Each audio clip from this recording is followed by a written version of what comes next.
We are live. Did we do it? We did it. We did it. Yeah. It's like we know what we're doing now. Quick shout out to Intrepid Chimp for Channel favorite. for a channel favorite. Hold on, I apologize, guys. Alexa, turn Batcave chandelier to 15%. Welcome to my alien household. I cannot control the lights or anything in my house on my own because I don't understand it. Made my eyes look way less Are baggy. there supposed to be lights over there by the screen too? Oh, it's cool. We're cool. Okay. So Intrepid Chimp had a really good question, asking about the discovery of the of Deuteronomy in the temple. Okay. So basically what happened was I answered in the comments, but I said that I'd expand because this is my favorite story that Intrepid Chimp brought up. Dusk Frame, good morning to Hey, you. Dusk Frame. Good to see you, friend. Yes. Oh, I need to actually get my chats going here. In fact, maybe can you do I can try. So the discovery of Deuteronomy, even when I was a Christian, I was like, this is kind of bizarre. So you have this King Josiah, and he's renovating the temple. Oh. So you did the thing. Perfect. Anyway, so they discover the law of Moses, like in the temple's walls. They're doing a renovation and they discover it. Well, it just so happens that at this exact time, the refugees from the northern 10 tribes of Israel, after getting conquered, are like fleeing the northern 10 tribes because like Assyria just wiped them out. Also, by the way, sorry guys, I was so excited to share this. If any Christians are online and want to talk about why they still believe, the reason that we're here is to actually have conversations. We are I'm just talking about a comment. There was a comment from a video. Yeah. But if there's any Christians that believe in Christianity, want to talk to us, it'll be cool, chill. Just call in there. We're friendly. But all of a sudden, you've got like your population goes like 10 times increases. It just like explodes because all these people are coming down. 10 times is an exaggeration, probably like 6 times. Anyways. Hi, Elise. Thank you for being here. Hey, Elise. The king at the time, Josiah, is like, we have to get everyone on the same page. We want them to believe in me. I'm the king. We want the temple to be only in Jerusalem. And so he just had a surge of people come in. So just for a quick pause. We are here. If anyone wants to talk to us about why you believe, please feel free to call in. You don't have to put your camera on. You can pick your name. We would love to have a chat. In the meantime, we're talking about a question from one of our favorite channel followers about the discovery of Deuteronomy. So Josiah has all these refugees coming down into Jerusalem, into Judea, the last 2 tribes that didn't get conquered, kind of because they're a little bit backwoods, backwater area, not the fertile like agricultural land. The lesser land? The lesser land, and they weren't necessarily literate. I did not know this. And so they're coming down, and Josiah's like, everybody coming into the kingdom. We have discovered a sacred text buried deep within the temple walls called Deuteronomy. Technically, they didn't call it. Yeah, that did not happen. But he had the scroll that was discovered read in front of all of the people. And that's how everyone got on the same page. And now we're the united tribe of Israel, thanks to the whole, Assyrian conquest. So monotheism was born. Technically not by Josiah. There was Zoroastrianism before that. But anyways, Intrepid Chimp would love to talk more. And we need to, if anyone's watching this in the future as well, go ahead and drop a comment if you would like for us to do another like deconstruction episode where we have people who are, have left the faith and just want to kind of share their experiences. Or are in the process. Yeah, or in the process too. Or if you just have questions, more of a Q&A. Do another versus more friendly, this prompt. like I mean, this is not that this is not friendly, but like friendlies as in people who aren't necessarily opposed to our beliefs, but want to talk about disbelief.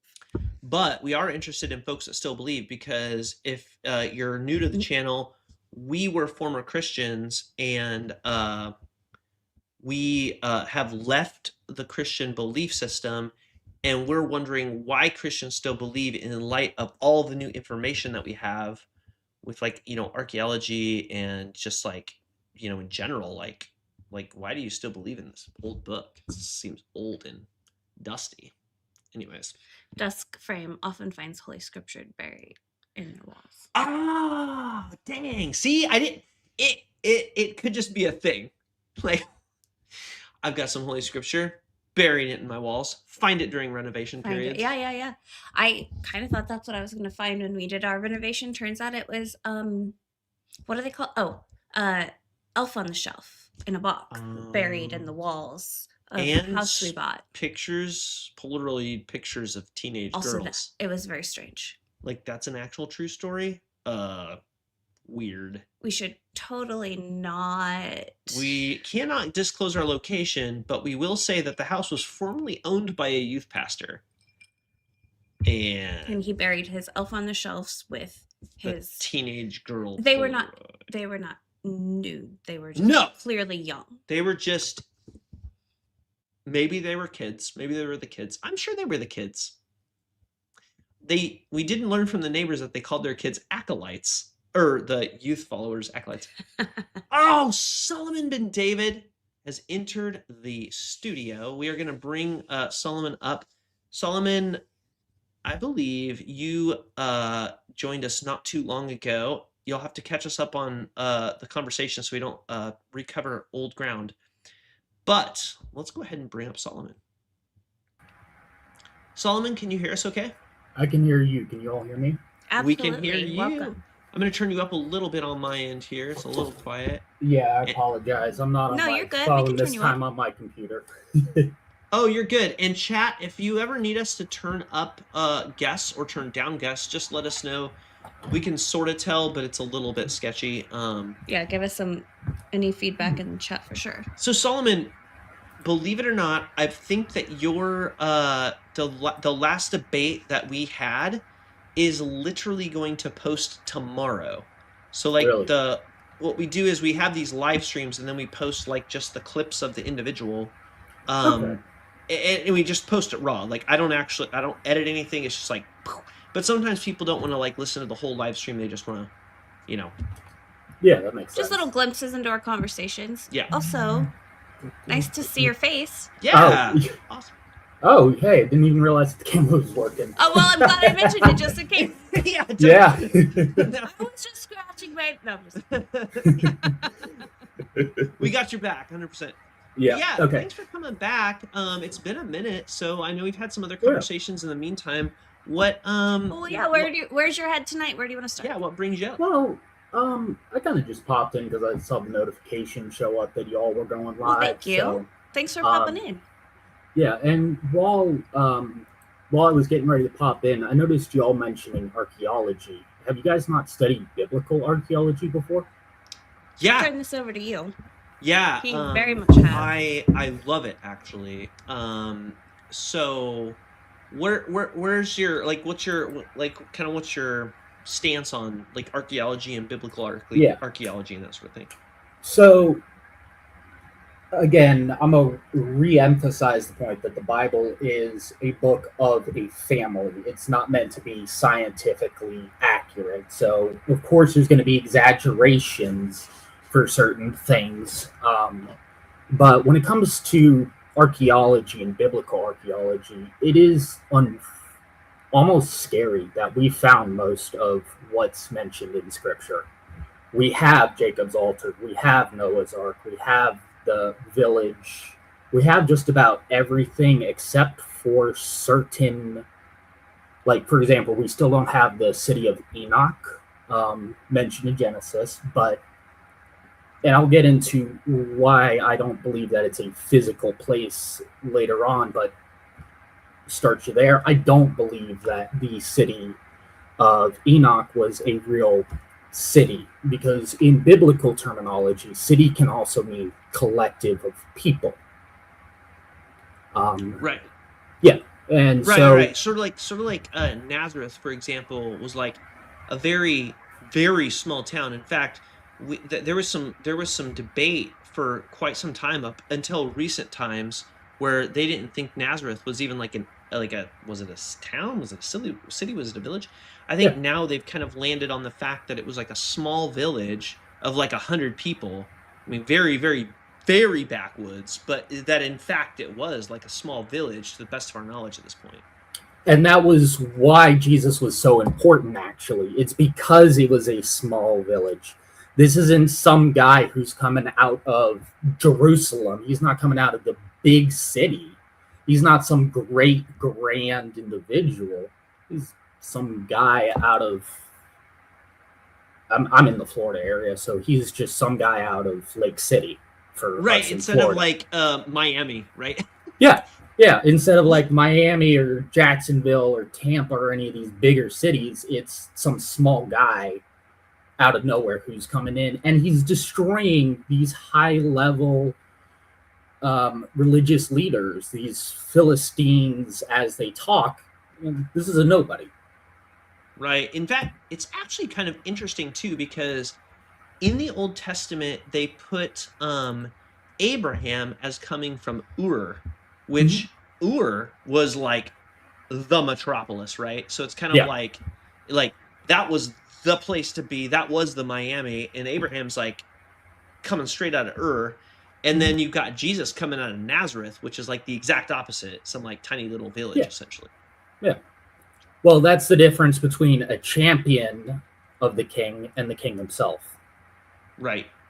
So regarding archaeology, so like, for example, though, to your point, like we've discovered Jericho, we've discovered, most of the cities that were, supposedly conquered by Joshua during the, Old Testament period. But like, let's picture 2,000 years from now, which actually, if we're being fair, we'd have to picture 3,000 years from now. So let's picture 3,000 years from now. We're in, like retroing back to Joshua time, right? Retroing. Yeah. Retroing. I'm using it as a... She's I like actually it. an English major. I don't even know what it is. I had to comment on it because it's unusual, but I'm not like criticizing it. Go on, retro back. So okay, let's say they discover some ancient texts, okay? Some ancient texts. And in these ancient texts, 3,000 years from now, the title, which they don't really know exactly a ton about, but they see the title is Marvel, okay?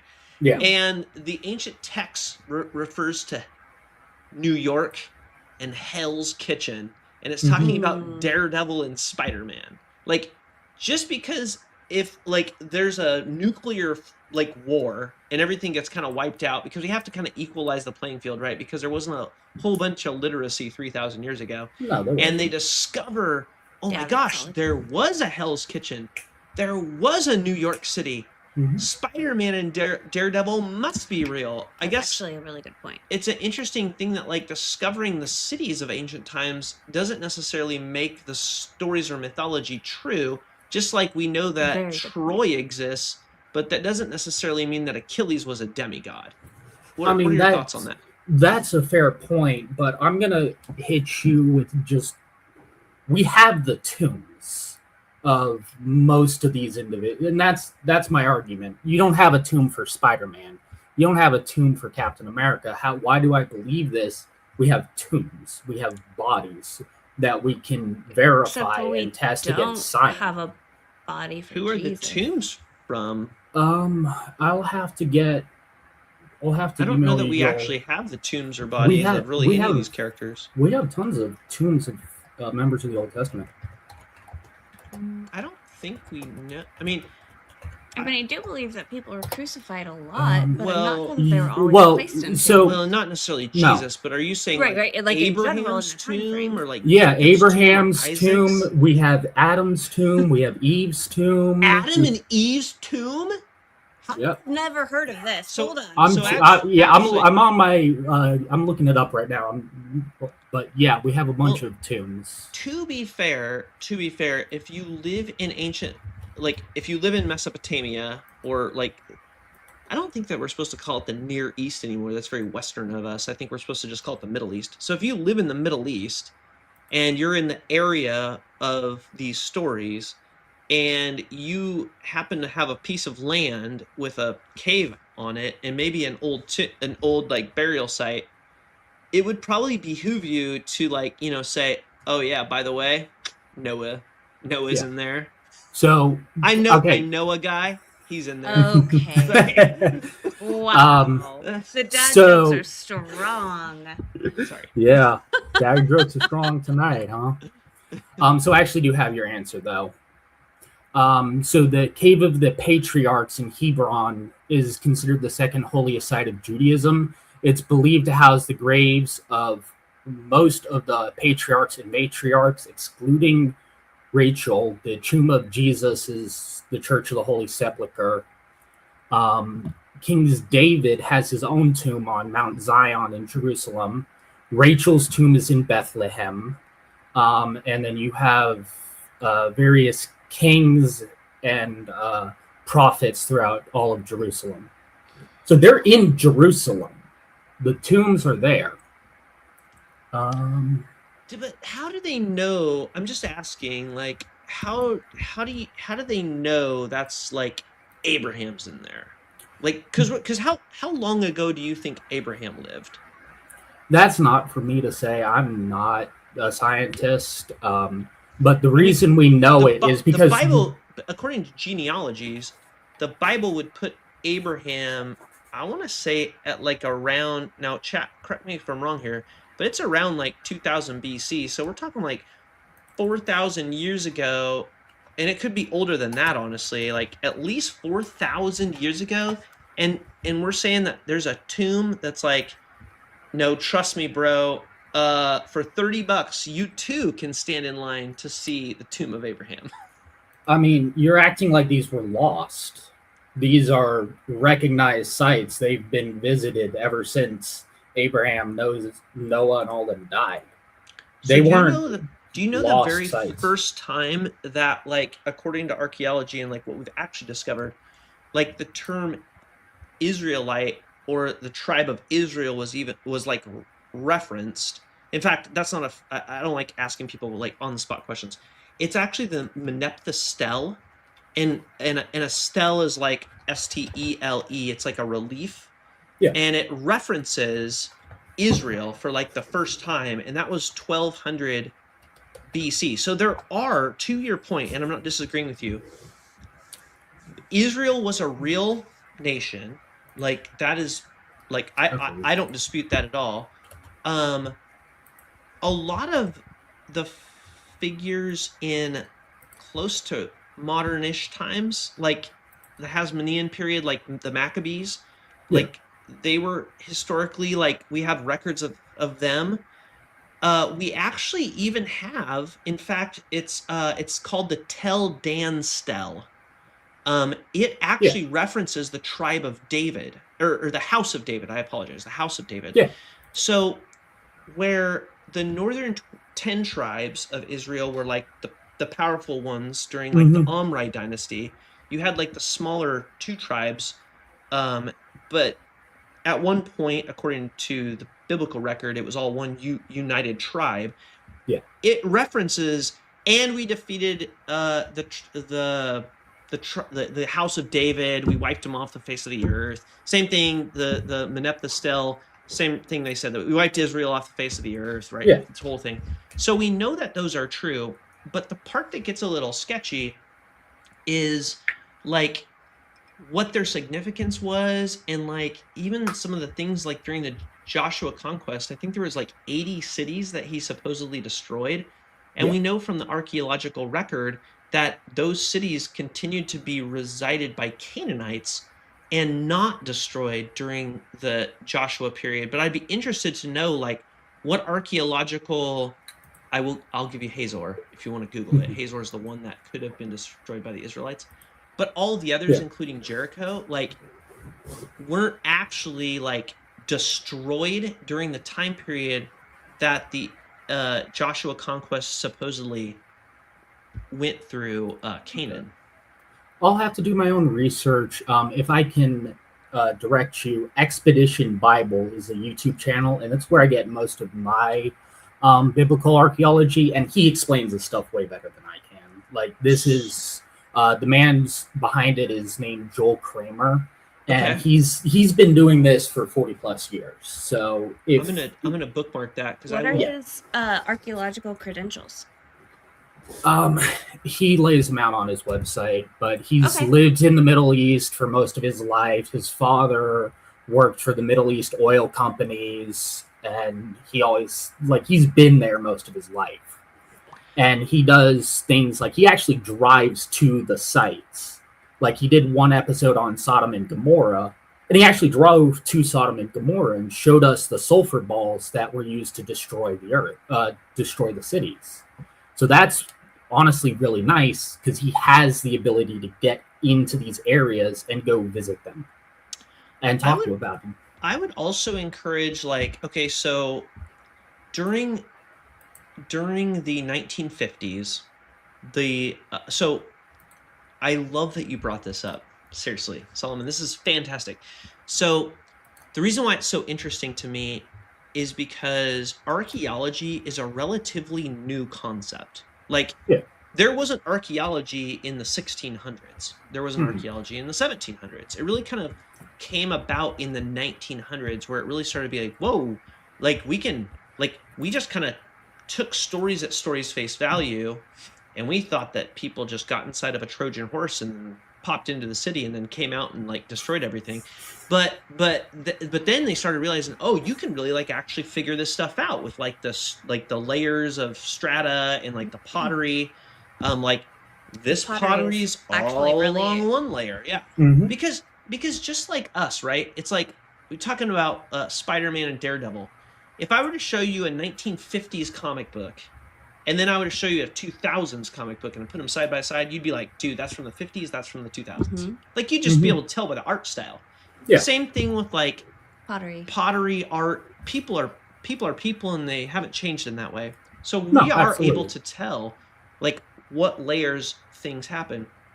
What's interesting is that back when this first started, right, there was a movement, because in the early 1900s, there was a movement to really like dig into your heritage and prove like what you believe is true. Yeah. And one of the more prominent archaeologists was named William Albright. Okay, so theosophist.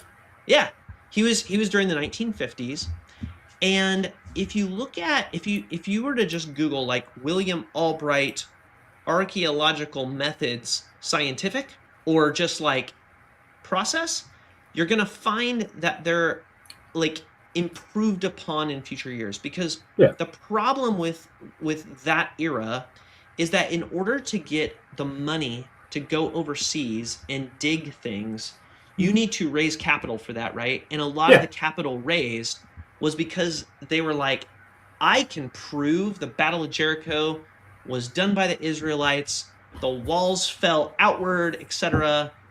Let's go. And so then here's your money, go across seas and do that. Well, that was William Albright. In fact, there's a William Albright Institute in Jerusalem because of his fame. Now, though, the 70s, and when I say the 70s, that's like what, like 50 years ago? 50 years forward, we have vastly, we have vastly improved our processes of archaeology. It's actually painful when you read books like The Bible Unearthed by Israel Finkelstein, or you read books like by Josh Bowen, who's also an Assyriologist, and modern archaeologists like Dr. James Tabor. It's painful because they're like, you aren't telling me what layer you got this from. Like, you're saying this was within 10 feet. Nowadays, everything you find archaeologically is like a meter by meter cube. Like, you log it exactly. So that way, 2,000 years from now, they can pull up the record and they can actually identify like exactly what the layer was. So modern archaeology has come a long ways since William Albright in 1950, who was sponsored by the Christian Church, to go out and prove the Bible. And unfortunately, things like Jericho, for example, we now know that during the Joshua conquest, it didn't have walls and it was uninhabited. What we know now is Jericho at the time of Joshua conquest, and my name's Joshua, so the Joshua complex. Self-deprecation here is that when he rolled up to Jericho, did he even roll up there? Because it wasn't even inhabited and there was no walls. It's just different than what we know now versus what we knew in the 1950s.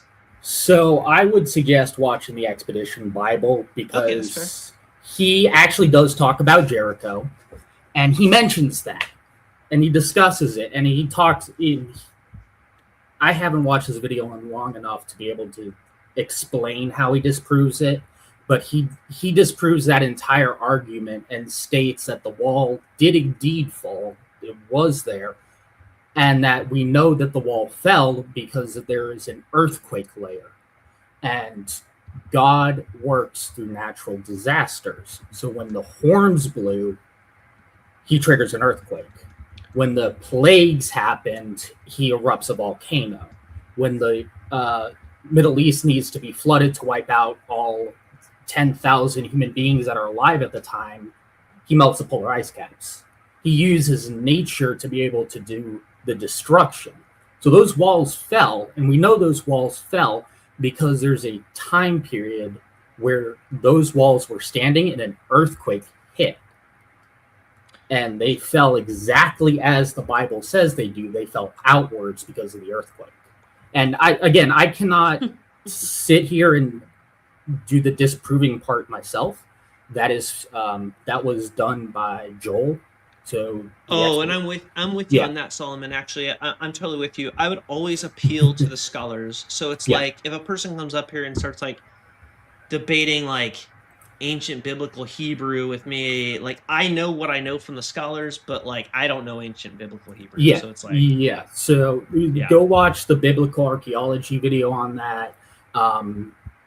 It's really good. He goes into a lot of detail. He talks about things. One of my favorites is he talks about a particular time period in the Bible where a prophet goes, I can't remember which prophet it was, but it was the one that was eaten by a fish. Jonah, yeah. Jonah, Nineveh. Yeah, he goes to Nineveh and he says, repent, and then the sky goes black, right? Well, the Joel fish actually. No, I'm talking after the fish. Like he'd already been eaten by the fish and spitting out, and he's gone to Nineveh at this point, and he's sitting there and he's like, repent of your sins, and then the sky goes black. Turns out that on that day, there was a solar eclipse, and they were able to track that solar eclipse. And through that, they were able to pinpoint every other part of the timeline of the Bible. And that I thought was interesting. So it would take a lot, I will say for the viewers, it would take a lot to go through the 80 cities that Joshua supposedly destroyed. And like, it's there. Chat GPT it or Google it, like which of the 80 cities were actually destroyed by Israelites. An interesting fact is, and this is why we know that the Israelites were Israelites. This blew my mind when I heard this, is by a simple practice that they did, and it's not eating pork. Yeah.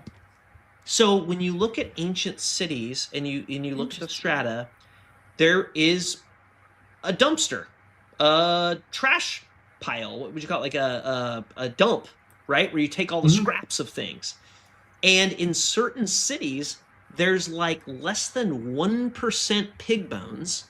And in all of the other cities, there's a lot of pig bones, right? Because as part of the animals, they would eat pigs.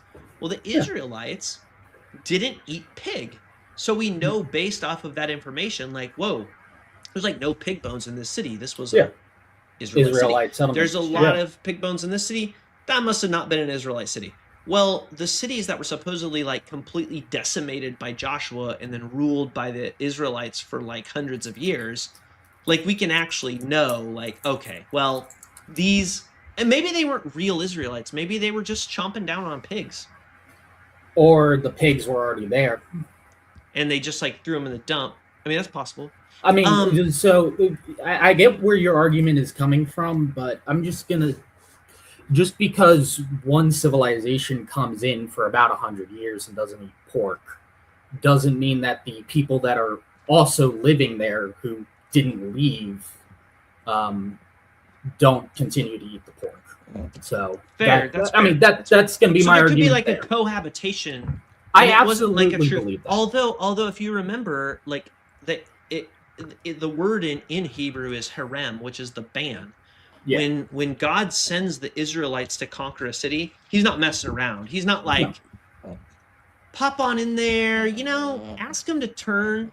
And if they decide not to, welcome them in. He's like, no, kill the men, women, children, not the virgin girls, but everything else, including the donkeys. Kill them all, get them out of there. So, I mean, if we are to believe that the Bible's true, do you think that God really did command the band to actually wipe cities out like genocide style? Or do you think that it was more of like a, you beat them? This is an elaboration in the part of the Old Testament. Yeah, okay. You brought up the fun part. So I didn't mean to skip ahead because I had a really good point about the elephantine papyri, but let's jump into the one track. Yeah, stand on the track. Yeah, no. Well, the reason I say that is because the answer, I have an answer, and I don't know whether or not you could post it to YouTube. It's okay. We don't have that many followers, so this is a safe space. You're okay. This is a safe space. It is because in those cultures, R.A., I'm not going to fill out the other two letters. I'll let you open it up to your own investigation. Oh, yeah. First two R.A. Yep, gotcha. Was grape. Considered... We can say grape. Grape, yeah. Okay. I don't go online too much, so I don't know. No, it's okay. It's like TikTok will ban you from that, but we're not on TikTok, so you're cool on YouTube. Yeah. Okay. So grape was actually part of these cultures of the coming of age. What they would do is when a boy came of the age of 14, they were 14 at the time, they'd be taken out into the wilderness by a mentor who would teach them to hunt, teach them to kill, and would also grape them in the process. And this was part of becoming a man. And that's why, is because things like grape and PDF files and all of that were so common. And how do you, people aren't going to like this, but what is the only way you can deal with a PDF file? A wood chipper. So I very much believe that those cultures were wiped out for good purpose because they were doing some very bad things that just is never discussed. When you actually go and look at the practices of the Babylonians, and remember, I came out of secret society, so a lot of these rituals are still being done. I've seen a lot of this stuff. It's bad. They were wiped out for good reason and good purpose. But when we're wiping out societies, like we're also wiping out like children, right? And this is where it gets bad. Because I mean, everyone knows the story. Like, we won't pull it up online unless, I mean, obviously we can if you contest it. But like for the readers, I'll give you the Bible verse if I can find it. But Bible verses, there's multiple, but it's like Numbers 31, Deuteronomy 7. Yeah, but if you actually look at the practices of the cultures around, usually the ones that God commands to be wiped out are performing some of the most heinous, disgusting, and disturbing rites. And you're not going to see that in the Bible. You'd actually need to go read the history of those cultures. But where do you find the history of those cultures outside of the Bible?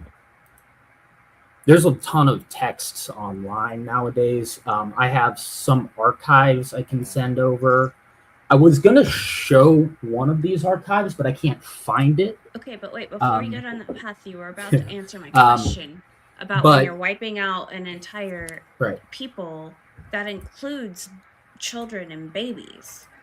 They have not been pedophiles or rapists. No, but the moment that a child is, it will permanently alter their mind, and it creates the next generation. What? See, you said the moment a child, and then you paused and you said it will permanently alter their mind. That is not a complete sentence. Well, I'm trying not to use the... I try to avoid to use the great word. Yeah, you can on YouTube. You can say anything. Yeah, that's the cool thing about one being underground. We're underground. Well, technically, we're so underground we're in hell, but we're underground and we're on YouTube, so we're safe. Yeah, but okay. So if you study to any degree how the PDF files are, they are a self-created issue. The moment a child is great, that's almost a guarantee that they themselves will become a PDF file. And there's actually... That's disgusting. I'm sorry. No, it is. It absolutely is. I'm sorry. You're saying that because someone was a victim as a child, that they're automatically going to become that themselves? It's unfortunate. I think that is absolutely unproven and absolutely disgusting. I can't let that comment stand on my channel. So there's actually that's actually really disgusting. Actually, hold on. Before it escalates. And I'm not going to escalate it. I'm stepping down, putting it back to you. So and this is why I wanted to avoid the topic. No, we're not avoiding the topic. You brought it up. Yeah, we don't. You brought it up. I did not bring up pedophiles or rapists. You did. But I mean, you brought up the eradication of the cultures. Solomon, in good faith, like let me draw the. How do you know I wasn't raped as a child? Are you calling me a pedophile because I was raped as a child? I didn't say all of them. I said that you they literally had a higher percentage, and that it is a self. First of all, how do you prove a percentage? Second of all, I'm just reciting statistics that have been told to me. From where? From online. From online what? Online means a lot. I can get a lot of shit online from AI right now that means nothing. Let me see if I still have the book. I had a book that I was reading. If I don't, then I'll take back what I said. But so I was reading John, we this. See you. Don't drop on us. But also, there are quite a few like really powerful books, and this is the best thing about living in an age where like literacy is so high, right? So like one of the best books that I have ever read, God, what was the Children of God book that we Colton? Yeah, Uncultured. It's called Uncultured. So the city of God, or Children of God, Children of God, sorry. Mm-hmm. The Children of God cult was a global cult that existed from the 80s to like the early 2000s. Yeah. And there was a ton of pedophilia within this Protestant cult.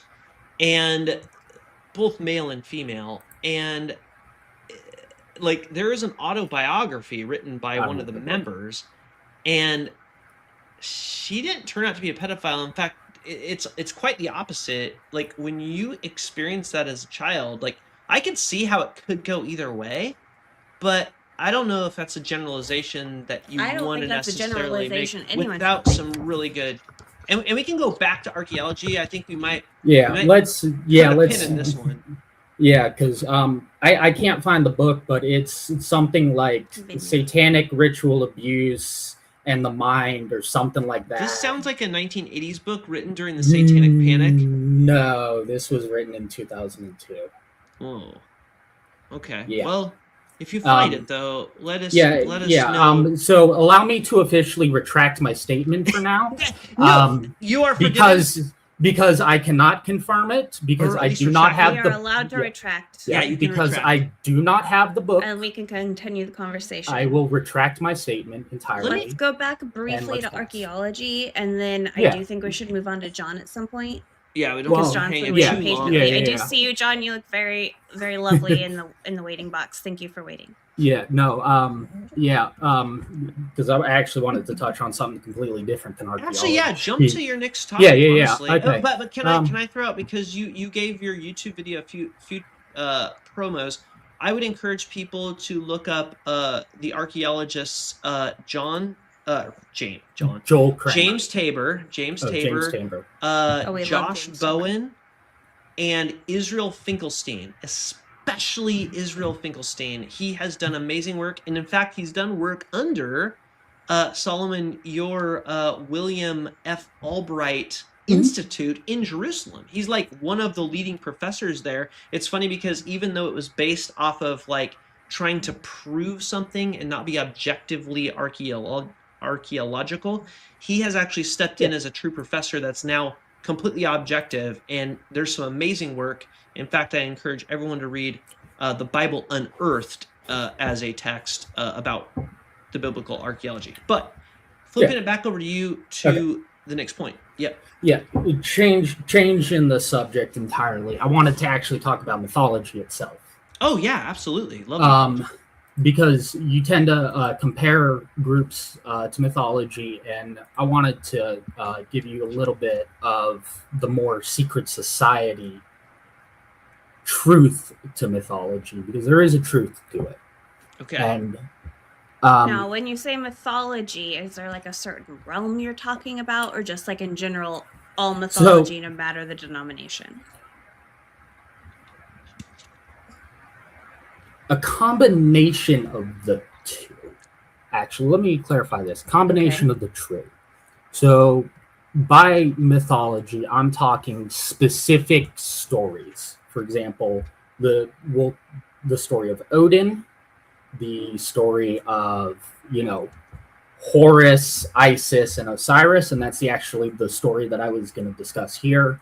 Those a lot of the transitional stories where a character goes from being a fallen to a superb or higher being. And so those are the mythologies that I'm referring to. And this can carry across the board to any... This does also include Christianity, too, because we do have our own versions of these myths. But I wanted to make some clarifications specifically about the purpose of mythology. So you mentioned mythologies like stories that people come up with, correct? Yeah. I would categorize it as that, where it's like you're trying to explain why something is the way it is, maybe, or hyping up maybe a historical fact and making it more grandiose for the reader. Like Homer did that, and God, who was the guy that was like famous for that? Damn it! I know who you're talking about. Josephus was actually really good. He didn't hype up a lot. He was like the cutoff, but before that, there was quite a few people that like, you make it because you're trying to sell books. Yeah. Right. Well, you want to get your stuff read. It's one thing to say we won the war. It's another thing to say we won the war and God swooped down and like conquered. You know what I mean? Like, yeah. No, obviously. And I'm not touching on those stories. I'm not talking like the Trojan War or anything like that. I'm talking like descents into the underworld and revive. So, like Sumerian mythology, Babylonian mythology, are Dante, that far, or like Dante, Middle Ages. Well, just like the style. Yeah. The genre. So yeah. So let me ask you, what do you both know about initiation? Like initiation rites? Not much, I'm assuming. Well, like, are you talking about like Mithraism or like Mithraism, the various mystery schools throughout history, like Gnostic type cults? Yep, Gnostic cults. Yeah, I mean, they all had their own like little hazings and like initiation type stuff. Yeah, I mean, Judaism cut your dick. That's a pretty hardcore initiation. That's one of the more minimal ones, honestly. It's pretty hardcore. I mean, there's some hardcore initiations, but then there's cutting your dick. Yeah. Anyways, go ahead. Oh. Wow. Sorry, it's what it is. I mean, you're not wrong. Yeah. I just you're not. Yeah. The Romans actually banned the cutting of slave dicks. So the Romans thought that circumcision was so horrendous that they actually banned what we now call Israelites, but at that time the Jewish people, from circumcising their slaves, because they were like, no, dude, that's messed up. Don't do that. That's messed up, and yet they're crucifying people. I know, right? Take your pick. It's all bad. I don't pick either. Yeah. I agree with you. None of the above, personally. Anyways. So, initiations. Yeah. So, okay, kind of lost track here. So, initiations tend to work differently from mythology. And I'm happy that you brought up Mithras and all of that, because you mentioned hazing. And that was a good portion of it. But what I wanted to do was actually just like sort of explain to y'all how it all worked and give you sort of like an insight into a little bit of the more priestly elements, I guess, of our world. And like I said, this... Like our world, like currently, like you and I in this world? Is that what you mean? The physical plane, that this chair, the table, okay. Just making sure I heard you correctly and understood. Yeah. So when you talk about mythology, I wanted to specifically reference the most well-known one, which is the death of Osiris, the Isis, the story of Isis searching for Osiris, and the rise of Horus, right? We're all familiar with these stories. Yeah. Right? Mm-hmm. So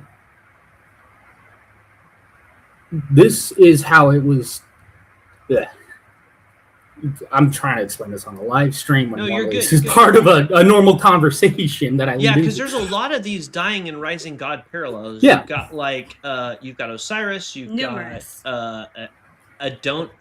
Adonis, yeah. You've got Dionysus. Yep. You got Dionysus.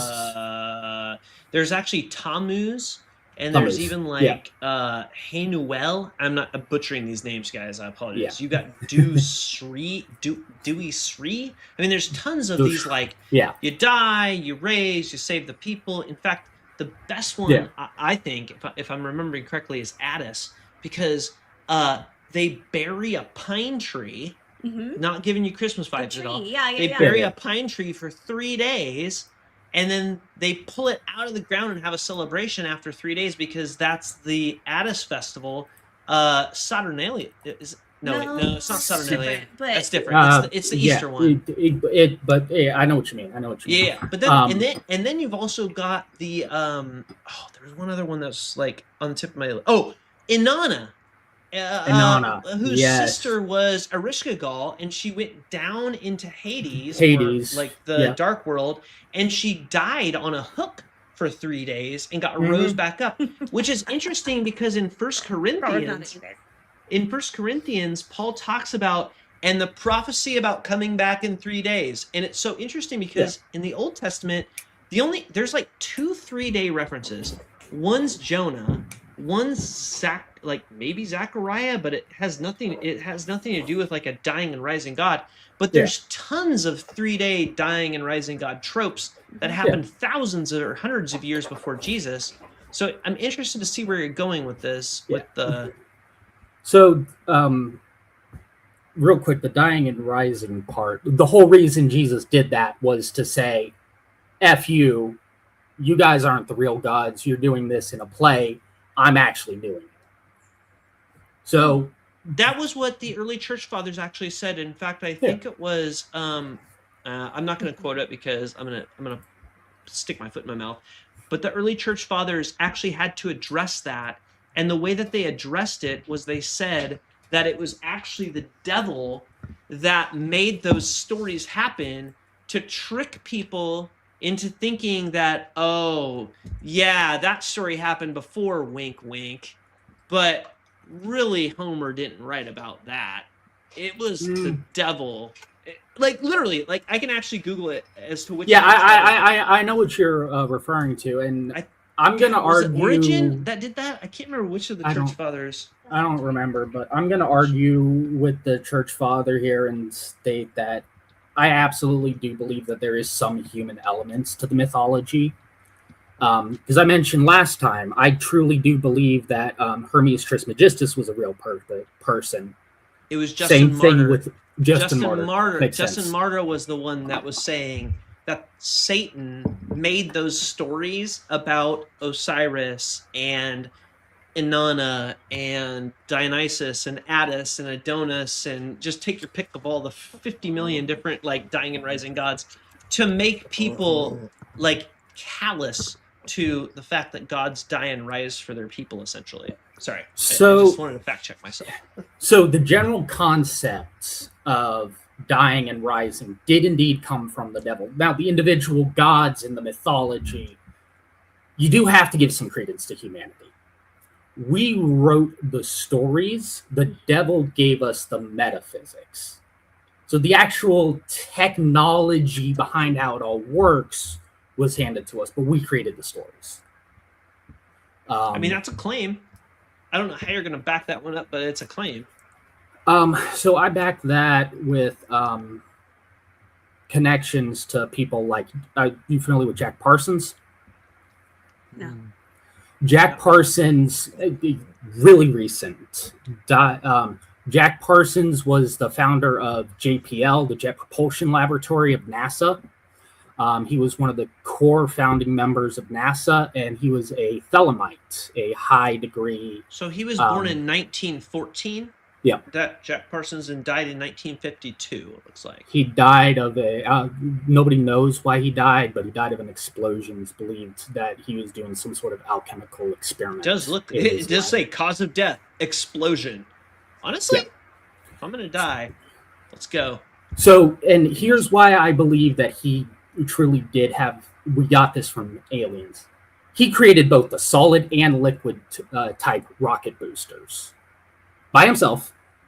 He wrote a book called the Book of Babylon, Liber 49, in which he communicated with the spirit of Babylon, performing a black magic ritual and this actually is before Satanism.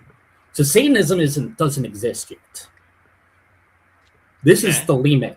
So there was a cult that existed before the Satanists. They are called the Thelemics, headed by Aleister Crowley. Oh, okay. You reacted. Yeah. You're familiar with the name. Yeah. Aleister Crowley created Thelema, which is this high satanic magical system. I can't use the word satanic. You can. Well, no, I can't. We're on YouTube. I see what you're saying. Yeah, it's not technically satanic. It's proto-satanic. It's like proto-satanic. So they do a bunch of heavy Egyptian stuff, but this, you remember this? You see this a lot in Hollywood? Mm-hmm. Thelemic. Yeah. Not Illuminati. Okay. This is Thelemic. The triangle represents. Yeah. No. I'll cut off of this real soon. No. I'll just finish this thought. Yeah. No, I like your thought. I like your thought. Yeah. No, I'll let John have his minute, but I'll finish off with the Jack Parsons thing. But so Jack Parsons I'm very interested. Goes to Arizona with L. Ron Hubbard, the founder of Scientology. They perform this powerful occult rite. So he's stacking magical rituals on top of each other. And he goes, if you read Liber 49, he gives the full list of all the rituals he does. But he involves blood as well in the rite. About Jesus also is technically, if you think about it, that's blood magic. Mm-hmm. It's only through the blood that you're saved, if you know what I'm saying. Well, no, that's different. Okay. So that's it's different. Okay. So that's covenantal. That's you make a deal. So it just depends on the words you use? If I'm correct, you cut a cow in half and you walk through the cow and then you get blacked out and then God walks back through the cow and then that's how your nation is forever saved? Sounds like blood magic. That's Abraham. That was the covenant. That was the initial covenant. Yeah, that was well, I'm talking the new covenant. Blood magic. Don't forget, under Jesus Christ, there was a new covenant. Okay. And so that new covenant was fulfilled through his blood, and since he is the operator of this, go a little bit into back into blood again. Go ahead. Video game terminology. Think of Jesus as like the operator. So the operator dies, and now everybody else no longer needs to follow by the old rules because the operator said these are the new rules in place. Blood magic is different. Blood magic is the cutting of flesh, the offering of it. Are you talking about dicks again? No. Okay. He would have used his hand. Oh. Yeah. So. But okay, what you expect? So we're stacking this up, and so you've got you've got L. Ron Hubbard, you've got the. It sounds Jack ridiculous. Parsons. It does. I'm sorry. Do you hear yourself? No. But to be fair, Solomon. To be fair, what you are laying out is an actual. I feel like you need an actual platform in terms of like this is fairly intricate. Yeah. I would, and I'm going to speak out of turn. This is the second time tonight that I've suggested something my wife is not condoning, but maybe we have come on and let's talk about this. Like I would like to hear this story, like this, because you've got to be able to lay this out because it's not going to be fair to you for us to like interject and cut off your like train of thought because this is, and I get it. I have my own theories. Like I have my own theories about like aliens. Not necessarily aliens, but I have my own theories about like how Jesus like actually got spotted, resurrected. I have my own theories about how Josiah discovered Deuteronomy. I have my own stories about those things, but you have to be able to like lay it out and paint the picture. So if you're willing to email us, our email is inquirycouple@gmail.com. If you email inquirycouple@gmail.com, I wouldn't mind scheduling a time where it's like, hey, let's like hear the story. Yeah. I only feel bad because there's a couple other people waiting to call up. No, and I feel like you need to like lay this out and then we need to like dive into it in more of like a poignant manner. Otherwise, it's not gonna be fair to you because we're gonna like we're not gonna like hear all the points before we like draw conclusions. Yeah. So real quick, are you guys able to actually like if I sent into like this studio chat thing a link, would you guys be able to access that after the call ended? 100%. Absolutely. Okay. Especially if you email it to us. Like well, he's talking about in the chat, like the like this little for sure stream chat. Oh yeah, in the chat, I think so.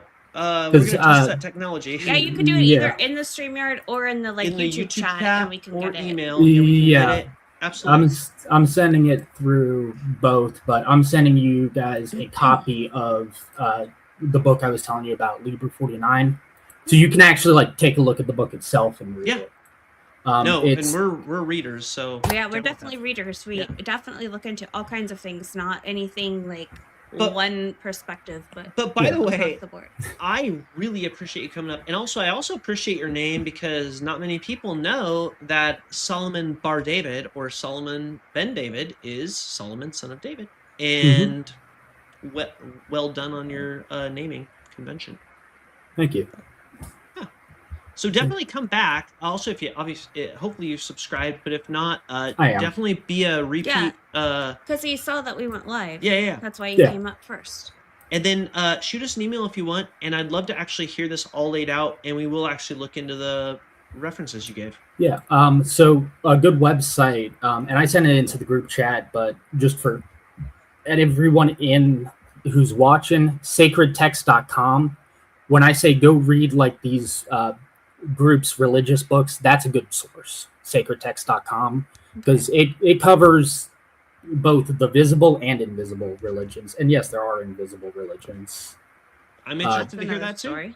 Thelema is one of them. You mentioned Gnosticism. That's another one of the invisible religions. The other two that I can name off the top of my head are Theosophy and obviously Satanism. But Satanism is Satanism. Right. But Hail Behemoth. Isn't that? I think I'm saying that. Baphomet. Hail Baphomet.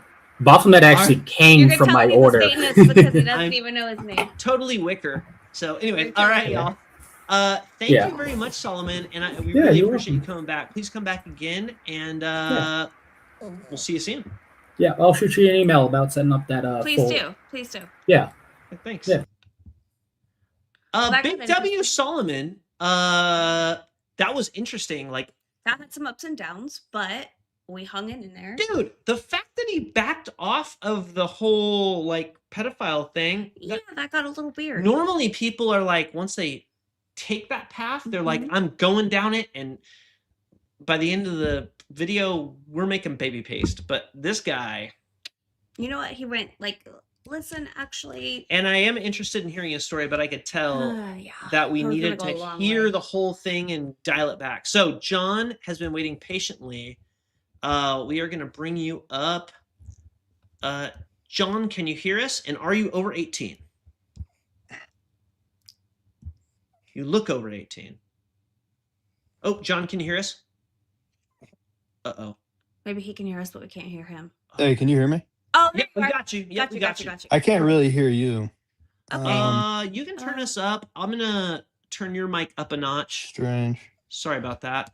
Let me see. Were you able to hear us when you were in the queue? It seemed like it. I'm just talking so that you can like adjust your volume as needed. We don't have any echo. Talking. Yeah, we don't have any echo at all. No echo. Everything's good. And we'll be patient. Hey, yeah, I can't hear you. Oh no! Dang it! Yeah, I can't hear you. I'll try to call back in. Okay. Well, hold on. Paulette, you went back up. Yeah, call back up, and we'll bring you in. Yeah, we'll wait. We'll wait. We've got Ray. We see you. Ray, yeah, we see you. We're gonna try to get John, and then we got you. Yep. And then you're up next. Great conversation though with Solomon. Okay, let's see if this works. John, can you hear us now? Desk frame, I can't disagree with you. Yeah, I can hear. I can hear you. Now I got a bullfrog. Hey, okay. So there is a little bit of a.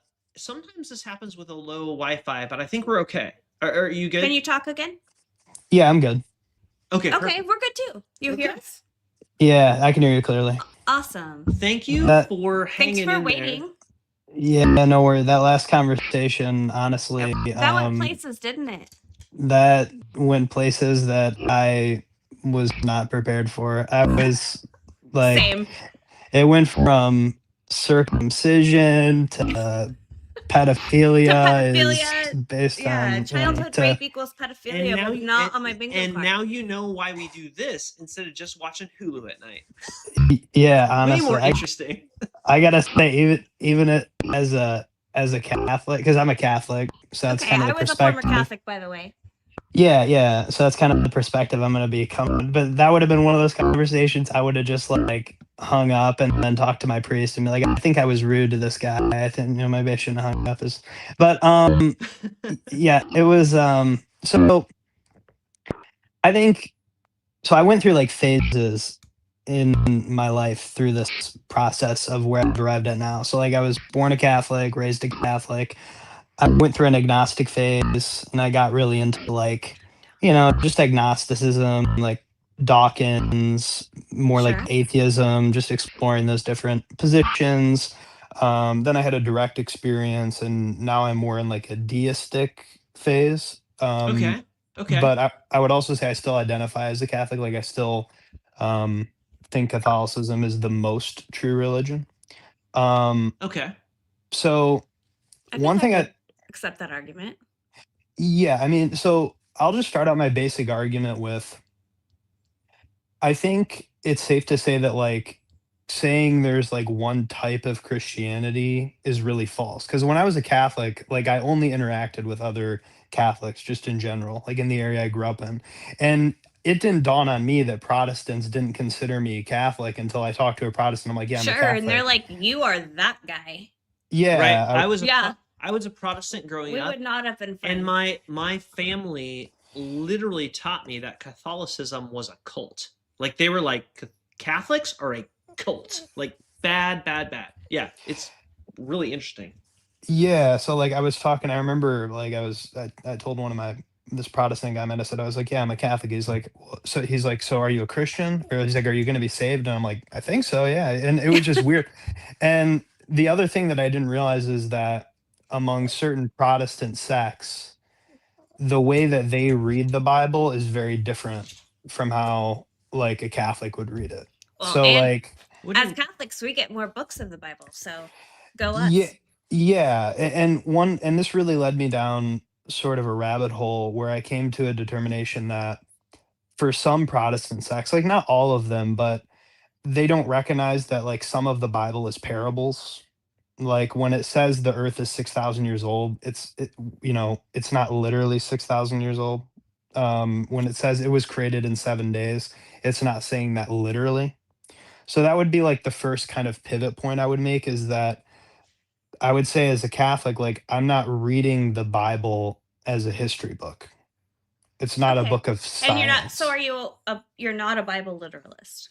No, I would say Catholicism in general is not a Bible literalist viewpoint. I think like when you look at the teaching authority of the church, there's very few scriptural texts where the church gives us a definitive like meaning behind something. Like the Trinity would be one where it's like, yes, the Trinity is affirmed in a council. There's like the historical basis that the church backed up this statement, but the earth being 6,000 years old is not something that the church affirmed as being literally true. So I would say, yes, I'm not a Bible literalist. And I would also say Catholicism is not properly to be understood as a biblically literalist religion. So, okay, so let's take... So we started the conversation saying we don't have to literally believe everything in the Bible. That's cool. So where do you want to start about like why you still believe and what you think is convincing? Right. So if it's all parable or like metaphorical, like where does the metaphor start and the metaphor stop? So like, did Jesus metaphorically rise from the dead, or did he like actually rise from the dead? Yeah, that's an important question. So I was just trying to get like, that's like the first part of my argument, is that from my perspective, not everything in the Bible is to be interpreted as literal, and not everything is to be interpreted as this is an accurate, like documented point in history. It's parable, it's story, it's meant to convey the essence of the Godhead. Right. So like, for example, like in like the Exodus, when the Israelites literally like leave Egypt, there are 3 million humans, according to the text, 600, warrior aged men. So around 2 to 3 million people, including like kids and women, like traipsing through the desert. Like that's the size of like massive cities, right? Like I actually had a list at one point that I should like refresh my brain on, because it was like, oh my God, like that city's 2 to 3 million people. That's a big city. Could you imagine that city like walking through the desert? Like we would have, speaking of the last caller, like archaeological evidence of like that many people like migrating around for over 50 years while they like conquer all these things, and it's just not there. So it's more of like when Josephus, for example, even references Hercules, it's more of like a metaphor, like there was a bunch of people that left Egypt. Like I'm just trying to get your like, where do you draw the line in terms of like, did people actually leave Egypt, or did they not leave Egypt, or was it just like a smaller group of people that left Egypt? And how do you know? Like, where's your like lines on these things? Because I'm a fundamentalist Protestant by birth. Sorry.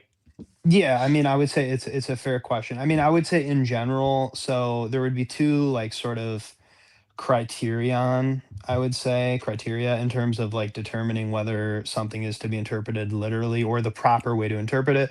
I would say first would be like a magisterial historical point. So like if the church continually asserted something. So I would say like in the Exodus of Egypt, it was probably just a a parable of a lot of people leaving a certain area. Like, I don't think they were actually affirming to the man that this many people, particularly, like, I think it was an exaggeration. So that would be kind of the first thing. But this isn't really the core point of my argument. But what I'm just trying to say is that we both recognize that, like, the Bible is not to be interpreted literally at all points. I'm sure there are some historical things that happened that are, vaguely accurately described. I mean, but I think that's a good way to approach it. I think trying to approach the Bible as a literist makes it really hard to make your point. So yeah, we can start there. Yeah. So yeah. where do you want to go from that? Well, and I would also say, like, I'll be like, from my understanding of, like, Catholic teaching and, like, the way I was raised, I think that is the generally understood understanding. Like, most of We've the talked to a lot of people who. Well, I would say disagree. if they're Catholic, I would say that they're mistaken, because they would know that only the church can, like, definitively define how to interpret doctrine. How does the church do that? So, well, I don't really want, that's not really my primary. I'm just saying, like, Okay. for me, and I would argue for the Catholic Church, the Bible is not to be interpreted word for word literally. So that's the first part of my statement. So the second point I'm making is, like, really, when we're talking about God and, like, the Trinity, what we're really trying to tap into is, like, what is the nature of the Godhead itself. So there's various types of monotheism. There's Judaism, Islam, and then Christianity, which Christianity Before that, has. Zoroastrianism. Yes, there's various types of monotheisms, but what type of monotheism are we talking about when we discuss the Christian or the Catholic faith, which is what I would represent here? And interestingly enough, we're just shoving aside polytheism because that's ridiculous. Monotheism and the fact that there's an all-powerful Sky Daddy is totally believable, but the fact that there's multiple Sky Daddies, preposterous. Can we just move forward from that? Well, I would say that that's a fundamental misunderstanding of what God is. So God is not competitive in the world with us. So God is the ground of being itself. Like, God is not a being in the world. Like, God, there's nothing, it's not as if we're in a competitive relationship with God, as if I get glory, God gets less glory, or if I get honor, God receives less honor. And what is your source of truth for that? Yeah, I would say the Catholic tradition. So you keep hearkening back to the Catholic. It's kind of like, but my priest told me, but my daddy told me, but my daddy told me, and my uncle told me. It's like, at what point do we, like, stop believing just what our uncles and daddies told us and start, like, creating, like, a source of truth? Unless the source of truth is uncle and daddy, which I'm replacing with priest.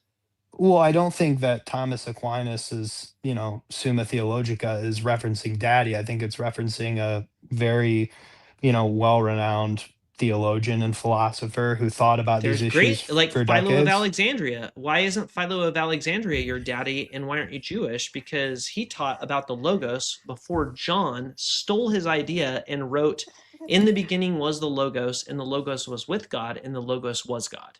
Well, that's a misunderstanding of what theology and philosophy, which he got from Plato. But yeah, but that's a misunderstanding of what theology and the nature of God and the church is. So it's not as if when you develop or build on someone's idea, you're stealing from them, right? You're contributing to a continuously developing and unfolding volume of work. So did the Quran build on Christianity when Muhammad incorporated Jesus into it, and now Jesus is a prophet, but Muhammad was a prophet after Jesus? And is the Mormon church completely wrong because they built on the built of the built, and there were way more witnesses that were in more modern terms and literate terms of the Joseph Smith account of Mormonism than anything that Jesus ever didn't write about?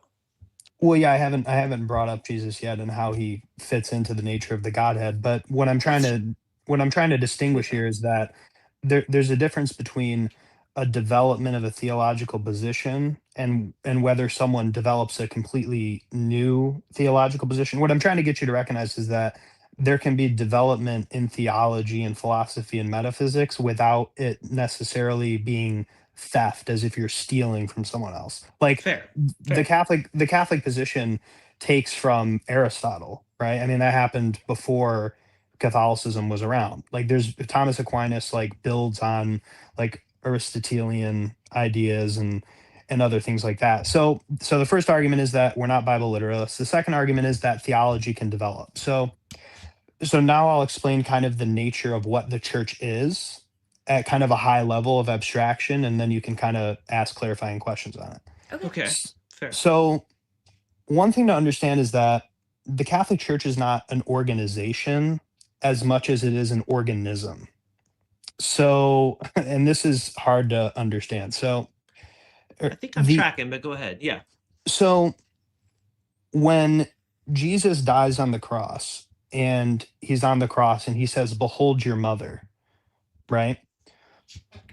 And then which gospel was that one? I'm trying to remember. Behold your mother? Yeah, he's dying on the cross and he says, "Behold your mother," to Mary. Which one was that?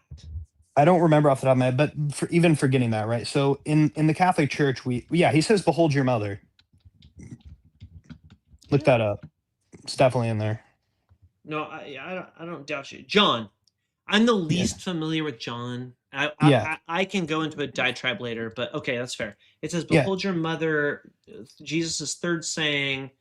It's only in John, but yeah, okay, go ahead. Okay, behold your mother. He's dying on the cross. He says, "Here, behold your mother." And so...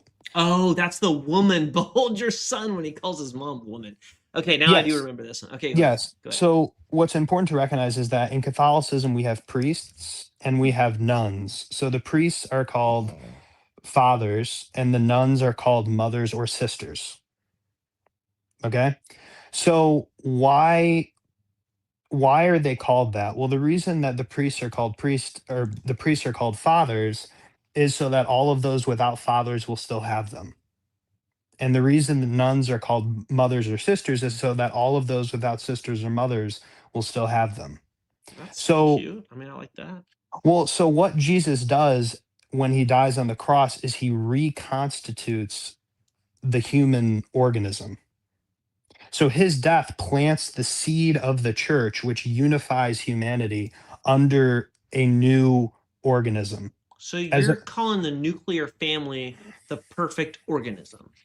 No, but what I'm saying is that the reason that the priesthood and nuns, behold your mother, the reason that Jesus did that was because he reconstituted the way that we organize society around a fundamentally different civilizational matrix. Which is like father, mother, child? No, but it's that every human will have a father and a priest. So even when your father dies, you still have a father. Okay. And even when your mother or sister dies, you still have a mother or sister or a brother. Did Jesus ever say this? No, it's not a literalist perspective. That's the evolved thing. Yes, this is a development in Catholic thought as to what was really happening there. Okay. So the cross, so when you look at like the cross in like mathematics, you know how you have like an XY axis? Yes. So the sacrifice of the Son is like an XY axis extending in all directions. You do realize that back during Roman crucifixion times, and we have the archaeology for this as well, they did some messed up stuff regarding the cross. It was basically like you could hang someone by a beam, but it wasn't the whitewashed like T. It was messed up. Like they did some weird stuff. Like it wasn't always a T, but I'm interested in your XY axis. Yeah, I'm sure they did it in various ways, but the point is that the cross symbolically, like the cross from like a geometric standpoint is sort of symbolizing that the sacrifice of the Son extends in all directions. So this is like sort of a metaphysical understanding of the nature of the Son and what the Son does in creation for us. So just to kind of build on this, what I'm trying to describe is that when we talk about the Trinity, what we're really talking about is that relationship in creation is communicative. So when you pick up a rock, like you mentioned archaeology. When you pick up a rock, you have the rock and then you have the imprint that the rock left. And there's a relationship between the rock and that imprint. So taking it up to like a further level of abstraction, you have seeds and then you have the plant. So when we're talking about the Father, like what is God? Well, God is love, is what I would say. So I disagree. Do you believe that God? Wait, whoa! But that's the Old Testament, and the Old Testament was all a metaphor. So anything that God did in the Old Testament that was bad, or questionable, was a metaphor. Well, no, I didn't say that. I mean, you inferred that, but I didn't say it. So okay. I have so can it be fair to ask how we can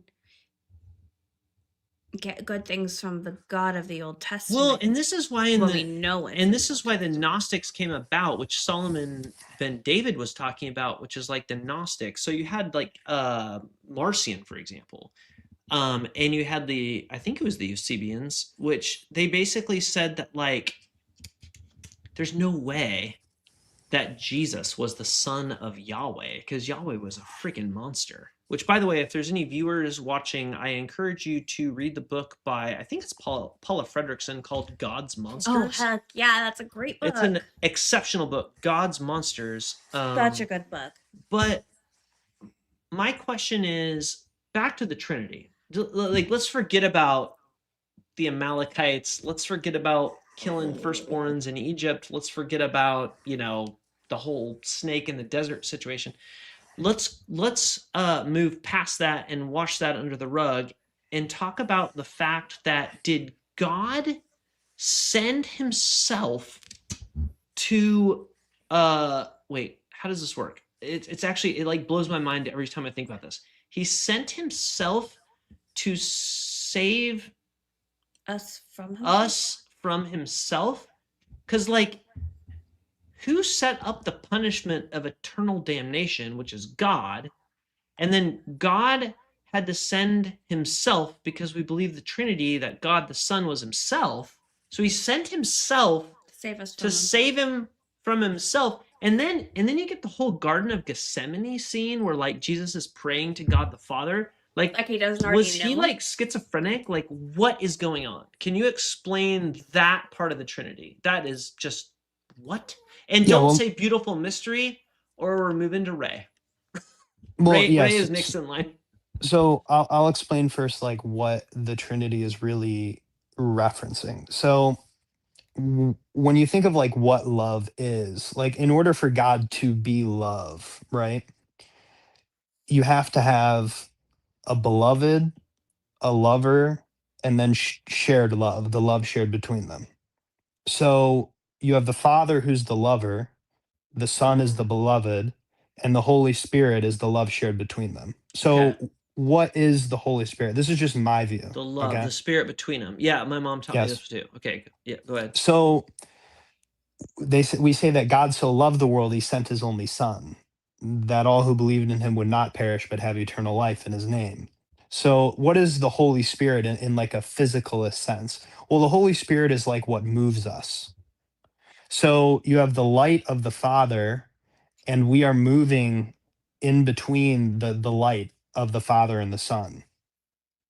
So when we align ourselves, our geometry, you could say, because I'm sort of a Platonist in a way, when we align our will perfectly between the light of the Father and the light of the Son, we're naturally unfolding sort of towards the kingdom. So to put this in another way, like this will be kind of like a 2-minute tangent I'm going to go on, but no, it's good. You've got the floor. You got this. So yeah, I was going to say I waited a while. All right, that guy ranted about a bunch. Yeah, no, you're good. You got the floor, man. That guy was a lot. That guy was a lot more incoherent than I am. I think, hopefully. But you're doing good. So okay, so when you think about like humans, this is going to be an argument for the unfolding nature of salvation history that I'm about to make. So when you think of like, you're into archaeology, when you think about like humans long ago, like when we were living in caves, like people would make paintings, right? Like people would etch stuff into walls. That was the way you communicated a story, because we hadn't developed Hieroglyphs. we hadn't developed a verbal language yet, not fully. Then you see the development of like paintings. Like they would like mash up flowers and make, paintings on walls with color this time. And then you move forward a little bit, and then we eventually get the development of like paper.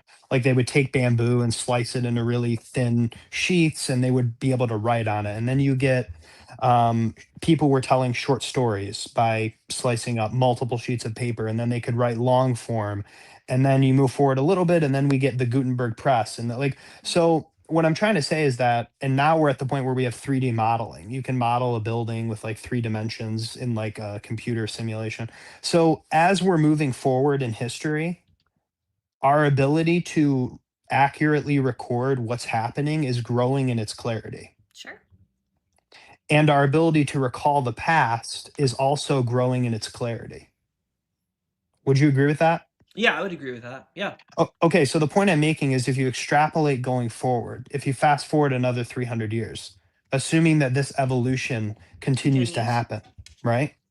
You could imagine that the technology would become sufficiently advanced enough to go back in time and pull us forward. I think that's happening. I think we're already starting to see, like, for example, I just saw an article today where we found a Neanderthal tooth that had Denisovan genetics in it, and we can actually trace that DNA back to know that modern humans have both. No, I apologize. I said Neanderthal. I apologize. It was Homo sapien. So Homo sapien tooth that had Denisovan DNA in it. And we've even seen instances where there's like Neanderthal Denisovan, Homo sapien Denisovan, like proto-human. It's in the dirt. We're gonna find it out. This is all happening right now, like before our eyes. Yeah. So what I would argue to you is that in the future, we will eventually reach a sufficiently enough advanced civilization to literally pull us forward, the resurrection. We will actually be resurrected in the same way we are digging up bones now and we can bring back species. You could imagine a world where they could actually pull us forward. Dude, I haven't heard that before. Have you heard that before? Say it again. That's actually interesting. That is an interesting concept. If I'm understanding you correctly. Yeah. So what I'm saying is that, as I demonstrate, like from the time we were making cave paintings, as we've gone forward in time, our ability to record the present moment has grown in its clarity. Okay, that's obviously true. We went from cave paintings to short stories to long stories to pictures to video to 3D modeling. As we're going forward in history, our ability to record the present and our ability to recall the past is growing in its clarity. Mm-hmm. Of course, yes, you could imagine, if that trend were to continue, that eventually we reach a sufficiently advanced civilization to where they can literally pull us forward into the future. So I could be drawing a completely sci-fi scenario here that is not at all what you're going for. But am I understanding that it's like, okay, so for example, in Thessalonians, when Paul says the dead in Christ will rise first, what you're saying is there's a scenario where like we like take the DNA of the dead people and we like bring them back to life, and like this whole like, is it like I don't want to say science because that's so stupid. First of all, I wish that we come with a different word than science as a movement, because science is a process. But like the technology gets us to a point where we can bring the dead back to life. That is how the dead rise, or am I totally off? No, that is what I'm saying. Yeah.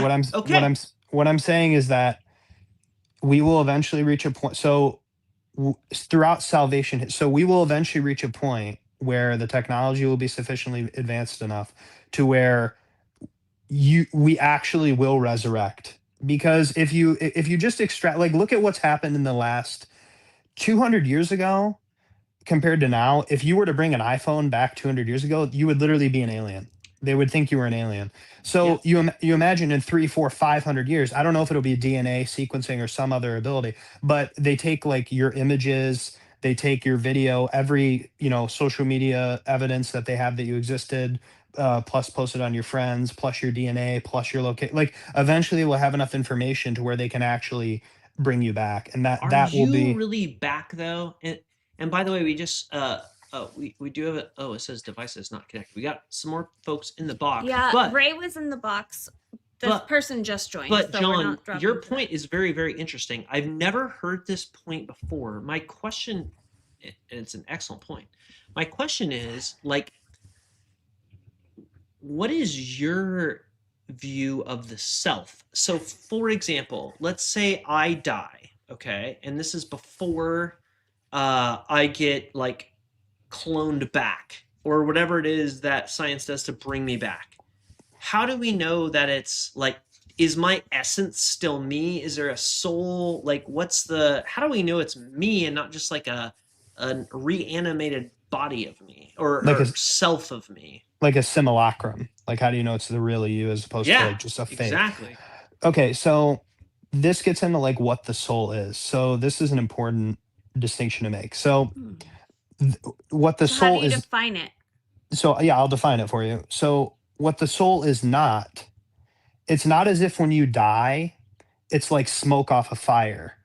So it's not a substance. The soul is not the soul is not a substance. It's not like an invisible like ghost fog type thing that drifts out of you. That's not what the soul is in my view. And I would argue the Catholic view on this. So what the soul is the pattern of your body. So there's this famous saying by I forget who said this. I think it was Thomas Aquinas. He said something like, the soul is in the body, yes, but not as being contained by it, but rather containing it. So that's an important distinction. So the organizational, basically what I'm saying is like the organization of your atoms is your soul. So the reason you have continuity, like you're not the same you as you were 2 months ago because your cells die and get replaced. We know that in science, like your cells die and they get replaced, right? So what remains, what causes continuity between you 3 months ago and you now? Well, the continuity is the organization of the information. The pattern. But how do you know that? Like, because the old, like, if you were to go to a rabbi right now and say, what's the soul? A rabbi would say, it's the breath of God. Because according to the Torah and all of the Hebrew Bible, which is what Christianity is supposedly built on. Now, I understand that you're saying it's a evolution, which is why you should believe in the Quran and why you should believe in Mormonism. But no. I would say Catholicism is the true faith. That was my initial step. I'm building up to that, but I'm getting there. Okay, but why? But why Mormonism instead of Mormonism and the Quran? Like, how is it better than Mormonism and the Quran?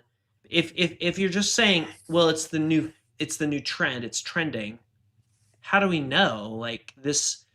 Because you said yourself, like you're also like a little bit Platonist, which is cool because if you read the Old Testament, there's nothing about the afterlife other than the Sheol until you get to the Maccabean period and Daniel in about 167 BC.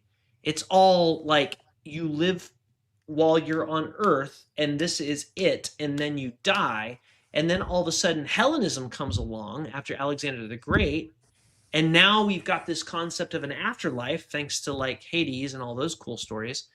It's like it's constant evolution, but it's like, dude, but what's real, man? We can keep evolving, keep watching science fiction, and 4,000 years from now, we can believe in like a underlife or an upper life. Like, what's real, and how do you know?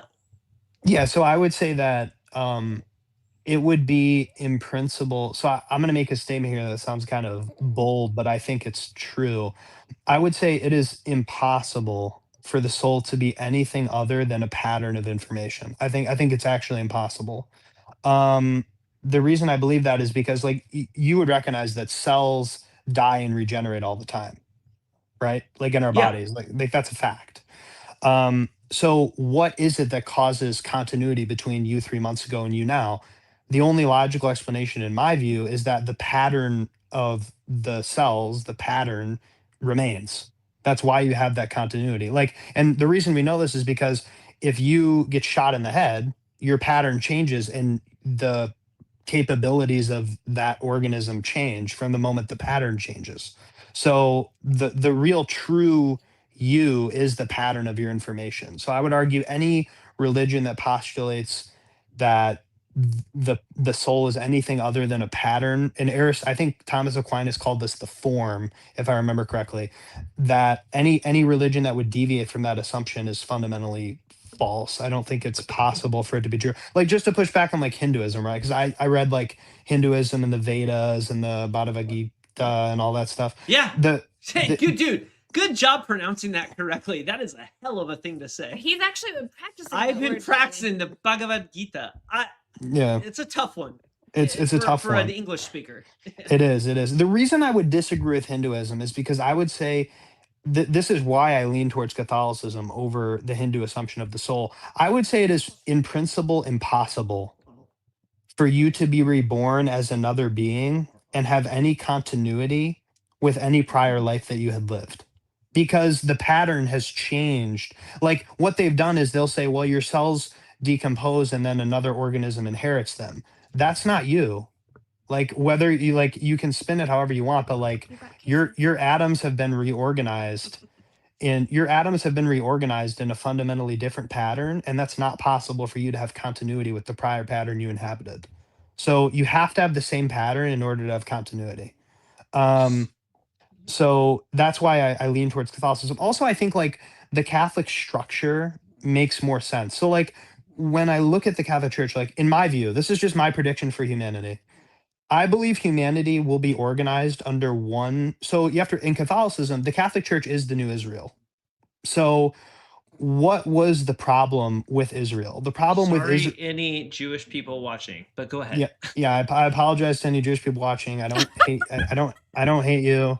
Let's not talk about Isaiah 53. We're not going to Isaiah 53. Skipping past that. So in the Catholic Church view, the Catholic Church is the new Israel. Now, why is it the new Israel, right? Why is the new covenant made? Because in Judaism, you being Jewish is dependent on your DNA. It is dependent on it's dependent on whether your mother was Jewish or not. Really boxed themselves into a corner there. And I hate to say this, there's another really, really good book.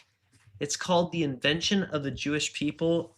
And it's by a person that wrote this in Israel. Initially in Hebrew, it's by, hold on, I've got Josephus up. Hold on.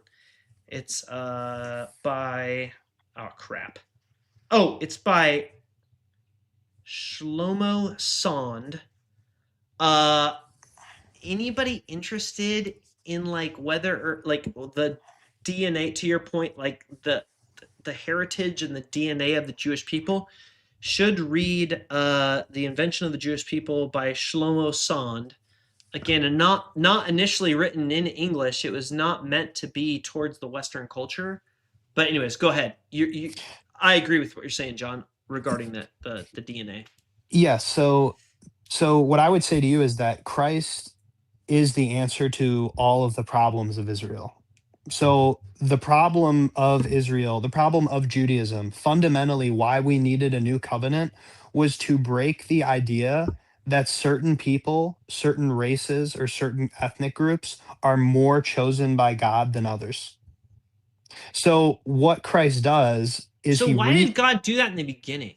Do you think that's true? Why do you pick a tribe in the beginning, or was that a metaphor? And the Israelites weren't really picked. They were just like, we just believe this guy, and then we wrote about it, and we said that he was our guy. Or do you think that God really picked that tribe? Well, I would say as a Catholic, I believe in fulfillment theology. So I would say that they were chosen, and they still are chosen to some degree. Like, God can't make a covenant and then fully revoke it. But do you think they just wrote that there was a covenant? Like, what if those Israelites were like, hey, we're writing this book down, and by the way, we're the chosen ones. Wink. No, you know what I'm saying? I would say there is enough evidence throughout history What's the that evidence? Well, I mean, Jewish people have contributed. The Holocaust?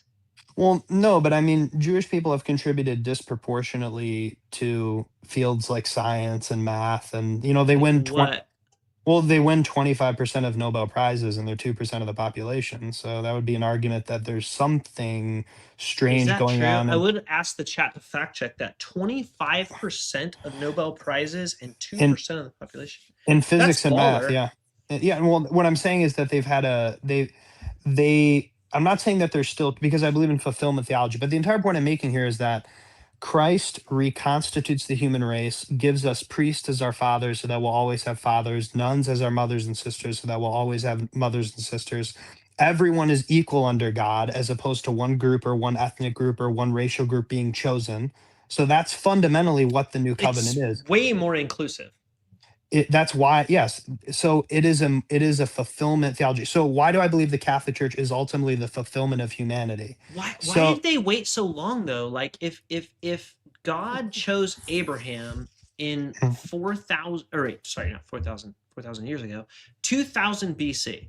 If he took 2,000 years to make Jesus, why did he pick the Jewish tribe, which at the time was very, very small, for 2,000 years? Like, I'm 45.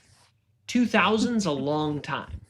Right. No, I understand that perspective, but what I would say is, like, I'm not sure exactly like how God works on these timetables, like why God chose to act at that moment as opposed to another moment. Who knows? But what I would say is that Okay, go ahead. Sorry. I don't think it's a strong counter. Like, God can act whenever God acts. Like, why he does it at a particular moment, who knows? Like, it is what it is. But what I would say is we don't question that. You can question it, but I don't think it's like a coherent counter argument to the fact that Christ is the fulfillment of humanity. So you don't think that they go hand in hand? Like, why, if this is the fulfillment of humanity, why should I not expect that I can like have a coherent reasoning for the things that this being does? Well, I think Christ does give you a coherent. I think the Catholic Church is the coherent understanding of what the end point of humanity will be. So I think the end point of humanity is that humanity will be unified under a human male without children. So this gets into like, this is more like theoretical thinking. Can you say that one more time? So Christ will be unified under one human male, or humanity will be unified under one human male without children. Why? That is why. Where do you get that? So why not a human female? Well, it'll be a human male. So it'll be a human male. Why male instead of female? So let me answer your question. So why do I believe that's the case? So what is like the papacy? This gets into the role of the Pope. So what the role of the Pope really is. Is this why the Pope's always a dude? No, well, the Pope is always a man because the woman comes from the man.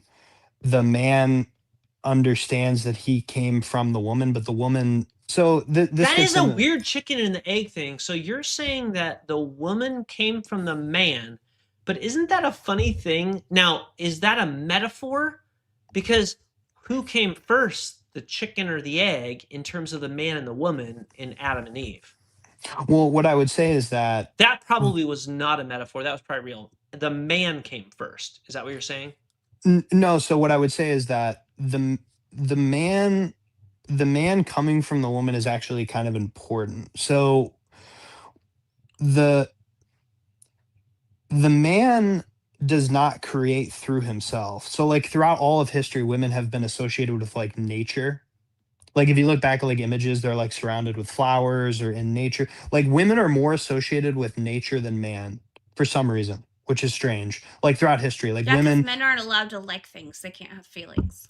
I play D&D, and the wood elf is typically characterized as a male elf that is in the woods. Well, it's not a hard and fast rule, but I'm saying generally throughout history, my reading of history, women are generally more associated with nature than men are. Like if you look at like, so the reason that's the case is because women I mean, my husband buys flowers every time he goes to the grocery store. Yeah, no, I mean, it's not a hard binary. I'm not saying Okay. it's like everything on one side or everything on the other, but I would say generally, like my reading of history and the unfolding of human society, like I would view women have generally been more associated with nature than men have. Because Mother Earth. Okay, but let's just move past that. Okay, sorry. I mean, we can keep. I'm not actually sure what our point But we're I trying think to get to the anymore is. male, that it's a male figure. Yes, we were talking about the male figure, not the Pope, but kind of the Pope. No, it's going to be the Pope. I'm saying okay. I'm saying all of humanity will be unified under the Pope. Kind of a Protestant nightmare, but I think that is actually what's going to happen. So why does that happen? Because what's going to happen is that it's an eternal monarchy. The Pope can pass the torch to the next guy, to the next guy, to the next guy, to the next guy, to the next guy, until all of humanity is unified under the same organism. So the organism that Christ planted when he gave Peter the keys to the kingdom of heaven, we believe that's the establishment of the papacy. He gives his mother over to us as a new mother for humanity. So the priests are the father of humanity, the nuns are the mothers and the sisters, and the priests are also the brothers. So the human race is reconstituted. So over time, the human organism will naturally evolve to be under a male leader without children. So that's kind of the end point of what human history will be when all of the human tribes are unified under one tribe, under one new Israel. So instead of Israel being a racial unity, it is now a unity under all. So also when you look at the Pope, right, it's the only leader in the world where it's elected from multiple countries. Like there's been a Pope from, I think Peter was from, Israel, from Germany, France, Italy, the US, Argentina. So over time there will be popes from every single country in the world eventually. And that's kind of how it's going to go. So structurally, that's the new organism of humanity. No borders. So there's always got to be some sort of daddy at the top. A male without children, though. This is the interesting thing about this. Because the uncle doesn't necessarily have kids, so there's always an uncle at the top. There's always a there's a male without children because there's always someone at the top. There's always a hierarchy. It's called an uncle. Well, father, most holy father. But a father would have a kid. No, because we're all his children. That's the point. So spiritual father. Yes. So the point is that your priest is your priest is your spiritual father. The nun is your spiritual mother. So the whole human race will eventually be unified under the new organism that Christ planted at the beginning of his death. And then the Pope will be in charge, and hopefully, ideally, will be brought back, assuming we're judged worthy. But so that's kind of how I view this playing out. So that's kind of my argument for why I think Catholicism is the most coherent and rational religion for unifying humanity. I think it will win out over the other religions for a lot of reasons. But it'll take time. It's going to happen over thousands of years. It's not something that'll happen in the short term. But I think other religions have structural weaknesses that they cannot overcome. Well, okay. So John, here's what I would ask. Like, because we have to bring the next guest in because we want to be fair. Waiting a long time. But John, and please we are come back, definitely not done. I have so many more questions. I have points, but mostly questions, and I would love to hear more from you. We would both love to. If you would be a friend of the channel, and please come back. We always try to schedule at least a few hours in advance, like when we're going online. But would love to hear more from you. And honestly, this is a great platform for you to share your belief system. This has been very interesting. Cool. Yeah, thank you for having me. I got to say, I think you guys do a great job. I think if you can, would you guys say, are you atheist or are you agnostic, by the way? I never got that. Mostly atheist. I mean, I think that if there was something brought to me that had enough weight to convince me that something was true, then I could say, okay, my mind has been changed. So I'm not completely closed off. Yeah, I'm not closed off. Nothing that I have been presented with has been convincing. Can I ask one last question and then I'll go? Of course. Yeah. So whether it was God or chance, are you equally as grateful? Grateful for what? Life? Existence. Yeah. Yes. I would be equally as grateful. In fact, I hate to say this. Don't Now say that I more. am an Don't do atheist this. because I was Don't do this. formerly do what? Answer the question? Atheist. No, don't say you're more grateful that there's not a God. Don't do it. I'll lose hope. Oh my gosh. Okay, no. that means you got to come back because I'm telling you, I'll come it's back. I'll come more back. rare. It's more rare that it was by chance than if it was like oh yeah, there's a programmer out there making a gaming simulation and I'm a sim. Wow. But if it was like a random series of events and I opened my eyes for 70 years and then closed my eyes, I am hella thankful for the fact that I got to open my eyes for as many years as I get to open my eyes. In fact, it's like a vampire. Like all those vampire movies where they are like, I just want death. I'm immortal. I've been alive for 2,000 years. And they're like, I just want death. It's like, no, like what was that that's accent? It's Lestat. That's Lestat. Anyways, I am. Can I say something before you go, John? Also, I'll let you wrap up. A little bit of a point to what you just said about whether or not there was a God or whether or not we're just here. I think that people on either side of that can have their opinions, and nobody's going to convince them that, hey, I'm happy that I'm here regardless of whether or not there was a God, or hey, I'm so thankful I'm here because there was a God. I think, in my opinion as an atheist, that if I can impact the world enough that someone cares when I'm gone, that matters. And in fact, I am going to a memorial tomorrow for my father who passed just over a year ago. Oh, sorry to hear that. And the care facility that took care of him is hosting an event in his honor. And I just think that that's beautiful. I think the fact that a year later they've created something to commemorate my dad and that people are traveling from across the state to be there in his memory, it won't last forever. Like in 50 years, it might not still be that event, right? But right now in this moment, if I could express to him how beautiful I felt it was that people were remembering him, I think that that would be like, what more could you ask for? Yeah, and no, he was definitely. Catholic, so he is in heaven if all of this is real. He was devout? So it's cool. Very.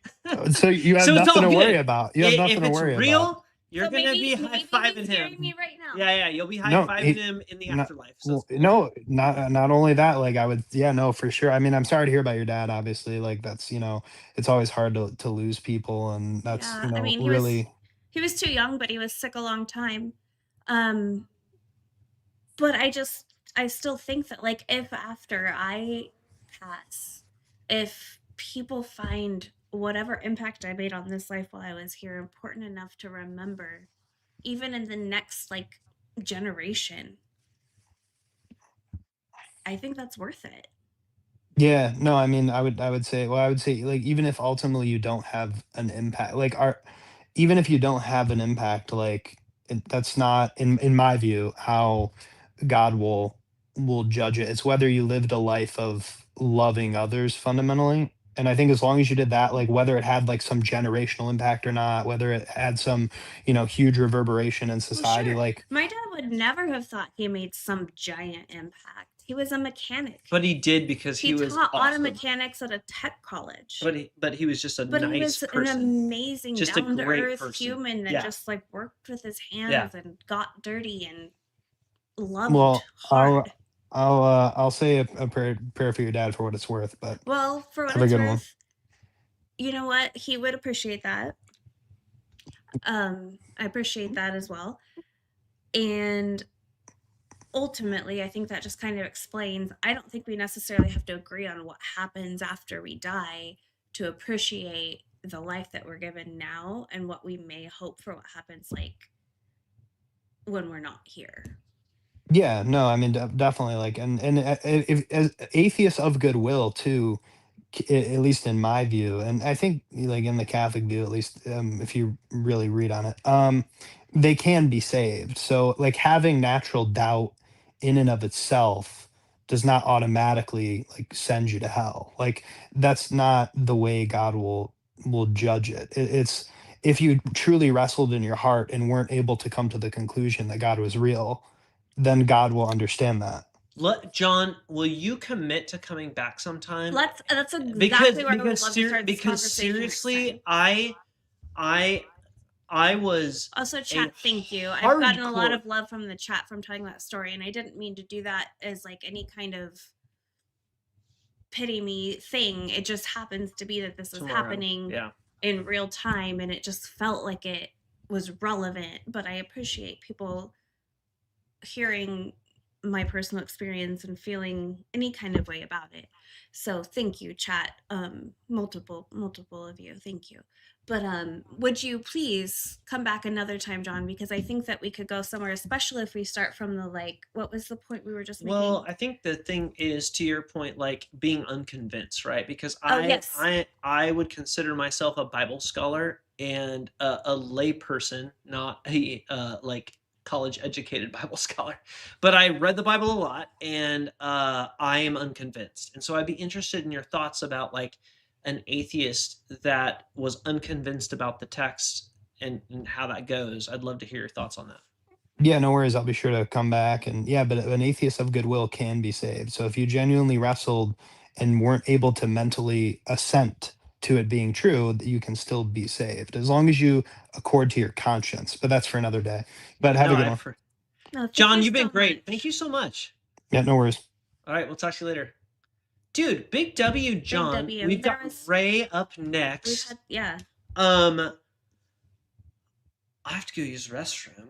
So do you want to grab some ice while you're up there? I might just go talk to some of the chat and talk about my little story real quick. Ray, we are going to bring you up in 2 seconds. I'm going to make a quick pit stop, get some ice. I don't like to have a new caller come up because what if you only know stuff Josh knows about and not me, and then I'm just going to be sitting here like a blubbering idiot. So that's not true. We'll bring you up as soon as he comes back. She's never that. Okay. I'll bring ice down. No, but I got amazing feedback from Dusk Frame, from Elise. Love Dusk Frame. We love them both for being here. They're great moderators. They're great supporters of the channel. And to be honest, it's a beautiful thing. Like, it's bittersweet to do these things. This is still the first year after losing my father, so it's not all easy. Things come up, and like sometimes it's good and sometimes it's not. And I think the hardest thing is when I have a moment where I'm like grabbing my phone and I'm like, I'm going to call Dad and tell him about this. And then I remember that I can't.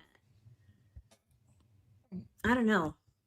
If anyone in the chat has lost a parent, it's especially like early. My dad was in his early 70s. That's not that old. It was too soon. But it's, you just gotta, it comes in waves and it doesn't go away. And I think that there's maybe a little bit of a problem in our culture where we, as a hive mind, think that like, you just need to hurry up and get over it, right? And just like be better. I think that there's something to be said for just like going through it and letting it have its moments and honoring it. Maybe not. I don't know. But tomorrow will be an emotional day for me. We are taking an 8-hour round trip in one day to spend 2 hours at a car show in honor of my father. But I think it's worth every single minute of it because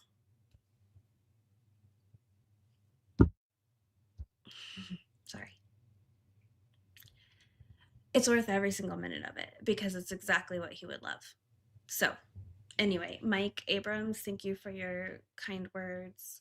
Dusk Frame, thank you. Elise, thank you. I hear Josh making his way back down. I'm going to have him make his way back, and we will talk to Ray, who's been patiently waiting. And if that doesn't go too long, we'll also get Logan, who's in the box. Yeah, but thanks everyone for being here. Thanks for all the support.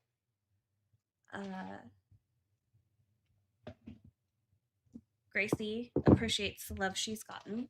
We've been talking about the fur baby. She has a new dress on tonight from the last time we went live. She looks like a bumblebee. So, you know, Bumblebee Gracie. Oh. You're making these so perfectly. Yeah, you're welcome. Go to the bottom line and then, you know, drizzle the drizzle. Bigfoot hunters. You know what? No one has been able to positively disprove Bigfoot to me. So prove, though. Maybe it's Burly Bigfoot. Who am I to say? I don't have definitive evidence against Bigfoot. Why don't you believe in God? All right. We are 30 seconds away from him coming back and bringing up Ray. All right. Mix a new little cocktail. Thank you, my dear. Okay. Here he comes. Let's go. Let's go. And I can do. I hope I can't. I don't even know where the screen is. I was gonna bring him up, but I. Boom.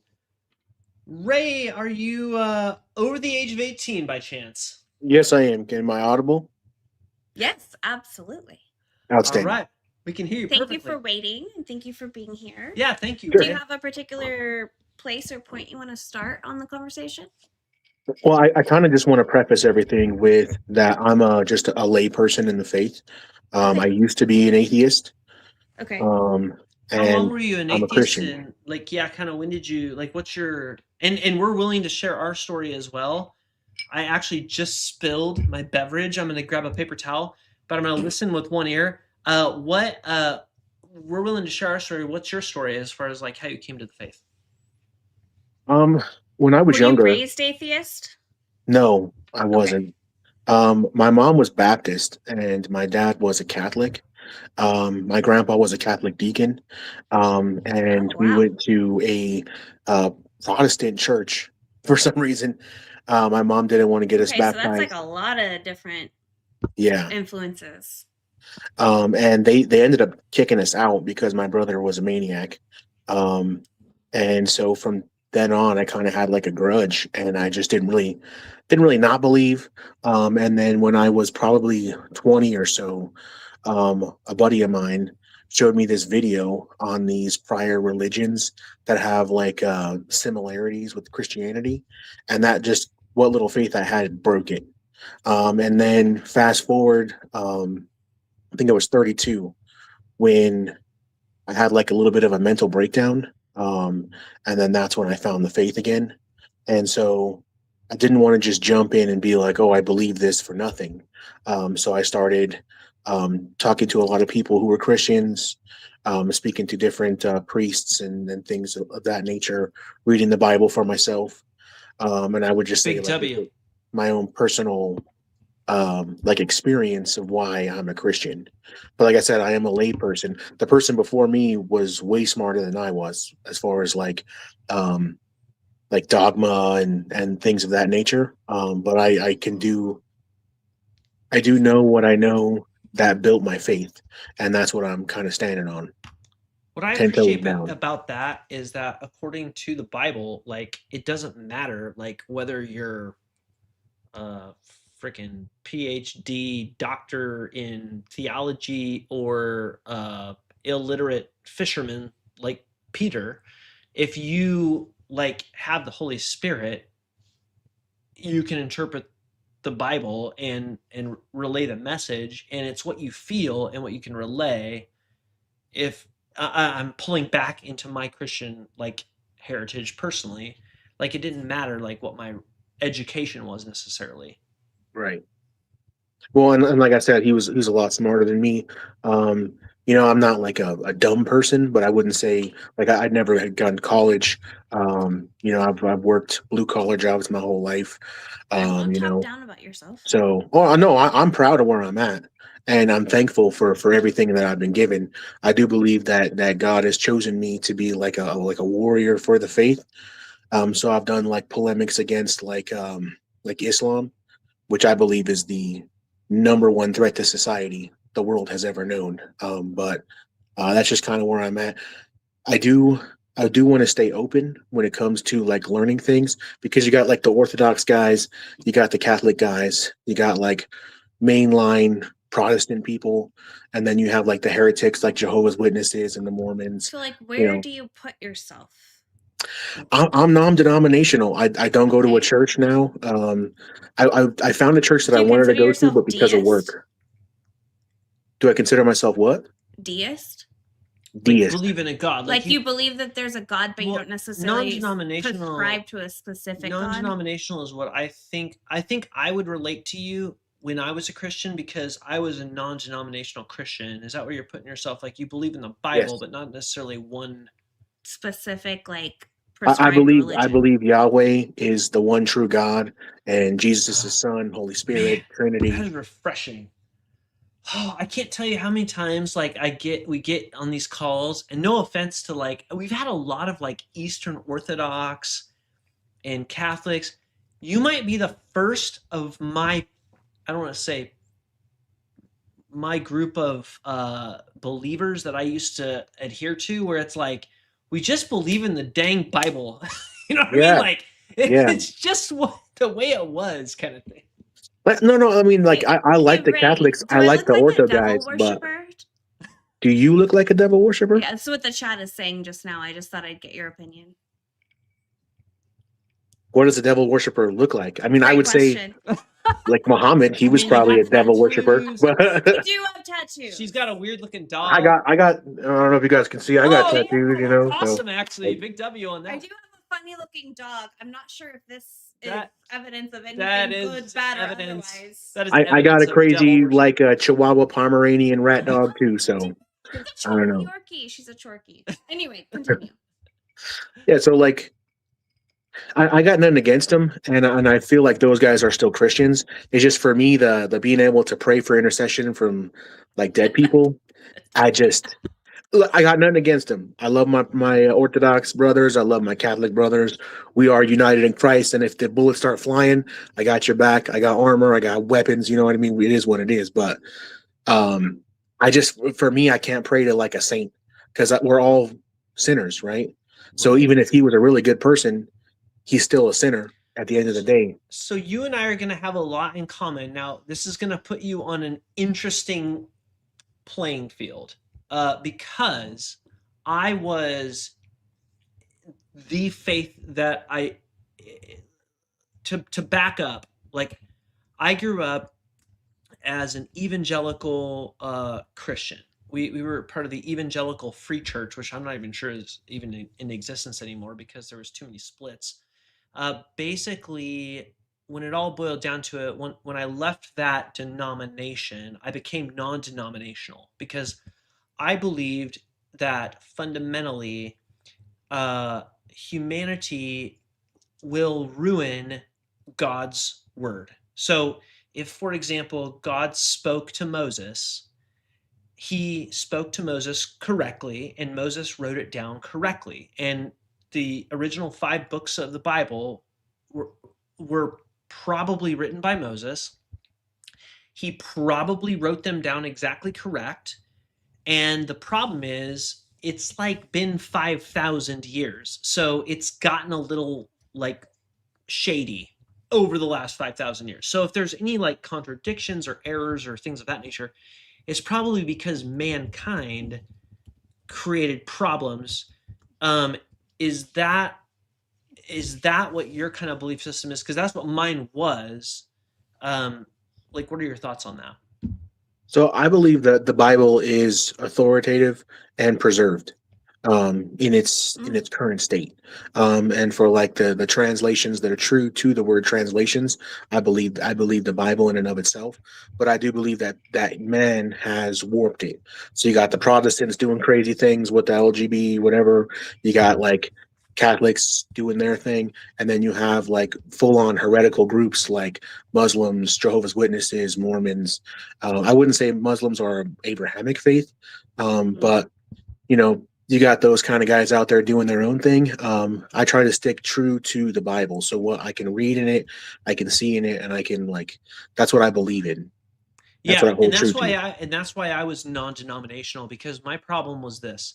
I was like, the second you start getting into Thomas Aquinas, and the second you start getting into Tertullian and all these church fathers who are influencing things like Augustine and his book The City of God, and now all of a sudden we've got these things. It's like, well, wait a minute. Why did it take Thomas Aquinas, which, no offense, and hopefully John's still listening, and actually hopefully he's listening so that way when we have the next conversation I'd be interested 100%. To hear his thoughts. But Thomas Aquinas was 1200. This is 1,200 years after Jesus.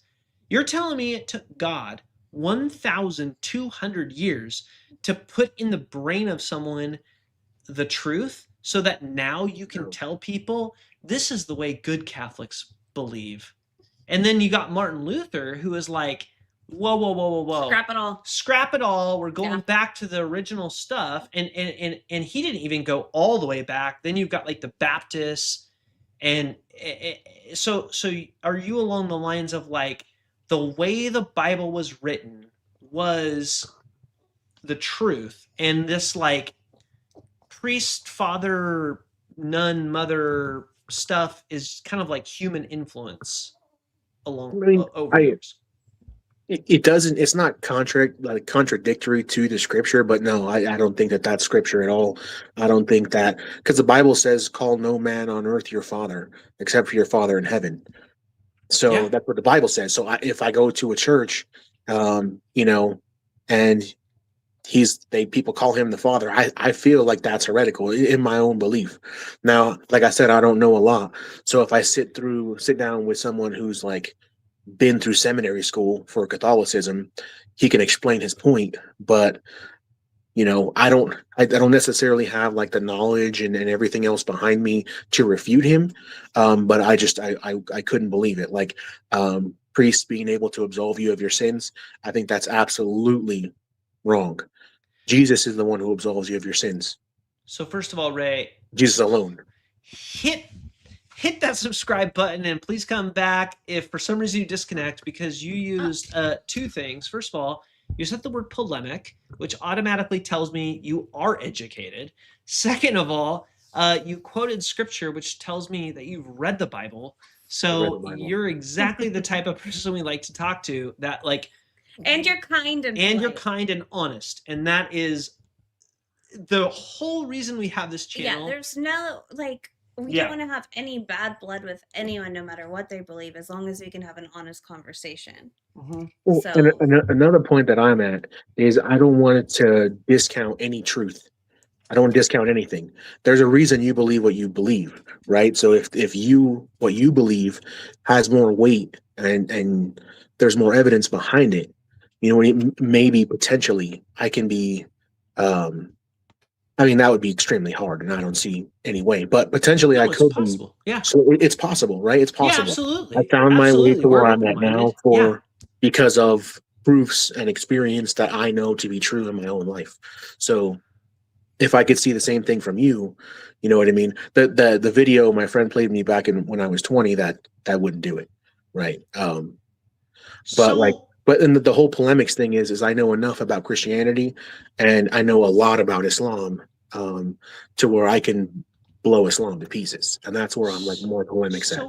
So do you have a history in Islam? Do you have how do you know about Islam? What's your history there? So with Islam, I knew some people who were Muslims, and I was just I heard Islam's a religion of peace.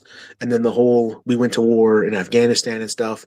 My brother came back from the war, and he's like, no, Islam is messed up, whatever. And I still was an atheist at the time. So I was like, what do these guys really believe in? And then so I started reading their book, and I'm like, whoa. 65-4, 33-49, 434, beat your wife, that sort of thing. I was like, this is crazy. This is absolutely nothing I can believe in because I'm a good person, right? Wait. So you don't like that stuff in their book, but it's okay in the Bible?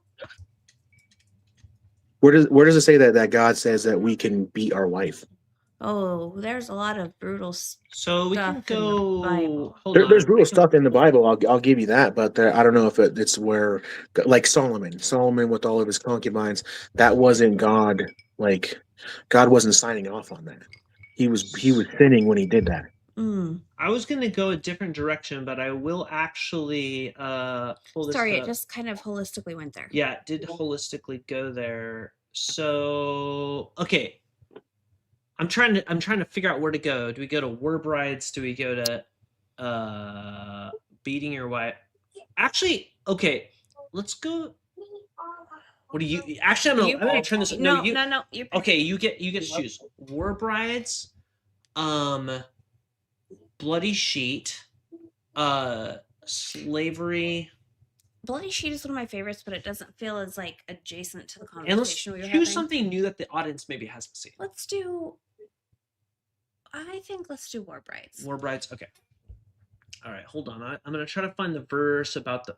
Oh, there's the gang raping too. Okay, hold on. We're gonna go war brides. I guess war brides technically isn't hitting your wife, which was the point we made. Hitting. Yeah, he was talking about hitting your wives and hitting your wives is just like I mean, I guess stoning women is stoning women due to. Let's go to the bloody sheet because that's stoning your wife. So like, and I know you guys are gonna like. Can you pull from the New Testament because we're under the new covenant of Jesus, right? Oh, so no. when he fulfilled the old laws of the Old Testament, then we're not. Hard. Disagree. I mean, you could disagree, but we can talk about that. But first, can we talk about the hard text and then talk about why the New Testament does not negate the Old Testament? So you're also, why would you want to get rid of like most of your book? So are you saying that the Old Testament's irrelevant when it comes to like the laws? In a sense, because like what Jesus says, a man is not defiled by what he puts in his mouth, but what comes out of it, right? So like dietary laws and those things. And then when he fulfills the law and he comes back and he says, the laws of my Father, to love your neighbor as yourself. You know what I mean? That's what does that have to do with anything? Hold on. Can I share some scripture on the screen? Yeah. Okay, let's pull some Bible verses. I just had the like kind of a list of. Let me see if this shows up. I'm testing my technological skills here. Stand by. Little screen share. Little screen share, theoretically. Okay, so because this is we have to start with the premise, right? Like, sure. Is the Old Testament irrelevant, or is it relevant? Now, it's irrelevant for history. Sure. It's going to be a little bit of a grab bag here. Because I didn't read ahead. So let's find out what we're getting ourselves into. So this is James 1:1.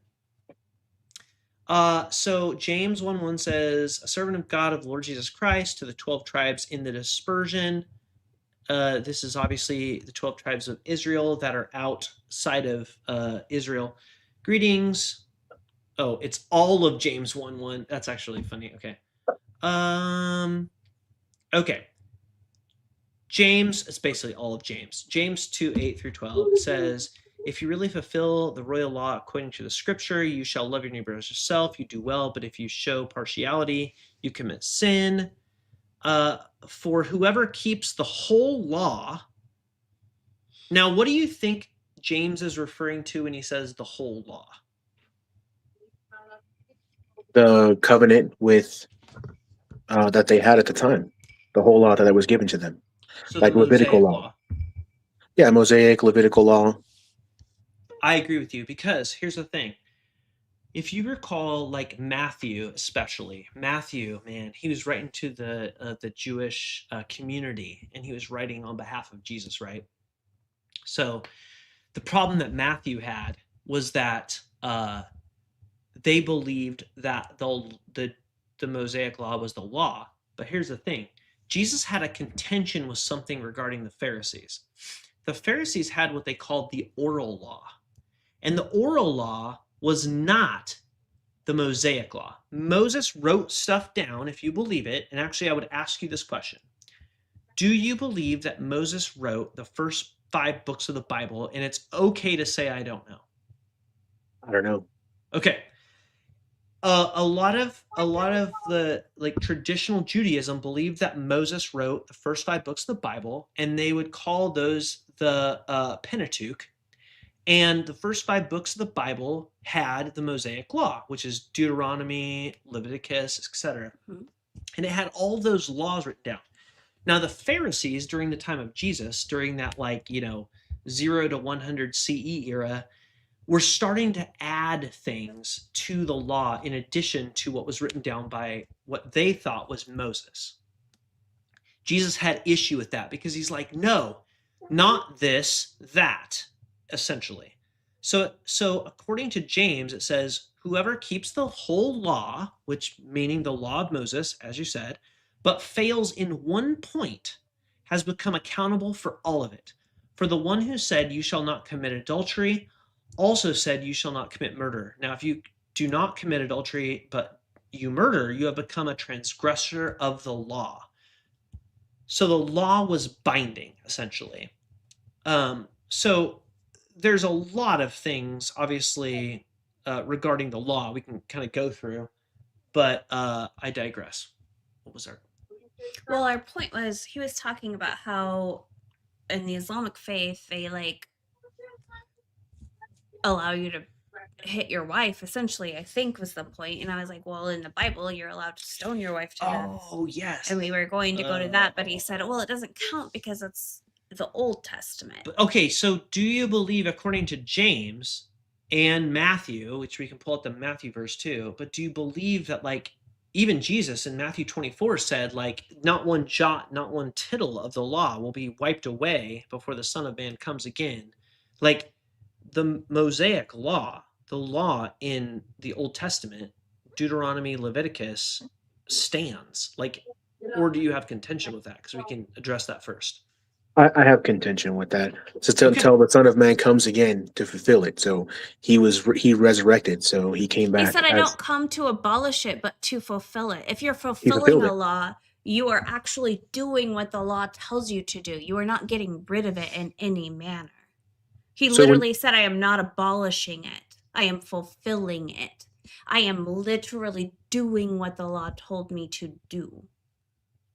So the keeping the commandments, that's where I would say that in the New Testament it says to follow me and keep my commandments. Yes, all of them, including all of them that I already gave you, that I told you should always be followed. But see, I would disagree with that. Not a tittle shall be taken away.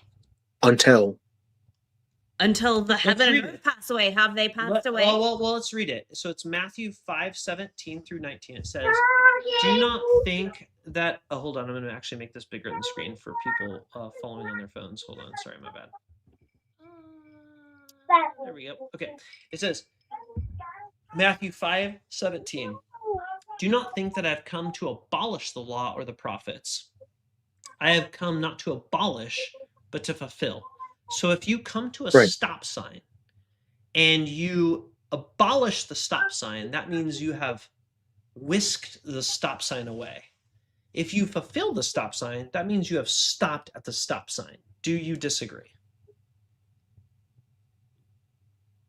In with that one example, no, I do not disagree. Okay. And I'll give you plenty of chances because semantics are semantics. Okay. For truly I tell you, until heaven and earth pass away. Has heaven and earth passed away? No. Okay. Not one letter, not one stroke of a letter. That's where the jot and tittle comes from. That's New King James. For those King James onlyists, it's actually very poetic. It does sound very pretty. Yeah. It's always stuck in my head, jot and tittle. Jot and a tittle. Not one letter, not one stroke of a letter will pass from the law of Moses, as James referenced, until all is accomplished. Now, what is all being accomplished? Heaven and earth passing away. Therefore, whoever breaks one of the least of these commandments and teaches others to do the same will be called least in the kingdom of heaven. You've heard this verse. But whoever does them and teaches them will be called great in the kingdom of heaven. So Jesus is teaching his people, and actually, I would love to have this conversation. Like, dude, sometime we got to do like a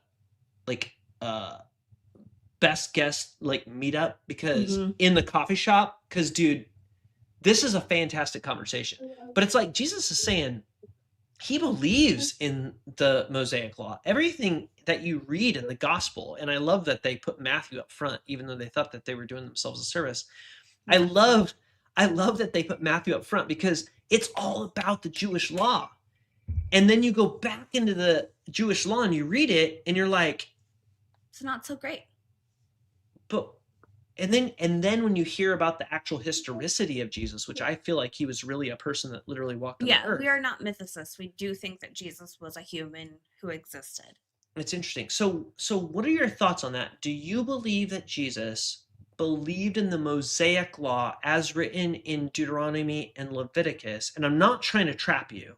You can also just say, I don't know. That is a fair way out. Like, if you're like, you know what? I don't know if Jesus really believed in Leviticus and Deuteronomy.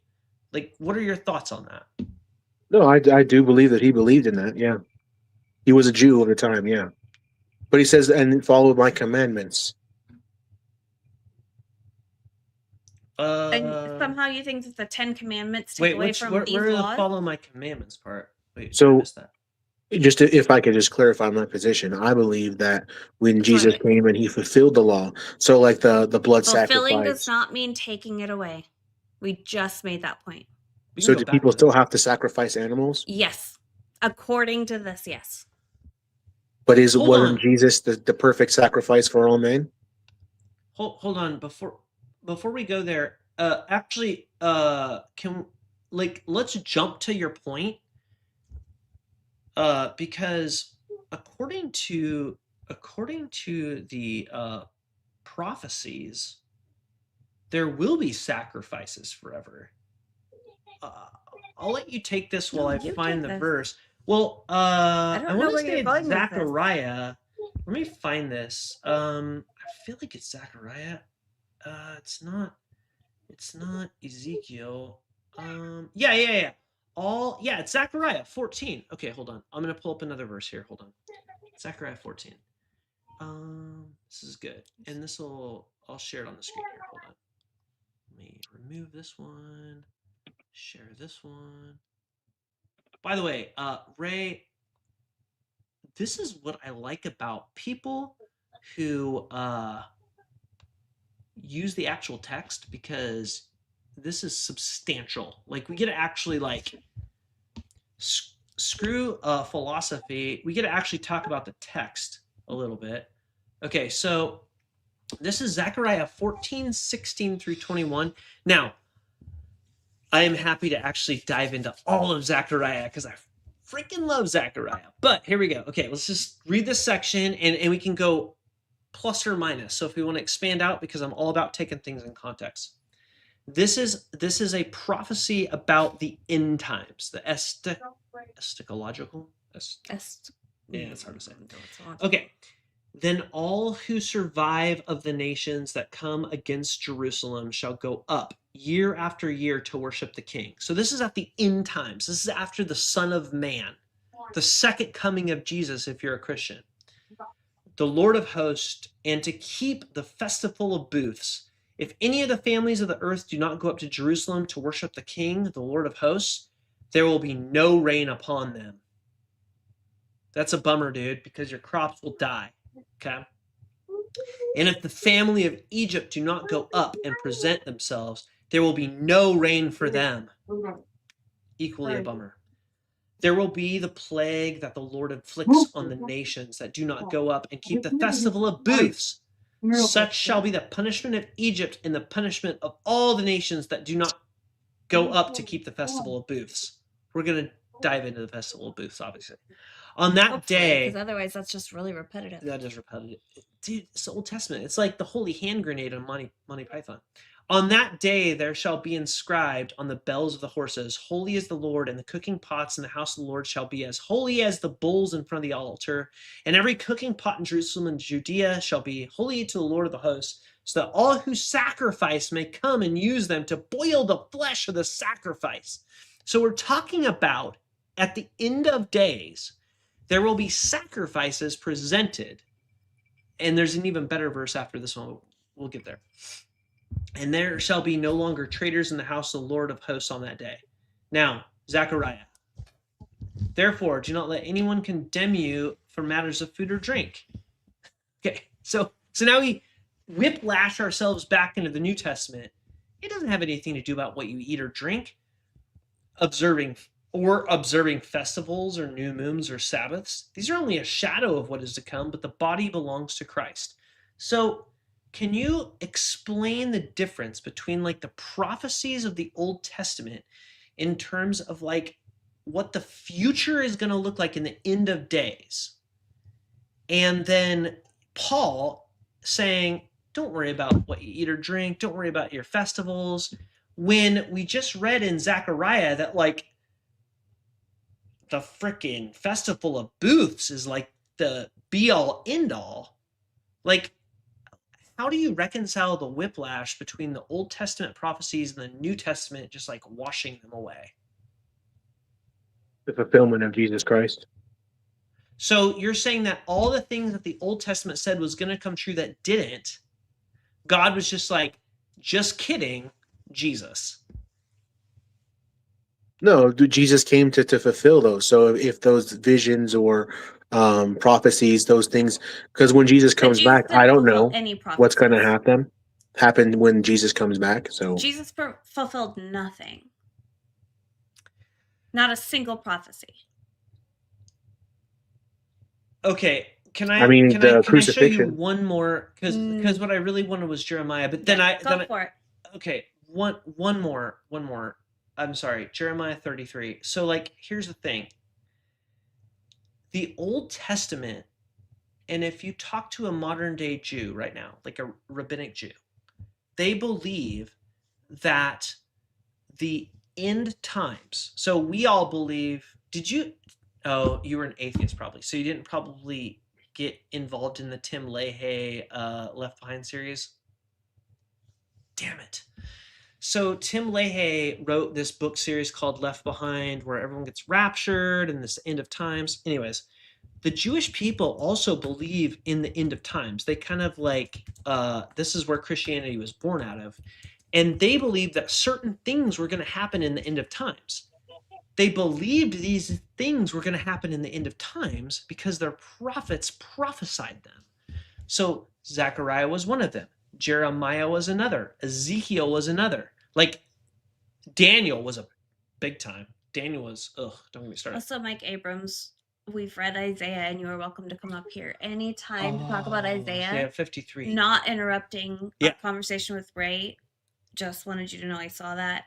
If you guys have somebody who's like learned on those things. My thing with like the Jews and the rabbinic Judaism, they're very like influenced by like the Talmud and like from Rashi and their rabbis. So I'm not going to take anything from rabbinic Judaism.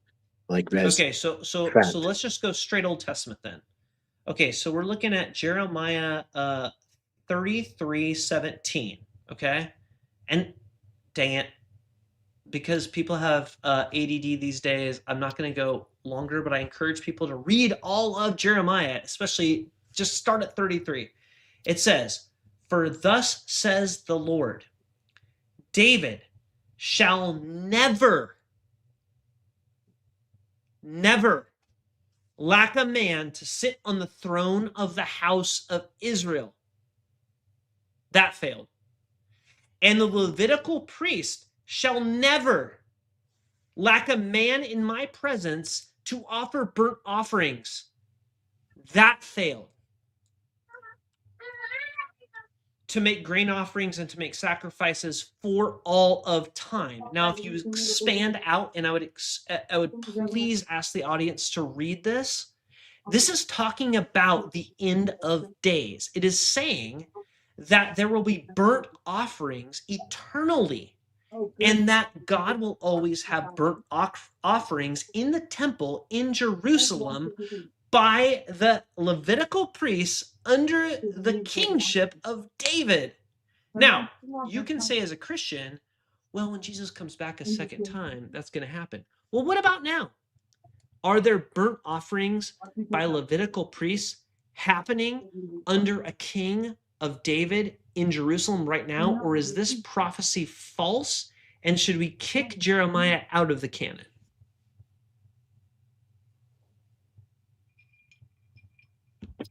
It's 33. Please actually do look this up. It's Jeremiah 33. Read the whole chapter. And I'm not here to do a gotcha, because I hate that, especially when I obviously had this prepared. And so it's one of those like cherry picking moments where you could cherry pick things and get me.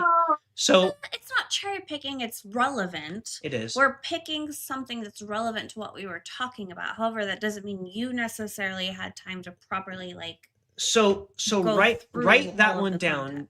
Write Jeremiah 33 down, and then let's look at Hebrews. It says Hebrews 7:11 through 12. It says, "Now, if perfection had been attainable through the Levitical priesthood," now get this. Okay.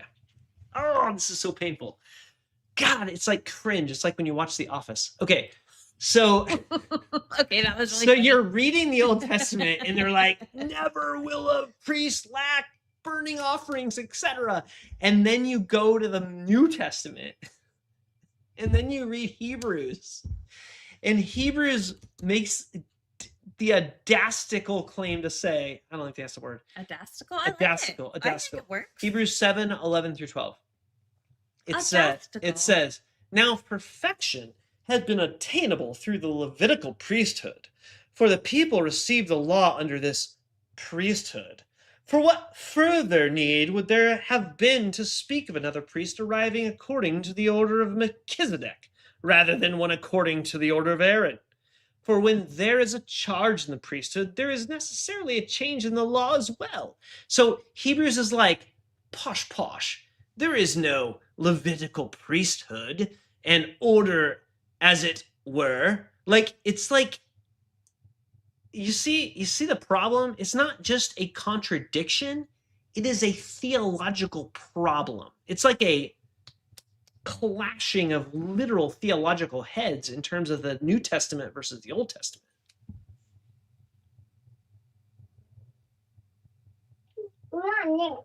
And that I'll scroll back up so you got that one too. That's Hebrews 7:11.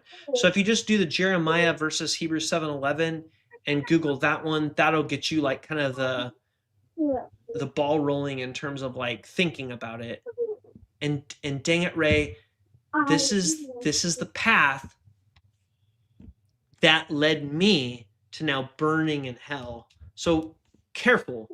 Do not read too much.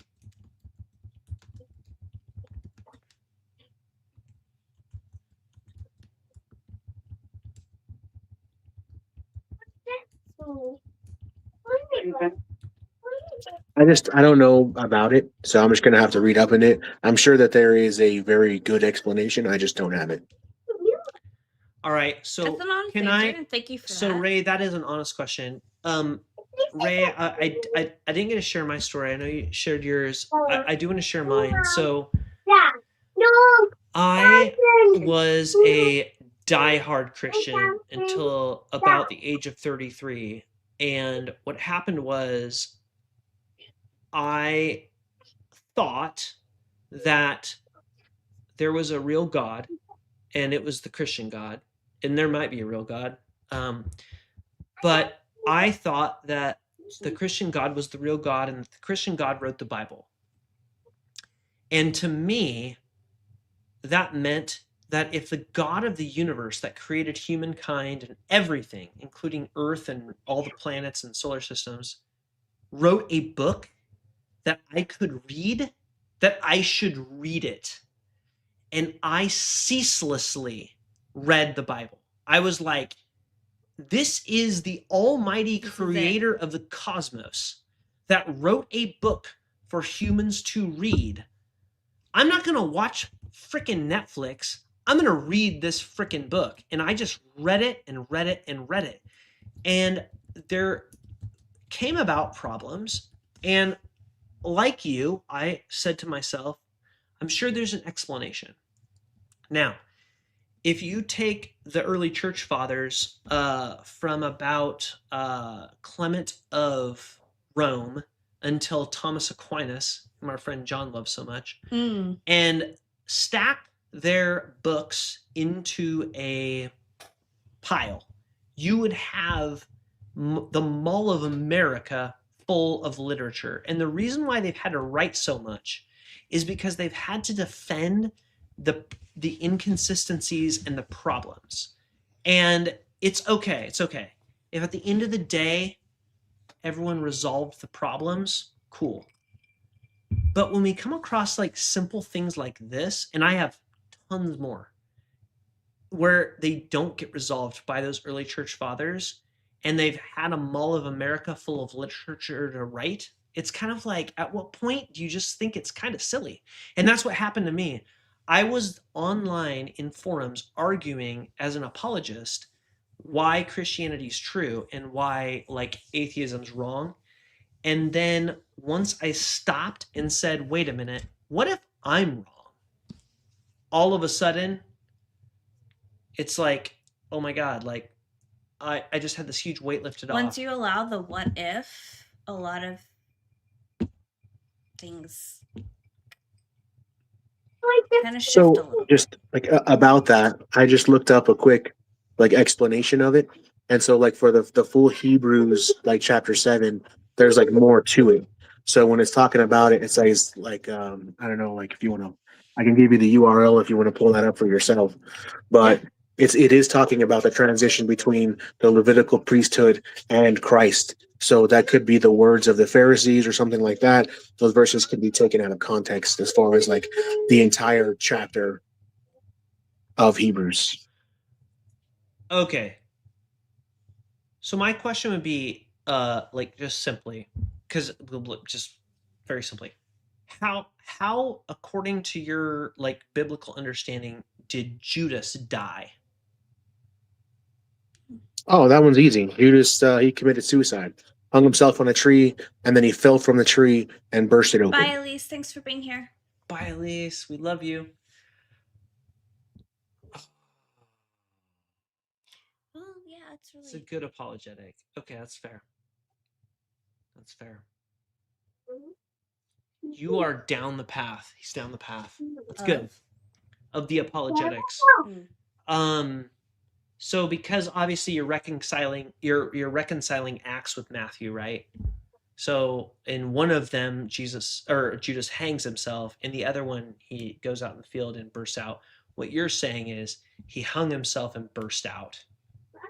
Yeah, fell from the tree and burst open, potentially. Who bought the field of blood?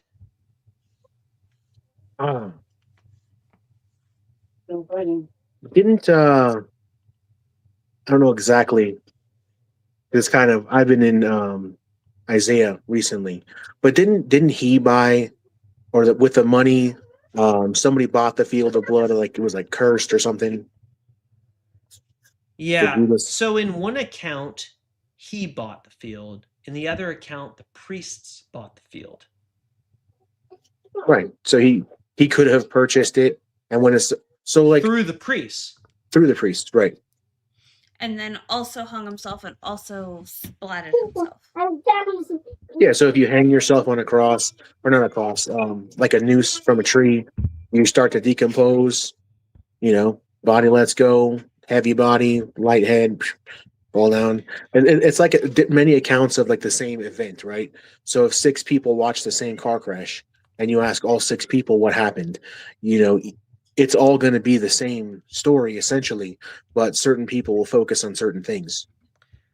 So do you believe that God, you'd said earlier that God like inspires the Bible, right? Like God essentially writes the Bible. God inspired men to write the Bible to like bring like bring a point across, right? History, points, things that are super important, those are like concrete, but it's written through the lens of a person, so they're inspired to write them. So if we've got something like this, okay, let me share another one here. First Kings. Okay, so if we've got something where it says, pop it on the screen, pop, pop, pop. Okay, so let's say it says, these were the chief officers who were over Solomon's work. 550. Okay, so by the way, I hate it when people skip over it. Sorry. This is 1 Kings 9:23. So for anyone following along, 1 Kings 9:23, read the whole chapter. Don't read just the verse, please. These were the chief officers who were over Solomon's work, 550, who had charge of the people who carried on the work. Okay? Same exact project, same exact story. We scroll down to 2 Chronicles 8:10. These were the chief officers of King Solomon, 250 of them, who exercised authority over the people. You said 2 Chronicles 8:10? Yep.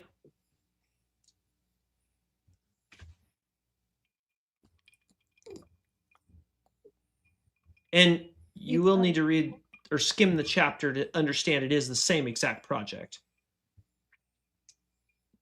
Right. Let me just look into this real quick.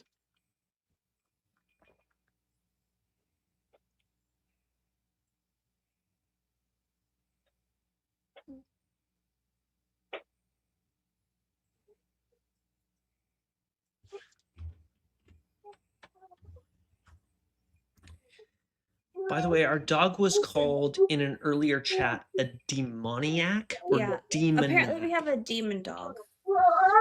He looks fine to me. Yeah, she's great. It's Gracie. Yeah. She's a Chihuahua Yorkie, as mentioned earlier. She is up there in age, but she's not she's never unnaturally old. That I know of. Chihuahuas naturally are 50% tremble and 50% anger. They're just deep down inside. They have like. Awesome. That is very good. Yeah, so she's a Yorkie, so you can see the Chihuahua eyes, but the Yorkie like shape, little Yorkie. So, I'm going to have to admit that I personally don't have the knowledge on it, but when I look to people who know it, they say that the chief officers. The 250 chief officers in 2 Chronicles 8:10 bear rule over the people, and the 550 chief officers in 1 Kings 9:23 bear rule over the people that wrought in the work. So the verses are talking about two different groups of chief officers. 250 chief officers were in charge of the people of Solomon's kingdom, and there were another 550 chief officers who were in charge of the workers. Okay, Ray, I'm going to tip my cards, and I'm going to give the chat and anyone who's listening the behind the curtain. So first of all, I have a program that I've created called the Debate Copilot, which actually shows like a lot of biblical contradictions, the failed prophecies, et cetera, et cetera. Anyone who wants a copy of this app, it's an app, but it's an HTML file, I will freely share with them. If you just want to email us at inquirycouple@gmail.com. There's no we're not monetized. We're too small for that. We do this for fun. But the reason why this happens, Ray, are you familiar? And I'm not actually going to ask this as a question because I hate it when people pin people down. There's a thing called the JEDP source situation with the Old Testament, and the JEPD means J is Yahwistic because the Germans in the 1800s discovered this. You've got the Yahwistic, you've got the Elohim, you've got the Deuteronomical, and the priestly sources. So there were 4 sources for the Old Testament. Okay. And the reason why this happened was because when the Old Testament was constructed, it was around 722-ish BC during the period of Josiah, when the northern 10 tribes were fleeing as refugees down into the southern 2 tribes of Israel. Okay. And the problem was you had these traditions of the Elohim sources, which were the northern tribes, the Yahwistic sources, which were the Judean tribes, and the priestly sources, which were trying to meld them together. Now, the best example you can possibly see is there's three really, really great sources, and I would just encourage you to read this on your own. Read Genesis 1 and read Genesis 2. Compare the order of when God made things on the earth. Because it's still 6 days, and he still rests on the 7th. But he does not make them in the same order. Now, why would you ask, if you're making a book, would you have chapter 1 order things one way, plants before fish versus fish before plants? Mm-hmm. Or plants before sun?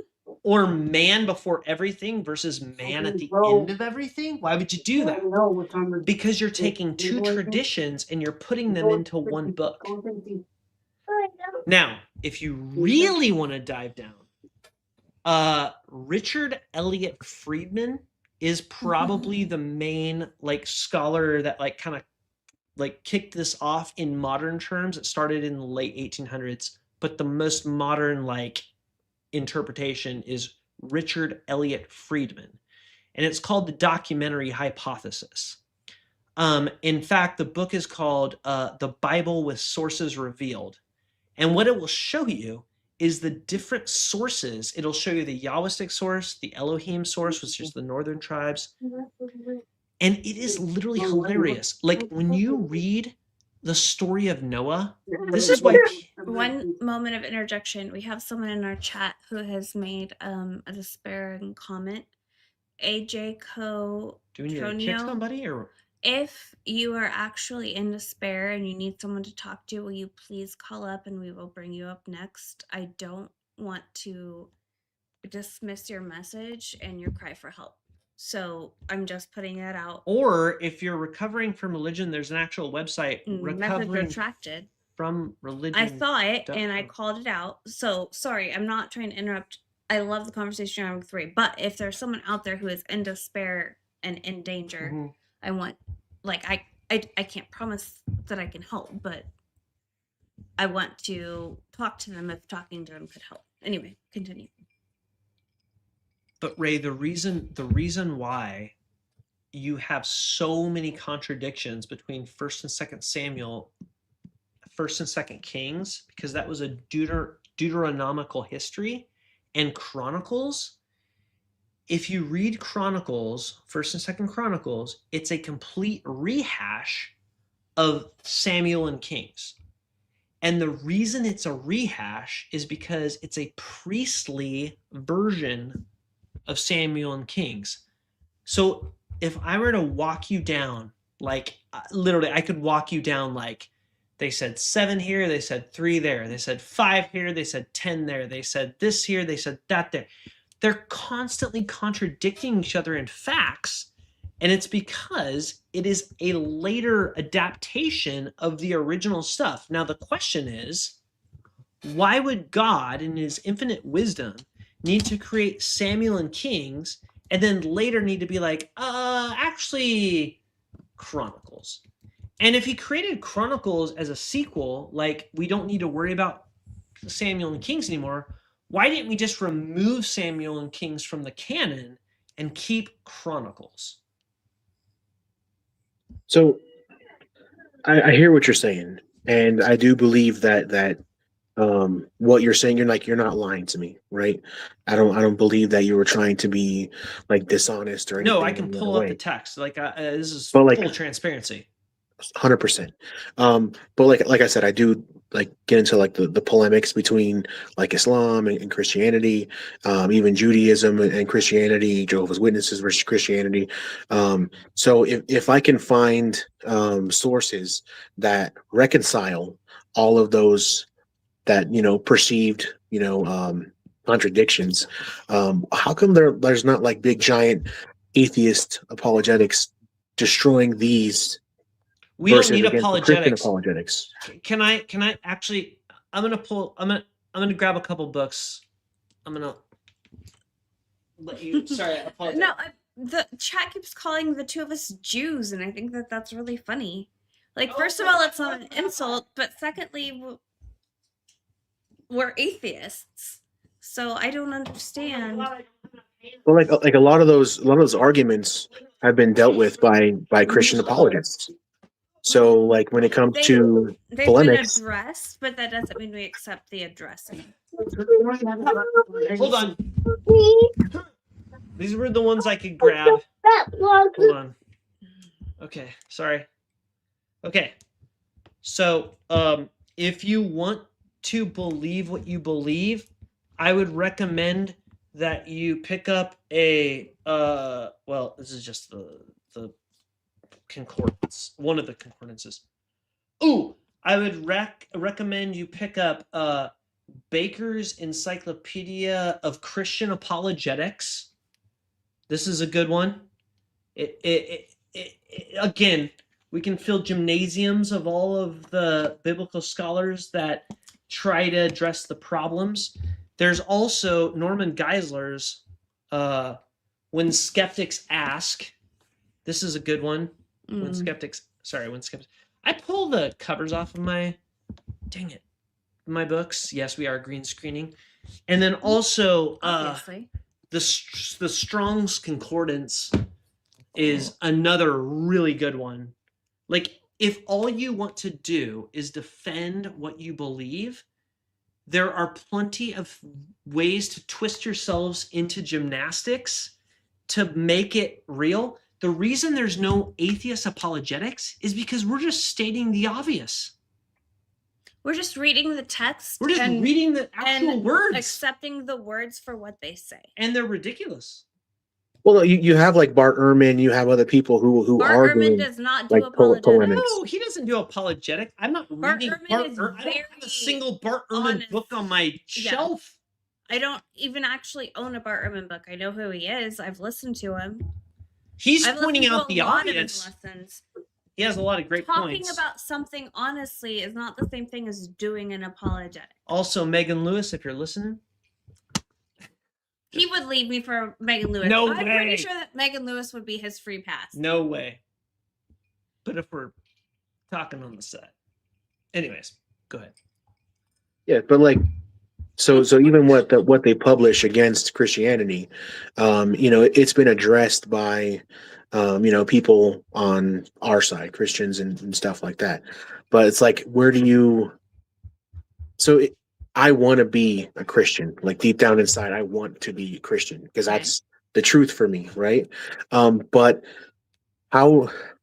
So if these people believe what they believe, because I truly believe that Yahweh is God, and I truly believe that I have felt the hand of God. I have seen God in my life. What's that? Why?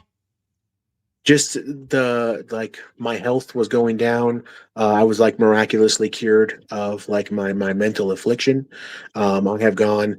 So when I like completely broke down, it was like I couldn't eat, I couldn't sleep. Everything was gone. I lost my job. Like everything just went completely downhill. So you went through something hard and you came out on the other side. How does that equal God? Because I believe that it was only through the power of God. Science, medicine, and your own personal strength. Because like, I saw doctors. Any sort of medicine? I did. I saw doctors. I saw therapists, psychologists, and they didn't fix it for me. Like none of them could give me answers for what was going on. I tried different medications, and they didn't work. And then I found Jesus, and like. He led me right out of the darkness. I was like night and day. So the second you found Jesus, you got healed. So you were not with a single doctor or a single medical procedure. You just found Jesus and no. I had two different doctors, and I saw a full-on psychologist, and then I had gone through a number of therapists after that, and they couldn't fix me. And for whatever reason, they couldn't, like, there was no breakthrough. And then I found Jesus, and it was like night and day. I immediately changed. So do you think that in the course of history, or let's just say in the last 2 years, there's been a person who was a Hindu that joined the sect of Vishnu and was like, you know what?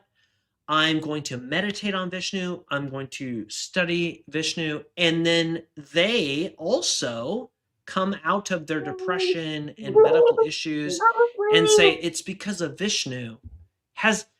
Are you saying that's never happened? Because quite frankly, I actually know of an instance where that has happened. We've heard callers on the line where it's like you're part of a different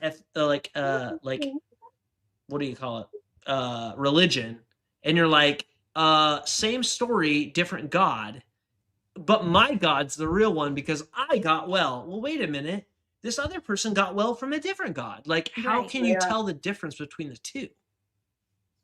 I mean, just what makes without sounding ignorant, why is your miracle story religion better than the other miracle story? Yeah. So without sounding, biased as as best as I can, I personally haven't seen it, but I have heard testimony from people who have had cancer and it's fixed. People who can't walk and it's fixed.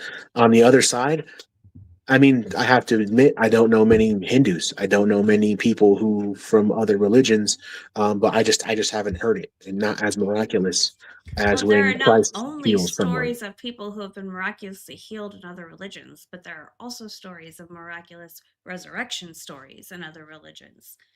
I don't think that because you have one, that makes all the rest of them true. That's fine.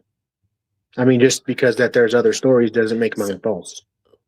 But what I'm saying is personal experience can't really count as irrefutable evidence. No, I understand that. Every religion has it.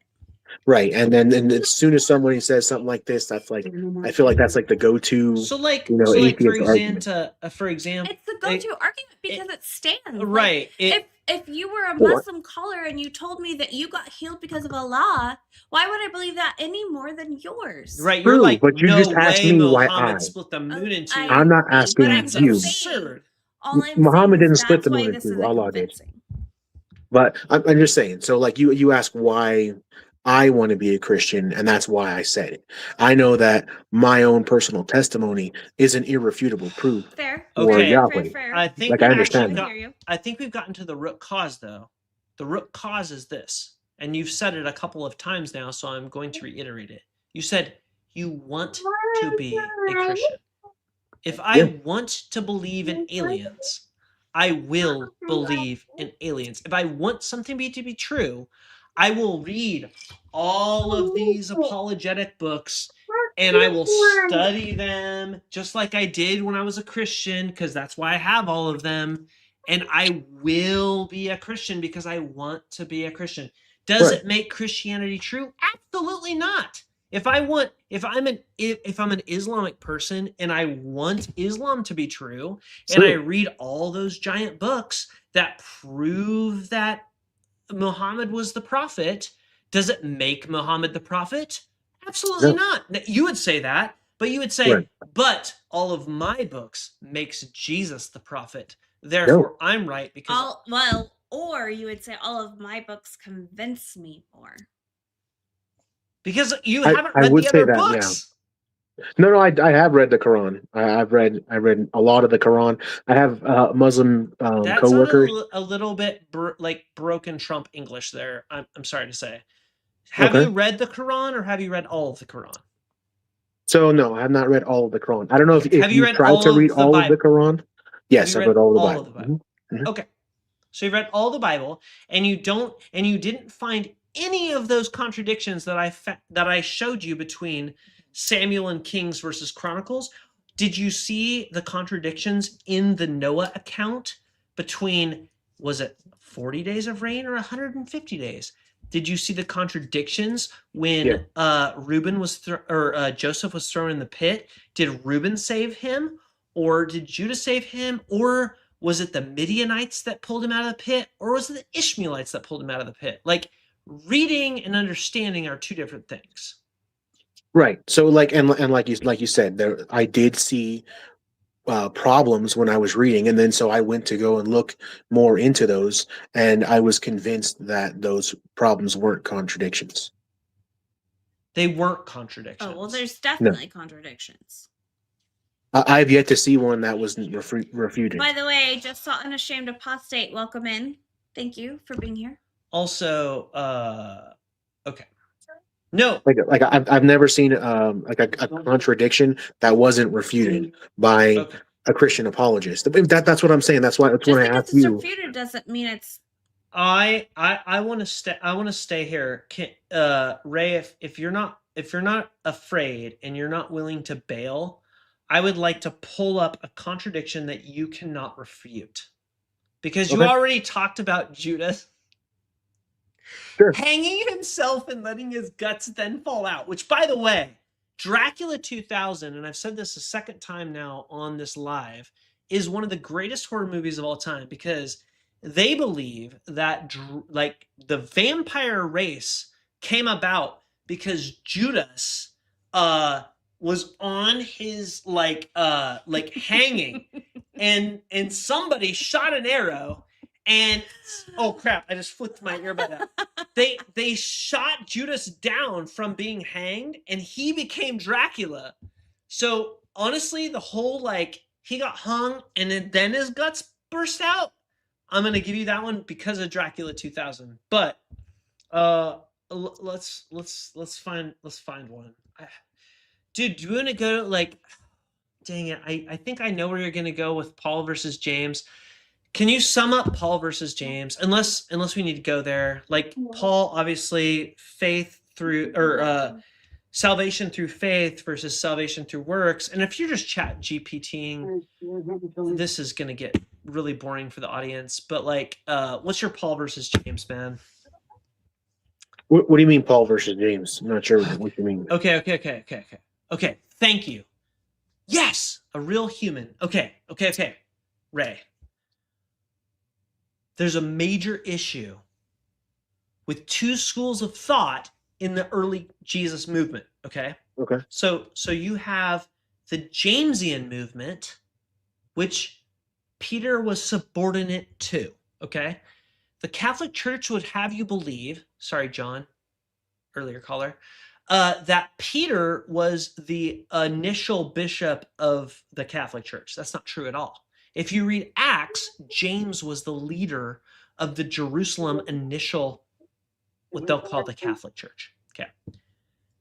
If you read the book of James, and I would encourage you to put on blinders and read the book of James, then I would encourage you to read the 7 uncontested books of Paul.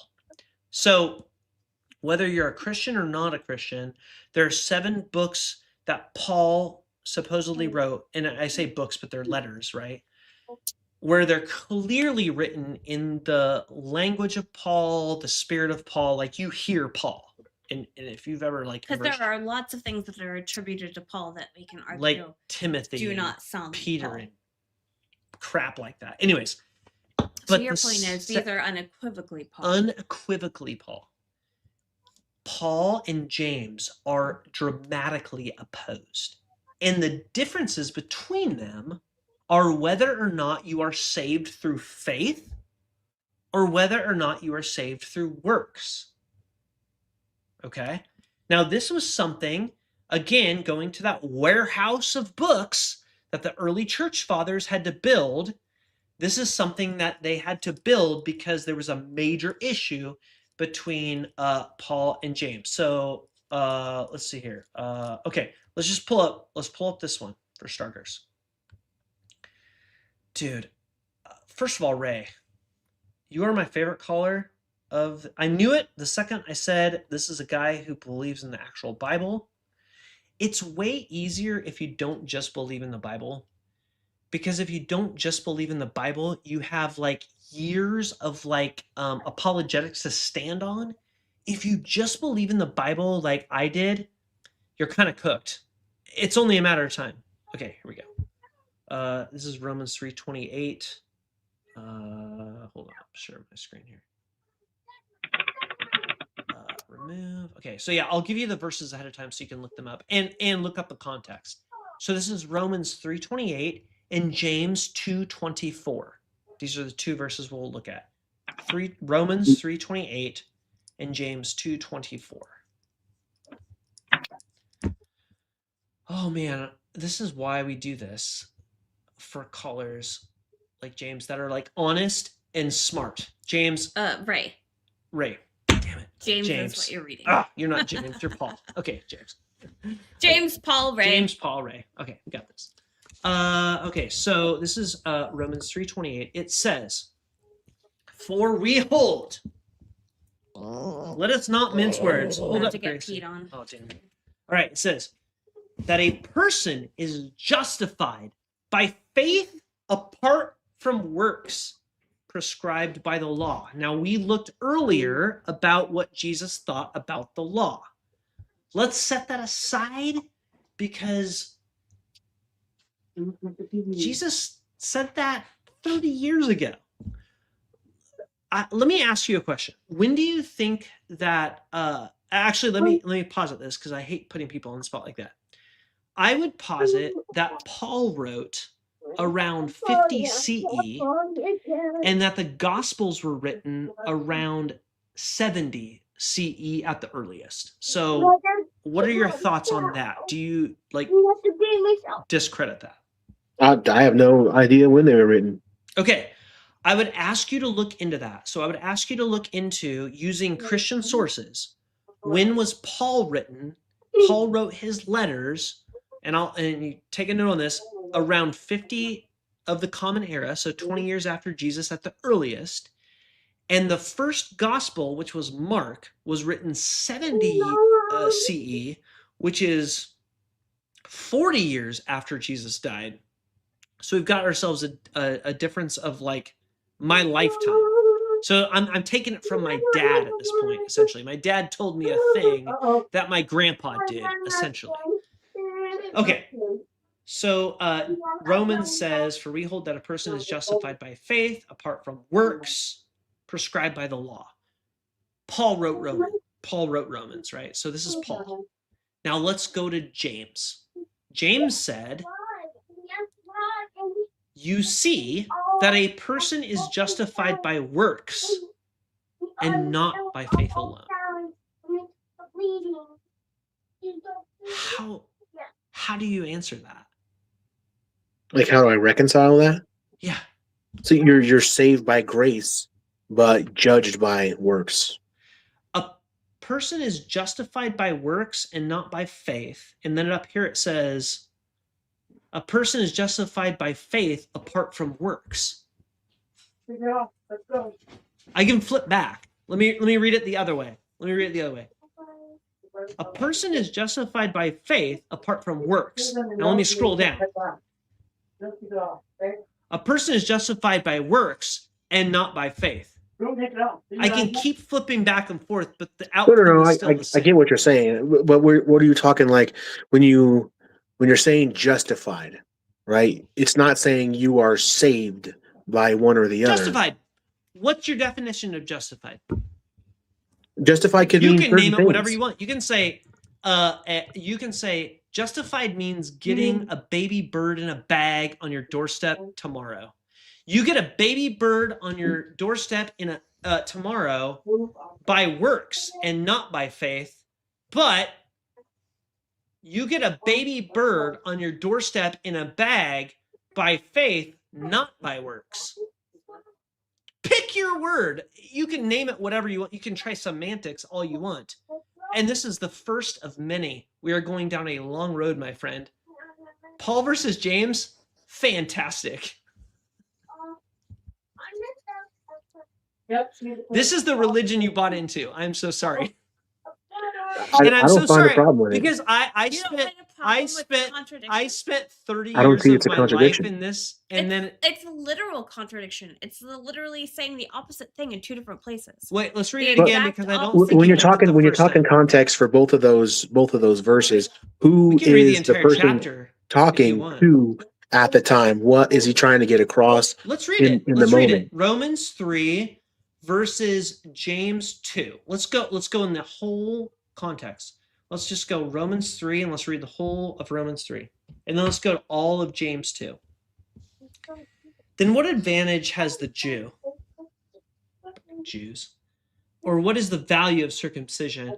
Much in every way. For in the first place, the Jews who entrusted with the oracles of God, what if some were unfaithful? Will of their faithfulness nullify the faithfulness of God? By no means. Although every human is a liar, let God be proved as true as it is written, so that you may be justified in your words and you'll prevail. I will scroll down. We get the point. It's a lot to read. None is righteous, no, not one. Everyone loves that verse, right? For there is none righteous, no, not one. Blah, blah, blah, blah, blah. Okay, let's go around. Is it okay for us to go around 23 to get the context? Or as long as you're going to go to 20, as long as you're going to go to 24, yeah. Yeah, we'll go past it. Okay, now we know that whatever the law says, it speaks to those who are under the law. Okay, now listen. Paul had a problem. Paul was proselytizing Gentiles to Judeo-Christian beliefs, which means Paul was in what they called the diaspora. This was an area where it was Hellenistic. In other words, like Rome, it was Roman. It was a Roman area. There was Jews in the vicinity. They still had synagogues. And Paul was a leader of a synagogue when he had the whole Stephen incident. Okay. So he's got Jews around him. He's in Roman company. And he's saying you don't need to cut your dick. It's okay. You can join Christianity and leave your dick skin intact. And you don't need to worry so much about the blood. You don't need to worry about the blood. You don't need to worry about the pigs. Can you not just say foreskin? No, I'm calling it dick skin. Okay. It's a more modern translation. Anyways, okay. So Paul is saying in verse 19, now we know that whatever the law says, it speaks to those who are under the law, meaning the Jews, so that every mouth may be silenced and the whole world may be held accountable to God, for no human will be justified before him by deeds prescribed by the law. Oh man, I could preach on this for days. For through the law comes the knowledge of sin. This is going, man, back to the talking snake in the garden. Which, don't get me started on that. But now, apart from the law, the righteousness of God has been disclosed, and it is attested by the law and the prophets, the righteousness of God through the faith of Jesus Christ for all who believe. For there is no distinction, since all have sinned. Can I get an amen? And fall short of the glory of God, Romans 3:23. They are now justified by grace as a gift through redemption, that is in Christ Jesus, whom God put forward as a sacrifice of atonement by his blood, effective through faith. He did this to demonstrate his righteousness. Did I already skip past it? Is it just... No. You're in it. Okay. It was blah, blah, blah, blah. Damn it. I feel like I missed the thing. It's all in the context. He did this to demonstrate his righteousness because in his divine forbearance he had passed over the sins previously committed. Okay, it was to demonstrate that at the present time his own righteousness, so that he is righteous and he justifies the one who has faith of Jesus. So then what is boasting? Here we go. Okay, you're right. It is excluded through what kind of law? So basically what Paul is saying is that no matter what you do, you can try to keep the Mosaic law as best as you want. You will not do it perfectly. And because you can't do it perfectly, it is never going to succeed. However, it says, through what kind of law? That of works? No, rather through the law of faith. For what we hold that a person is justified by faith, apart from works prescribed by the law. Or is God the God of the Jews only? Is he not the God of the Gentiles also? Yes, of the Gentiles also, since God is one. Oh my God, it just keeps going. Dude, he digs himself into a hole. I'm going to jump to 31, but we can keep doing this. Actually, I don't want to skip because I feel like that's cherry picking. Since God is one and he will justify the circumcised, back to the dick cutting, on the ground of faith, and the uncircumcised through the same faith, do we then overthrow the law through this faith? By no means. On the contrary, we uphold the law.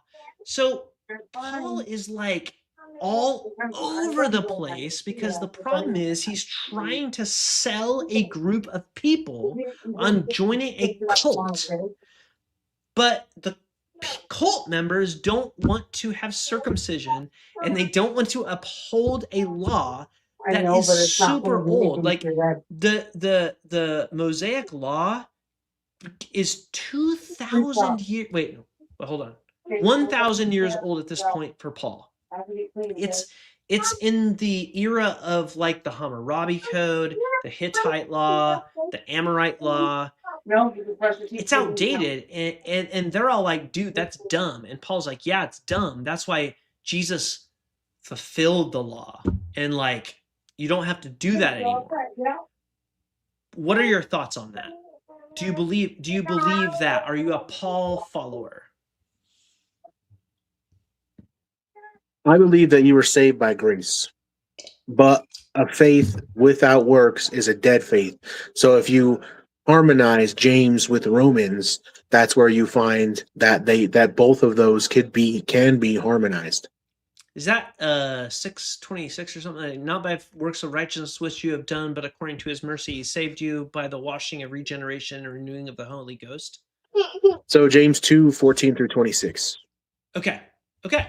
So then we go into James, where it specifically says it's not through faith, but by works. Let's go to James 2, and we'll go to James 2:24.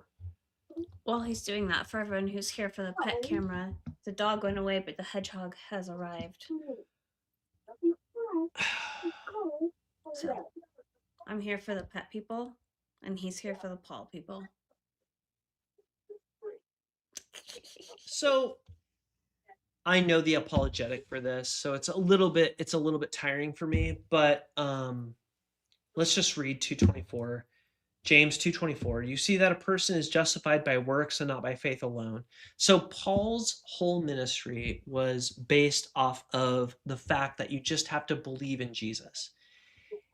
And the Jamesian school in Jerusalem, which was also accompanied by Peter, and if you read the book of Acts, you will see that Paul fought with the Jerusalem council, and in Acts they whitewash it, right? It's smoothed over.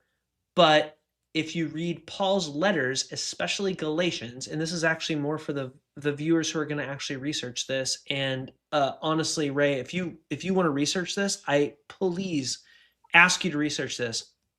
Read Galatians and then read James. Paul is attacking what he literally calls in Galatians the, I'm using quotes, so-called super apostles. He like calls out Peter, James, and the leaders of the Jewish Christian movement and says they are inferior to him because he has seen Jesus in his spiritual, like, woohoo, like, I never saw him in the flesh, but I got bumped on the head on the way to Damascus and I saw this vision. Like, it's interesting. I'm going to shut up, man, because I feel like I went on a tangent. Go ahead and address what you think. I apologize for ranting. This is just emotional for me. Apologize. Oh, crap. I think you're muted. Oh.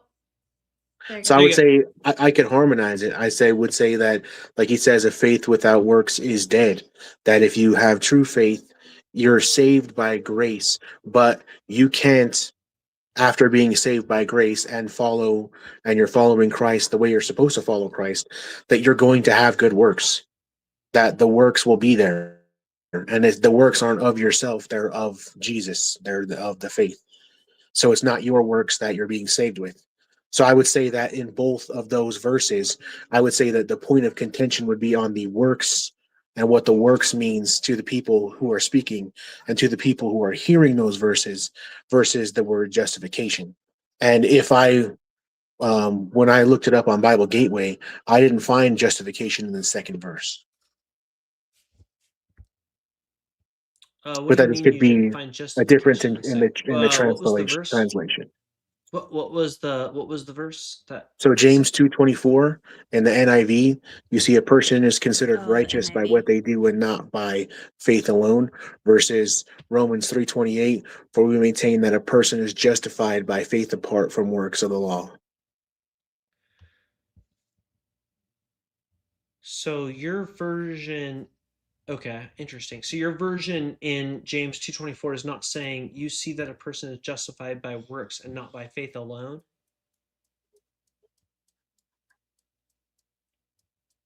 Is that correct? Right. It says you see that a person is considered righteous by what they do and not by faith alone. Paladin, hopefully you're here because Justin recommended us, but also it could be because of a robot goat. Did you say a robot goat? I was just... All right, let me flip to the NIV. Oh boy. NIV, here we go. I'm interested what the NIV says. NIV also says... Oh, no, sorry, it didn't update. All right, my bad. Yeah, it's NIV. A person is considered righteous by what they do and not by faith alone. I mean, that's semantics. Can you get... Come on. I can see both sides. I mean, I can see where you would see that was a contradiction, but at the same time, can I ask you a question? You've answered some interesting questions here, and you've opened up a train of thought for me. What would it take for you to not believe in the Christian God? See, this question scares me, because I do believe that if the evidence did exist, that I could turn away from the faith. I could turn away. What would that evidence look like? But see, that's tough, because like when you ask an atheist, what would it take for you to, believe in God, and what's that? God paints in the sky with not like sky paint like an airplane, but like a real highlighter. I'm God, dumbass, believe in me, and here's a hot dog, and puts a hot dog in your hand. He actually answers a prayer in a demonstrable way, not like I found my car keys, but those people died of cancer. I mean, there's many ways I could... there's a lot of different but I mean, playing devil's advocate, you could say, well, what if you're just experiencing some sort of psychosis when that happens? Exactly. So you could, so that wouldn't be sufficient evidence, technically. But it would be a lot easier to attribute something to psychosis than to attribute it to a god. I'd ask Adele. I'd say, Adele, did you just see that in the sky? And if she said yes, and I'd say, hold on, let me check with Ray. Ray, did you just see that in the sky? And it said, Allah is the real God and not Yahweh? Did you see that? And Ray, you're like, yeah, dude, it freaking said Allah. And it said Muhammad split the moon in two. And Adele's like, yeah, I saw that too. I'd believe it. But what would convince you that Christianity is not true? See, that's tough, because even then you could explain that away as like a mass hysteria. Why are you trying to explain things away? Right. Well, I'm just saying. So, like for me, I can't. Hold on. Okay. Every evidence of belief that actually exists right now could be attributed to a mass hysteria. Like, have you researched Jim Jones? That's where faith comes in. That's what I'm saying. That's where faith comes in. Why? So, but like I said, so when I was younger in my 20s, and that video broke my faith before, it wasn't until later that I was able to refute all those things. So I have my email up now, and I want to see all of you said you had like a PDF or HTML of a bunch of contradictions. So if I went through those contradictions and I looked through all of everything of what the other Christians have said about those things, if even one of those supposed contradictions could not be reconciled, that would be enough to break my faith, because God cannot be God if he's has a contradiction. God cannot be God if he's wrong in some sense. Hold that. That is all. That's all I ask, because all you have to do is continue down that path. And I'm not here to like deconvert people, but I am here to like find the truth. Well, yeah. I've yet to see one. I've yet to see one contradiction. The reason that we do this is to ask hard questions and to like press a little bit against things that like people don't necessarily press against because it's a little bit uncomfortable.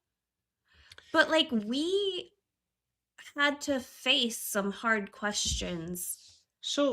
And ended up where we are, because when you answer these things honestly, if you are being truly honest, okay, give me what. I think that you would end up where we are. And how many angels were at the tomb? For you to prove us wrong. How many angels were at the tomb? The two what? The tomb of Jesus Christ. You would think that, okay, to preface this, is the death of Jesus important in the Bible? Extremely. It's pivotal. I think it's like, right. It's the thing. The death and more resurrection. The resurrection. Right. Do you think that God told Matthew, Mark, Luke, and John what happened? Yeah. How many angels were at the tomb when someone came to the tomb? And we'll address who came to the tomb. But first, how many angels? So, like, I've heard, I don't know about the angels thing, but I've heard as far as like who came to the tomb and when let's just talk about the angels. Apologetics did that. So give me the verses. I'll look them up. Okie dokie. Let's go Mark 16:5. Can you read Mark 16:5? I'll pull it up. Yep.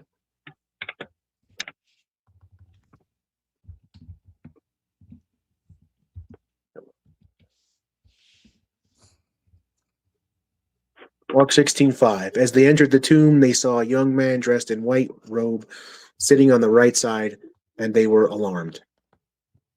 Dude, big W for reading the NRSVU, by the way. It's the NIV. Oh, that's the NIV. Yeah. Oh, that's okay. That's okay. We can stay in the NIV. Sorry. You had switched to it because we were having a NIV. If I've read the Bible the most, it was in the NIV. So I do like the poetic nature. Okay. Okay, so how many you know what? Let's say the young man was mistaken and it was an angel. Or it was an angel, maybe it was a young man. Who knows? Okay. Doesn't say angel to me. Let's go to Matthew 28:2.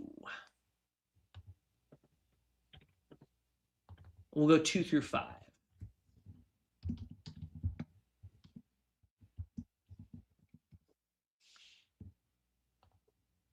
How many angels or men were at the tomb when random women showed up? TTHEW. Mommy? Yeah.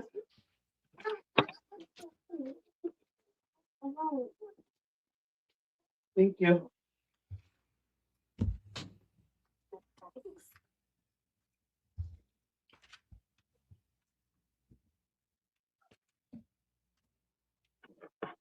Come on.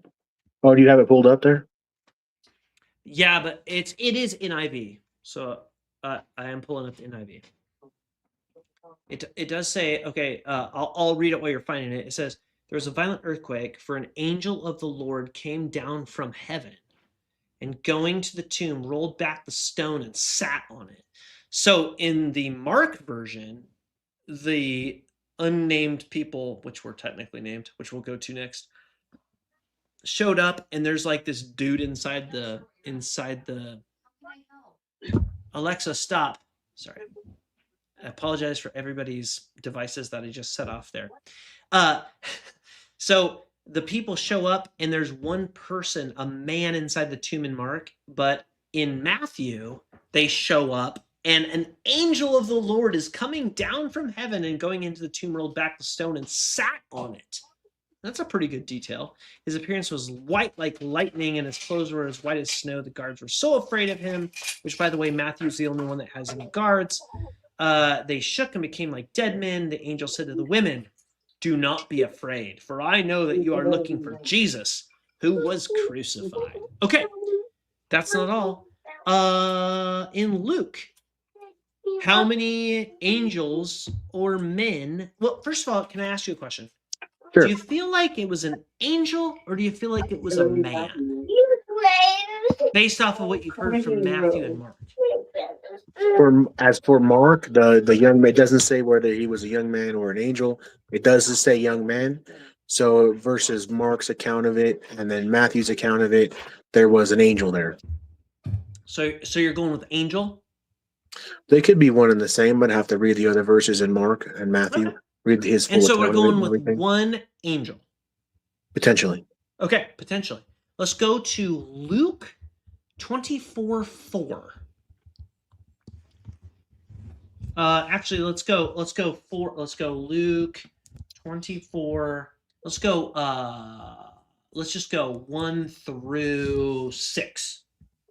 Just because I don't like cherry picking. It pisses me off. Okay, blah, blah, blah. On the first day of the week, very early in the morning, which we'll get to that later, the women took spices, they prepared, blah, blah, blah. They found the stone rolled away from the tomb, but when they entered, they did not find the body of the Lord Jesus. While they were wondering about this, suddenly,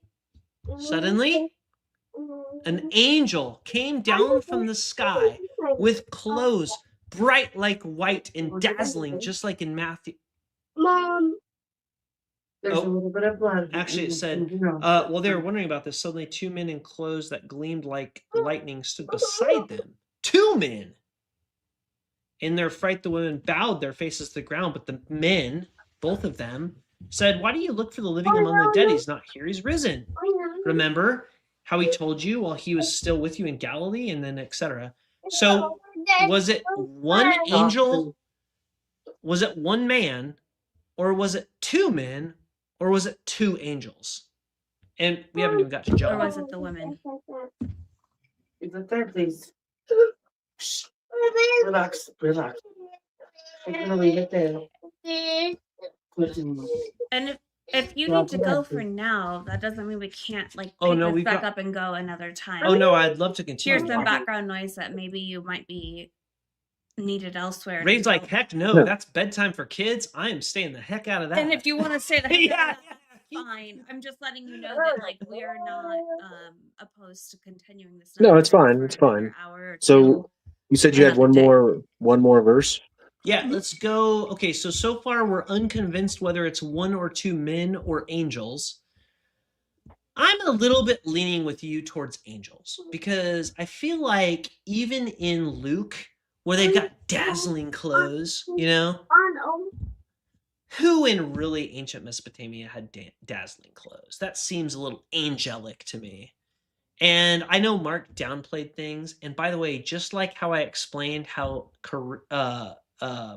Chronicles rewrote Samuel and Kings, I can explain the evolution of Mark to Matthew, Luke to John, if you're ever interested in coming back and having that conversation. So let's go ahead to the 4th account because it's the only one in history that talks about Jesus's resurrection.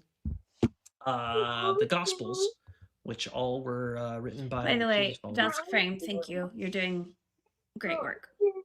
Okay, let's go to John 20. Let's start at verse 10. John 20. We'll start at 10. Okay. Oh, shoot. I'm at 10 through, let's just go 15. Okay. Now Mary stood outside the tomb crying as she wept. She bent over and she saw an angel coming down from the sky in dazzling clothes. No.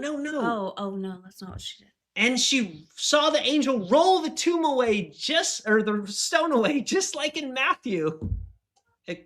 Oh, damn it. Whenever a refrigerator recycles, it turns off my monitor. Okay, here we go. No, actually, she saw 2 angels Just like in Luke, sort of. In Luke, it said men, but they had dazzling clothes. We'll call them angels.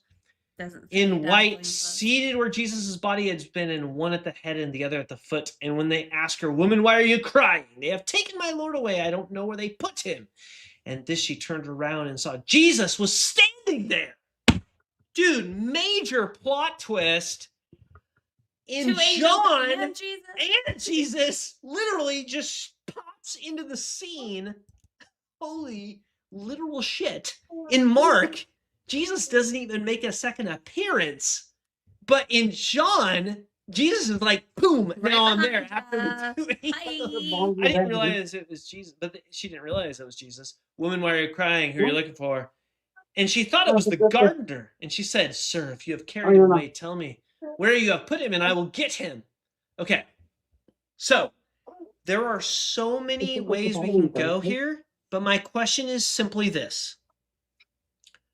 Was it a man or an angel, and how many of them, if God gives a fuck about the story?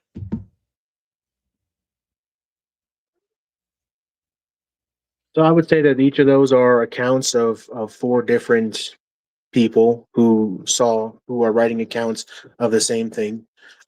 So like I said, if I go and I find where they're harmonized, I'm going to believe that it was harmonized. And I have it right here. I can read it to you where it's harmonized by Christians. Oh, the Diocletian. Yeah. So in early church history, there was actually I think it's called it's the Diatessaron. And who wrote the Diatessaron? You might actually have already pulled it up if you're looking at apologetics, where one of the early church fathers took all the Gospels, and because they had so many contradictions, they put them into one that was harmonized, and they called it the Diatessaron. Is that what you're talking about? So was it 1 or 2? Were they men or angels? So what's the harmonization? You use ChatGPT. This is the future. Use Google ChatGPT. Don't actually think on your own here. I don't really trust ChatGPT. So this is a church where they're discussing all of it at the same time. So they're saying that like it has been 11 hours since the Sabbath ended at dusk, and now it's early morning. So John 21 specifically states that Mary Magdalene came early to the tomb while it was still dark. Matthew records, now after the Sabbath, as it began to dawn towards the first day of the week, Mary Magdalene and the other Mary came to look at the grave. So she had come once and had came back again.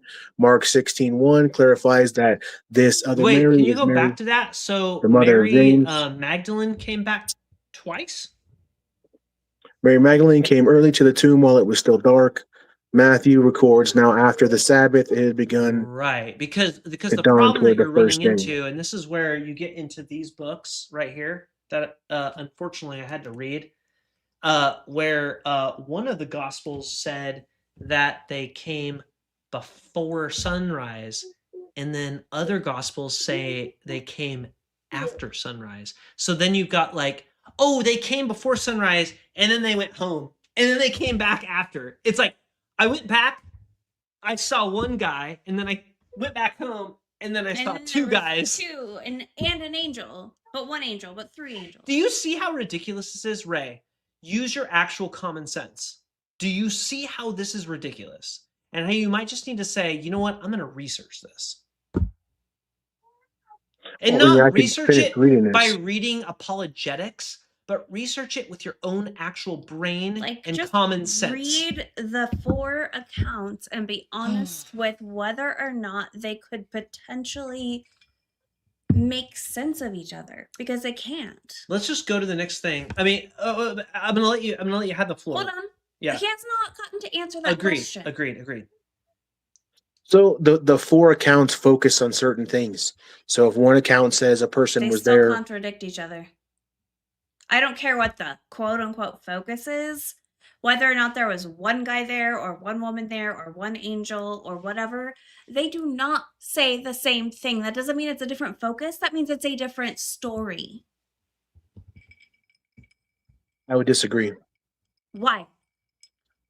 If I were to tell you that here was my birthday And when I got to my birthday party, there was one guy there.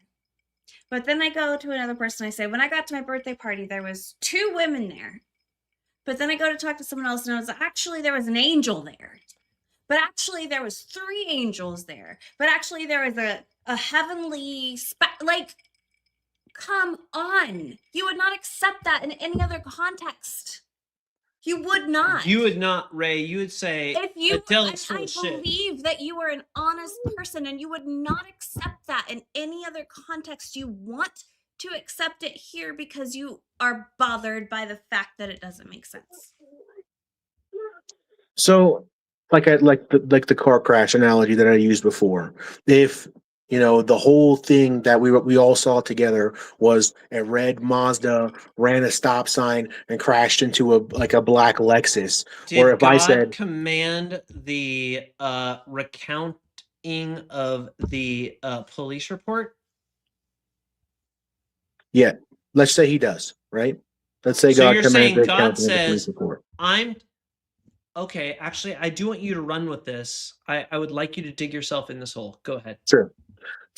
And each account of this car crash is designed to reach people in a certain way. So each person's going to read the Gospels, and they're going to take it's going to be speak to each person like specifically, because I believe that the Bible, the Gospels, it's like an ocean of knowledge, right? I could only drink so much as a human being, right? But it's exactly what I need to drink to know the truth.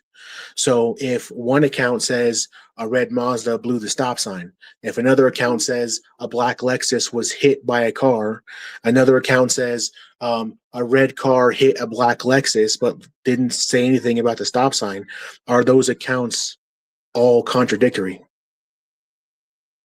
Yeah. How are they contradictory? Because they are all different. That is not a hard answer. Are you telling me that God is not Are you telling me that God isn't able to provide a what a weak, story? lame God? Anybody that believes in this weak ass God that can't tell the difference between a Nissan, a Mazda, and a Lexus, go to the freaking other religion. Just leave the chat. Go to Islam. Go to Judaism. I mean, pick your religion.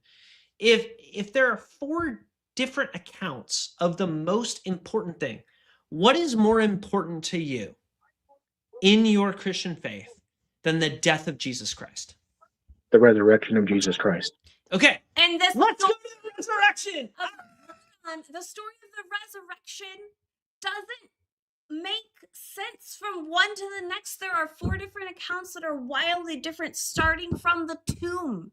If this is the most important thing, and this is an all-knowing God who wants you to know his story and believe in him, one, why wouldn't he be able to express it cohesively so that all of these people who are trying to make this account could be like, yes, my God rose from the dead, and this is how it happened. But that didn't happen. By the way, then, since then, nothing has happened. Not a single thing since then has happened to prove any of it is true. 2,000 years. Not a single thing since that time where none of these stories line up. God, this all-powerful God that wants us to believe in him and that resurrected from the dead, can't give us one sign for how many thousands of years to prove I would to disagree us that he on both is accounts. all-powerful and that he rose for us. I would disagree on both accounts. I would say that each of those is from the perspective of the person who was telling the story, that everything that they told in the story was true. The story line up.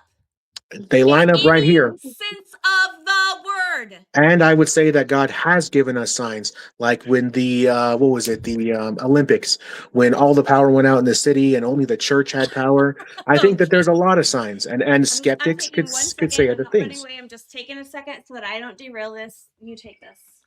But so I'm seeing here that everything about those stories is harmonized, that they are all harmonized right here. And I could read it out to you and the audience. It's not super long, but Ray, it's good, buddy. Like, here's the thing, man.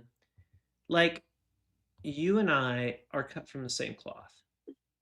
We both when we want to believe something, we choose to believe it, and we back up what we believe, and we convince ourselves. I don't know if you're also in sales, but it's how I've become a very highly successful person. Because if I were to sell you, damn it, there's no pin here. But like one of my favorite challenges is like, sell me this pin. And I win every time. And the reason why I win is because in my mind, I convince myself that this is the best pin that's ever existed. And I sell it. And I sell it in a very charismatic and smooth talking way. And it works. But the problem is it true? Is it the really best pin? Maybe not. I have a question though. Sure. Hold on. So when do you feel, according to your belief system, because I feel like, I hate to say this, because we are cut from the same cloth, and this is just not fair to you or me. When do you feel like Jesus is coming back? Do you have any sort of like idea, like when the second coming is happening? That I don't know. It says like in the Bible that the only one that knows is the Father. Oiden. So he's. But wait a minute. Wait a minute. Isn't Jesus the Father? Isn't the Trinity a thing where the Son is the Father? Yeah. So to know in a declarative sense. So the only one that's going to say when the second coming is going to come would be the Father. It's not the Son's job to announce. But they're the same person, though, right? Are they different people? No, they're different people of the same essence. So you have one God, essence of God, and out of this essence of God, there's three persons that exist as one God. Like John said, you got the Father love, the Son love, and then the intermediate love, Holy Spirit. See, that I disagree with. I think that each are thinking, knowing people of the same Godhead. So for his, like his own, I don't know what you would call it, like his position from where he's coming from, he's, and I respect it. He's sword drawn, shield up, he's fighting out of his camp. Like I get that. But what I gather from the Bible, that even in the Old Testament, God is multi-personal, and the Holy Spirit speaks and has thoughts, and that they're the same thoughts as God together. So each has, like they each do the same thing. So like when the Father says that he created all things that are created, and through Jesus, who created all things that were created, through the Holy Spirit, who created all things that were created, that all of them act as one. They are one. But each has a different role. So like Jesus is the servant to the Father, so that's why when he takes on flesh, Father is the God of the flesh. God. So Jesus knows, like, when is the end of earth? Like, so in 100%. Daniel, for example, in the book of Daniel, it talks about the Son of Man is going to come down and wipe out earth and create a new Jerusalem. Jesus knows, and I know you know where I'm going with this because you're bibliographied. You know that Jesus said, I don't know the time. So when Jesus got put into human form, he got his brain wiped. Like there was a mind wipe. Nope. Oiden. If you look at the Greek, the word oiden is to know in a declarative sense. So if you look up the definition of oiden, it's among the definitions of is to like to know, like did how Jesus speak Greek? He did. Okay. I'm as a carpenter in that era, to go ahead and Google that. But he would have spoken Greek, continue. Aramaic, and Hebrew. Okay. All right. Go ahead and continue. So the to know in the Hebrew or in the Greek, it has multiple like meanings, right? So when it says that he knew his wife, right? That's different from like, oh, I know her name, right. I know her number. We're losing viewers. Let me actually let me skip ahead to my point, where I was getting at, which is you would agree that Jesus knows when the end of days is, Yeah. Wait, actually, that's my question. Does Jesus know when is the end of days? Yes. 100%. Okay. 10 toes down, 1,000%. Yeah. Okay.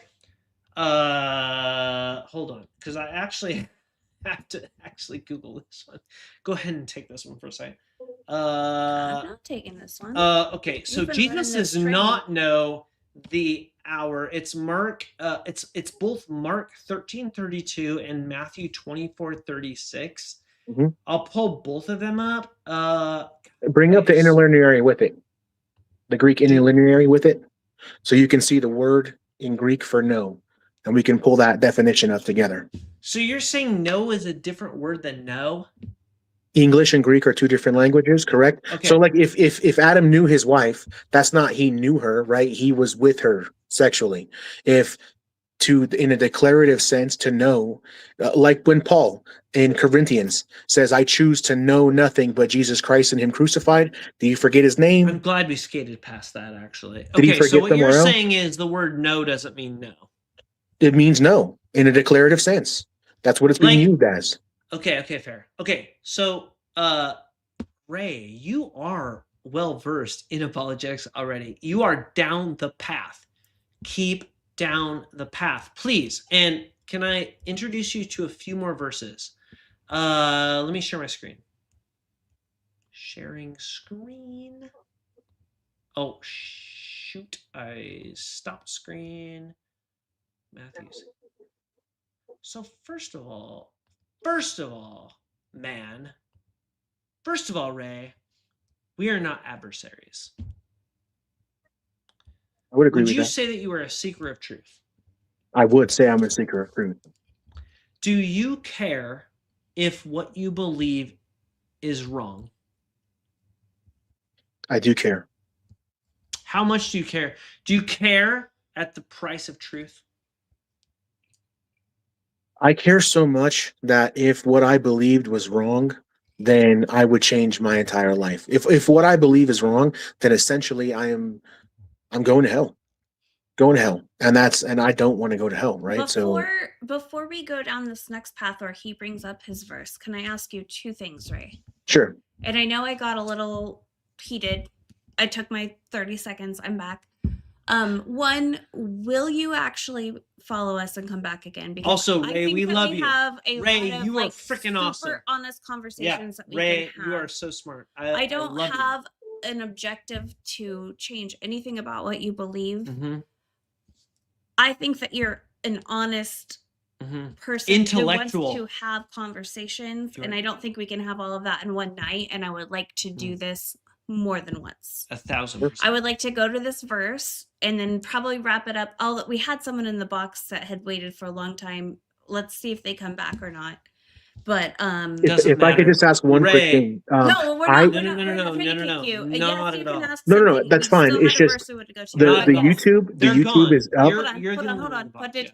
So that the YouTube is up, right? So I want to subscribe so I can come back, right? Please do. But if you end the live and I go back to YouTube, then potentially it won't be there for me to be able to click on it and join it or whatever. Can you subscribe while you're on the call? I can try. So if I go away for a second, I'll be right back. Yeah. Oh, go ahead. Sorry, I'm back. Well, I was just going to say you can just search up the channel. Let me write that down real quick. It's just Inquiry Couple. But I 100% agree with Adele's sentiment, where it's basically like we have these like concepts. Well, people just ask us all the time, why do you do this? Why do you do this? If you're an atheist, why do you care? I'm back. Here's why we have these conversations. I think it's important, whether or not you and I ever believe the exact same thing. I'm not here to be like, I want to change what Ray thinks. I'm not here because I want Ray to change what I think. I'm not even here because I want us to have some particular conversation. I just want to talk about things that sometimes people think are too tricky or too intricate or too messy to talk about. Like, this is a little heated. We can't get into it. I think that some of these really important, hard conversations are the most important ones we can have. And if there are people who are honest that will come here and have these conversations with us, no matter how they play out, I think that that is important at the end of the day. And I think that you, Ray, are honest and that you will do this. And Ray, and I think that we have a lot more time. Like, I would like to do this for another hour or two. Not only Ray, do I think that you are honest. Here. Not only do I think that you're honest, Ray, but I also think that you are exceptionally intelligent. Like you are a there's like a processor intelligence where like you can process things, and there's like RAM where you like memorize things. You're a processor. Like you process things. So you're like, I've got this information, I'm processing it through. I feel like you're there. And the only reason I say that, and I hate to say it, is because you kind of you remind me of me a little bit. I just say this. I'm like, I think I'm the old version of you. And honestly, Ray, if that's true, I'm living my best life right now. I'm not going to live forever in heaven, but I'm living my best life now. I'm just saying. If I could just say something too, absolutely. I do love both you guys, and if you guys turn to Christ and become saved, like I would be just ecstatic with that. I don't believe what the other gentleman said, that if you live a good life and you're an atheist that you'll make it. I don't believe that. I don't. I agree. I think that's total bullshit. If you actually believe the Bible, that's BS. Okay. Total BS. Can I share more scripture? If people aren't tired of reading scripture, and if they are, you know what? You're all going to hell. Actually, you're not. That's not the message. I'm not. I'm redeemed. Yeah. Yes. All right. I'm going to try to share this. Okay. So, all right. So Jesus in Mark 9. Okay. So Ray. Right. I do have a question. Sure. Are you familiar? Actually, I think we addressed this earlier, that you're maybe not familiar with the way that the biblical gospels were written in terms of order. So like you may not be as familiar, and I could be wrong, so I'm not putting words in your mouth, that Mark predated Matthew, Luke, and John followed Matthew and Luke. I don't know. Oh, right. Okay, that's fair. So again, I'm not putting words in your mouth. Okay. Mark said, and he said to them, "Truly I tell you," this is Jesus, by the way. We can go into context. This is Mark 9:1. "There are some standing here."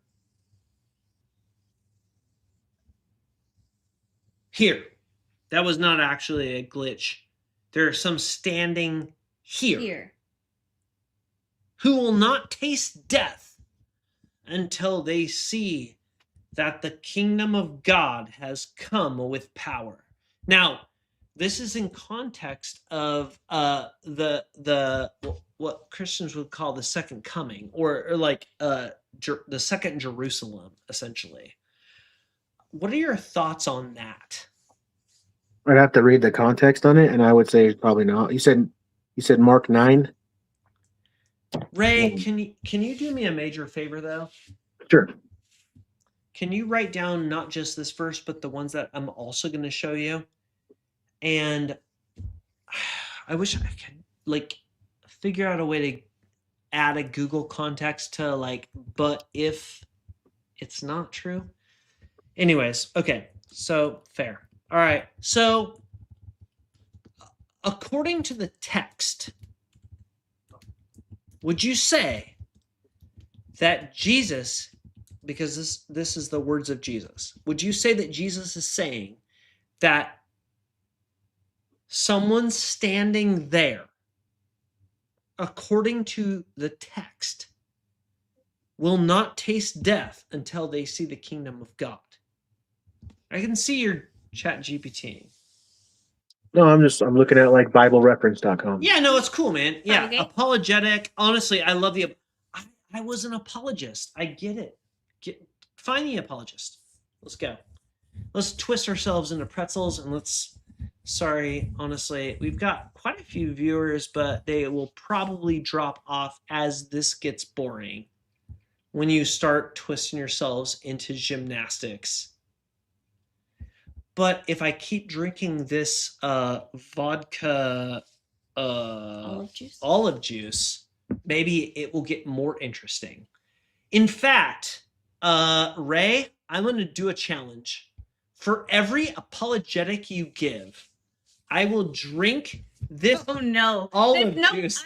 I am naysaying this challenge. No!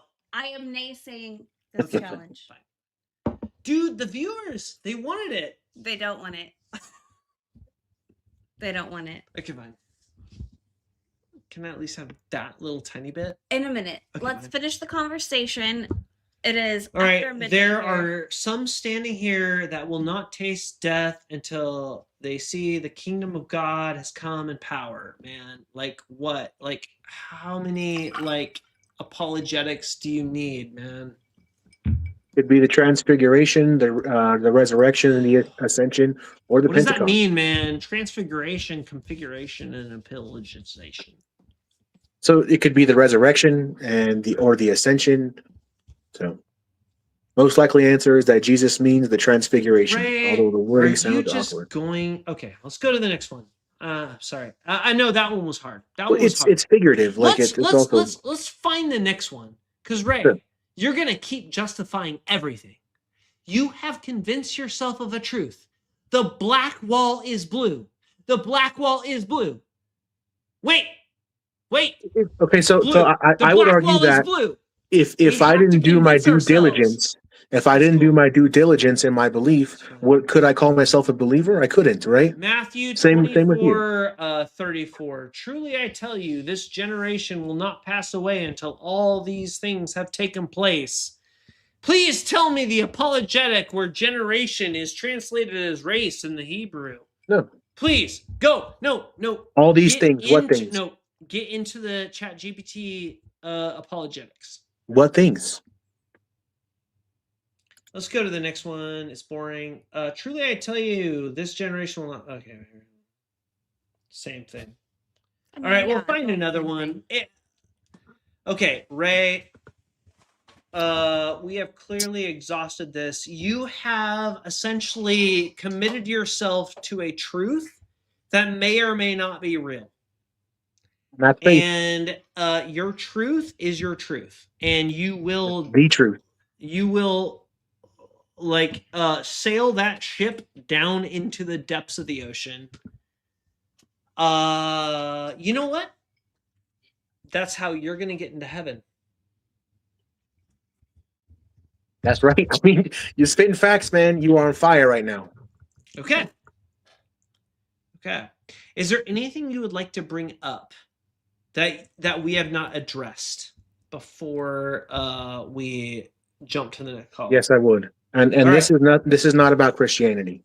Okay. Right. So like I said before, I'm into like polemics when it's like against Islam. If you were to compare the two religions, and now I know a lot of people will say Christians have done some bad things. I would say those are bad people. If they were followers of Christ, they wouldn't have done those bad things. But you could argue one way or the other. The Bible doesn't tell in the New Testament, it doesn't tell me to go and enslave the globe until they're all Muslims. It doesn't tell me to go and force Muslims to pay the jizya. It doesn't tell me that I can go and marry children before menstruation. The Bible doesn't tell me some of that Aisha shit. Sahih al-Bukhari 5134, Surah 64:5. Hell yeah. What about the verse where it says that all of the warriors can take all of the virginal girls as brides? Dude, he was on a roll. Don't bring Yahweh. Oh, I'm sorry. I shouldn't. I didn't have an opinion. You're right. Timothy says the women should cover their heads and not speak. This is why, because she brings up The war brides. Damn it, women. All right, well, no, there's like a short answer and a long answer to that. I would say that those were those people at that time. It's not telling everybody for all time to do these things. It's telling one people for one time for one thing. Tells you for 1 month to do I would say that thing.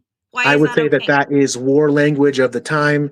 And when people were talking about war of the time, when they would say annihilate them and kill every last one. It's God. It's God saying, when you take out this people group. Were those people wiped out completely? No, they kept the virginal brides. Were they wiped out completely? Killed the rest. So if that was war talk, then and they didn't wipe them all out because those people came back later on, then it was war talk. It was to convey a sense of anger and the position of that people. But to go back to Islam, it's not telling all people for all times. Islam. I want to talk about what God said in that moment, because you're trying to say that Islam has all these bad things and God doesn't. I am literally pointing you to a text where God says, "Hey, doesn't Islam also call their God?" No, they don't. Wipe out Allah is a name. Except take all of and when the you said Muhammad split the moon, Allah split the moon. It wasn't Muhammad. What? Oh, I was saying that Allah is a name. It's the name of their God. Yeah. It doesn't mean God in Arabic. I didn't say that. No, he was telling me. The gentleman was asking a question. Oh, I was just asking, like, innocently, like, yeah, I didn't know. Like, I was just like, God. We throw the word God around. Sorry. Well, Allah is personal. Like, Allah is his name because Yahweh of the Bible, he has certain traits that Allah doesn't have. Like, Allah neither begets nor is begotten, whereas Yahweh is a father. Isn't Yahweh gross, though? He's cool in my book. No, dude, this seems pretty gross. And that's the point I just brought up, that he says you can go to war and kill everyone except the virgin girls and take those girls to be your war brides. You're trying to tell me that that's better than any of the shit you just tried to say was bad? Oh, dude, bro. I'm sorry. You're going to kill people except their virgin daughters, and you're going to take their little baby teenage girls, and you're going to go fucking take them as your war bride? And that's better. It doesn't say teenage. So I can, if you give me a minute, I can explain it. 60 seconds. I can explain it. So one, it doesn't say the age. Hold on. Adele's going to pop up. I'm not going to pop up. I'm giving an opportunity. All right. Sure, 60 seconds. Let's not actually it doesn't say age. Anything though. Let's just like be careful with things. Okay, go ahead. So it doesn't say age for one, for two, the times. Girl. If they were, it says young virgin girl. Right. Doesn't say age. I would call a 19-year-old young. I would call a 24-year-old young. Doesn't matter. It could also be a 13 and a 19-year-old. Doesn't exclude either one.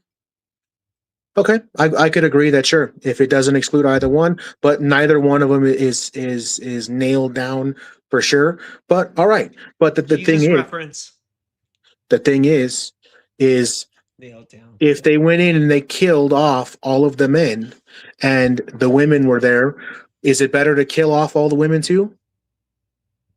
I didn't say it's better to kill them, but it's certainly not better to take them and make them be your bride. So is it better to enslave them? Just don't kill everybody. Dude, why not? Why shouldn't they? You know what? Maybe if you gave me the choice between kill me or make me your fucking war bride that you're gonna rape, maybe I would pick death. But are you telling me that where does it say rape? Good opportunity? Where does it say rape in there? I'm sorry, if I was taken as a war bride by a warrior as a young virginal person, do you think that I'm consenting to sex with that man? So when it says take them as those women, what are they supposed to do? They're supposed to shave their head. They're supposed to give them time to mourn. And if she chooses not to stay, then she's let go.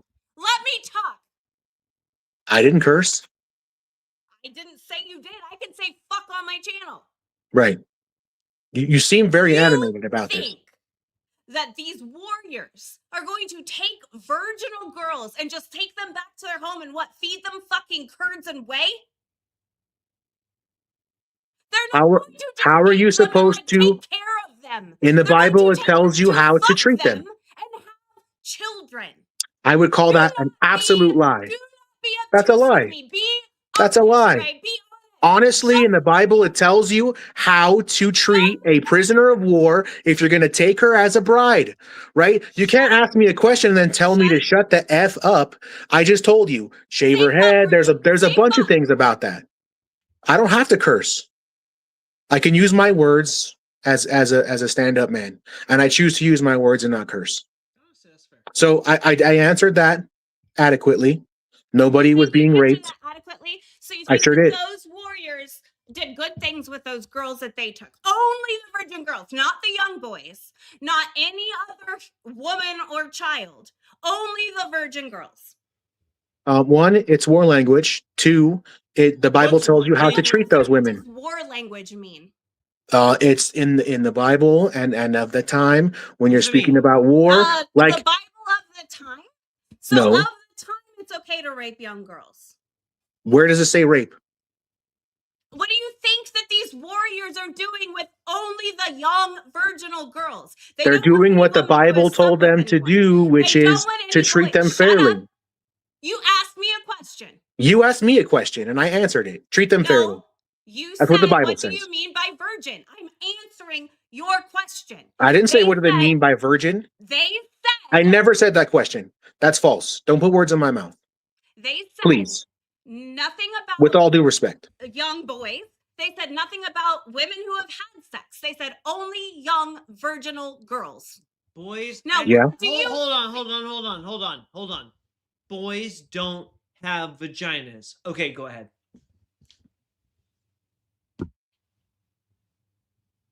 Continue. I'm waiting for you to poorly make your point here. Oh, I'm poorly making my point. I'm going to refute it. How do you think it makes it sound better that they only take virginal girls? Make it better. If you're going to marry someone at that time, someone who wasn't a virgin, they didn't agree to get married. They got taken. They did agree to get married. The Bible tells you how to treat captives of war. Why take one passage out of context? So, and with all due respect, sir, I mean no disrespect to you or your wife, and I know she got heated and everything, and she feels very strongly about this point, and like I understand that. But I can also explain how and rape is something that a woman might feel a little like strongly about. But I mean, I'm waiting to see the rape.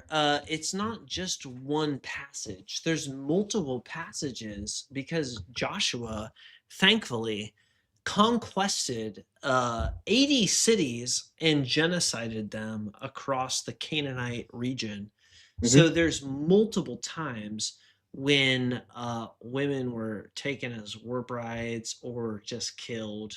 And because sometimes God was like, you know what, let's just kill everyone, including the women.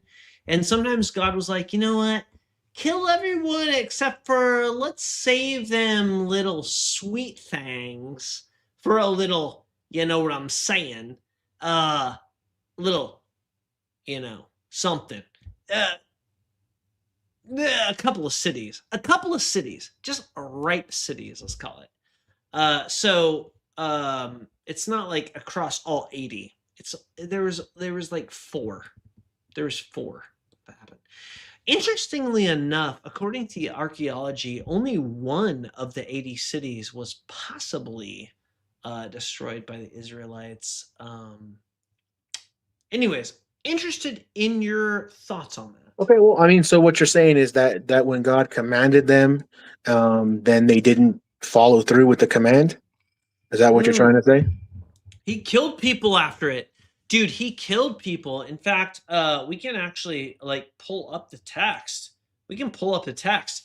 Dude, if you hid idols in your knapsack, you got killed. Look at Rebecca. And yeah, so like obviously 100%. So like where are you going with this? I'm just interested in your like. No, I'm seeing where, because you started off on one point, then we ended to another point, you know, somewhere down the track. I was explaining also ADD as that's fine. As you are too.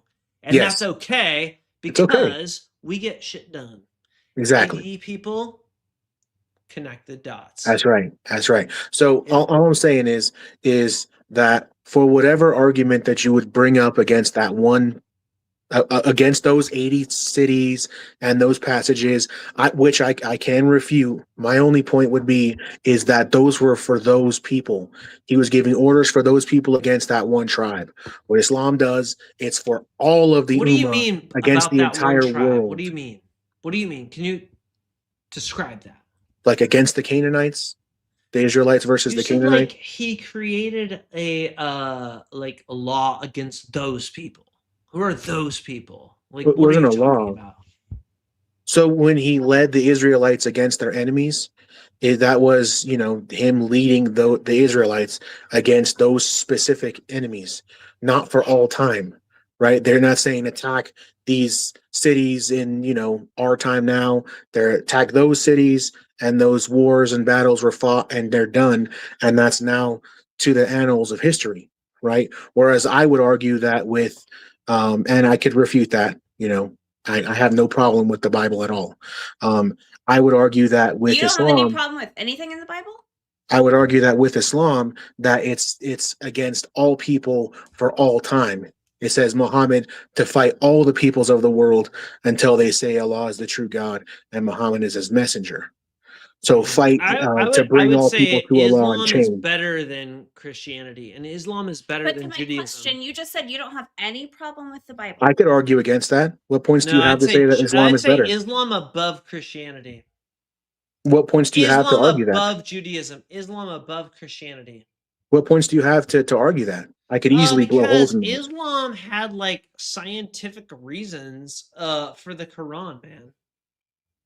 All the scientific miracles in the Quran have been debunked. Debunk it. Give me proof. Give me a miracle. So Muhammad split in the moon. No one else saw that. Islam didn't say that there was like a firmament, man, where there was like a dome above the earth, where like creation existed with like a flat earth situation, and you've got like the heavenly bodies above earth, and like, well, no, it said that the earth is flat. And no, in Islam, the earth is flat, and the earth is sitting on the back of a fish. No way, dude. Which is sitting on the back. Yeah. No. That's Islam, bro. No. It's made flat, and the mountains are set on top. No way. Yeah, dude. I could pull up the Quran. Christianity says that the world is flat under a firmament. So same. Wait. Which one's wrong? Hold on. It's not on the back of a fish. Expands on that, though, and says that it's not just a firmament. In fact, I'm going to find an apologetic. Hold on. You go ahead. I need you to ad-lib without getting hostile. Any demon that tries to leave the earth, the stars are only there so Allah can shoot them at the backsides of the demons. But what proof do you have that while if Islam says that the earth is flat, how do you discount the fact that the Bible also says that the earth is flat? I could argue that the one or two places that you're arguing for this flat earth thing, it's not really super clear on that. So firmament just means sky. A dome atop, overhead?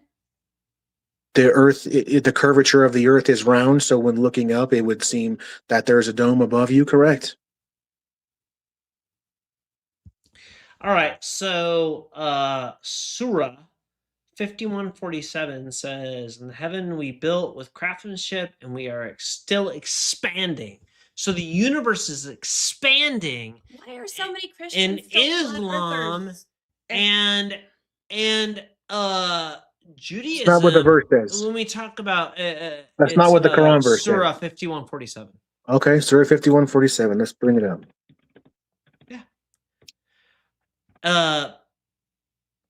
I'll wait for you to bring that up. I don't want to like jump to my next point. I've got a point. And the heaven we constructed with strength, and indeed we are its expander. So he smoothed out the heavens. Doesn't say it's expanding. Seems expanding to me. We are its expander. Man. We're expanding it. Doesn't seem any different than a dome overhead. In fact, it seems very similar. What about Surah 41:11? where it says, he directed himself to the heaven while it was smoke. It's like an expanding. Think about like the Big Bang. Not expanding. So in the Big Bang, honestly, if there's any Muslims, give it like a +1 in the chat. I would love to get a Muslim following, and freaking let's raise Islam up. Honestly, Islam over Christianity, in my opinion. Sorry, maybe I shouldn't do that, but I'm doing it. So, you could be a dhimmi to Islam. That's it's fine. In the ether, but let's like bring it to Surah 40:111, where it's like it's a smoke, man. Where it's like no, he directed himself to the heavens while it was smoke and said to it, like and the earth, come willingly or by compulsion. And they said, we come willingly. So the smoke and the earth said, we come willingly to Allah. Yeah. You guys believe that? We don't believe this. I believe it. I believe it. That's fine. Okay. I believe it. Let's go. Okay.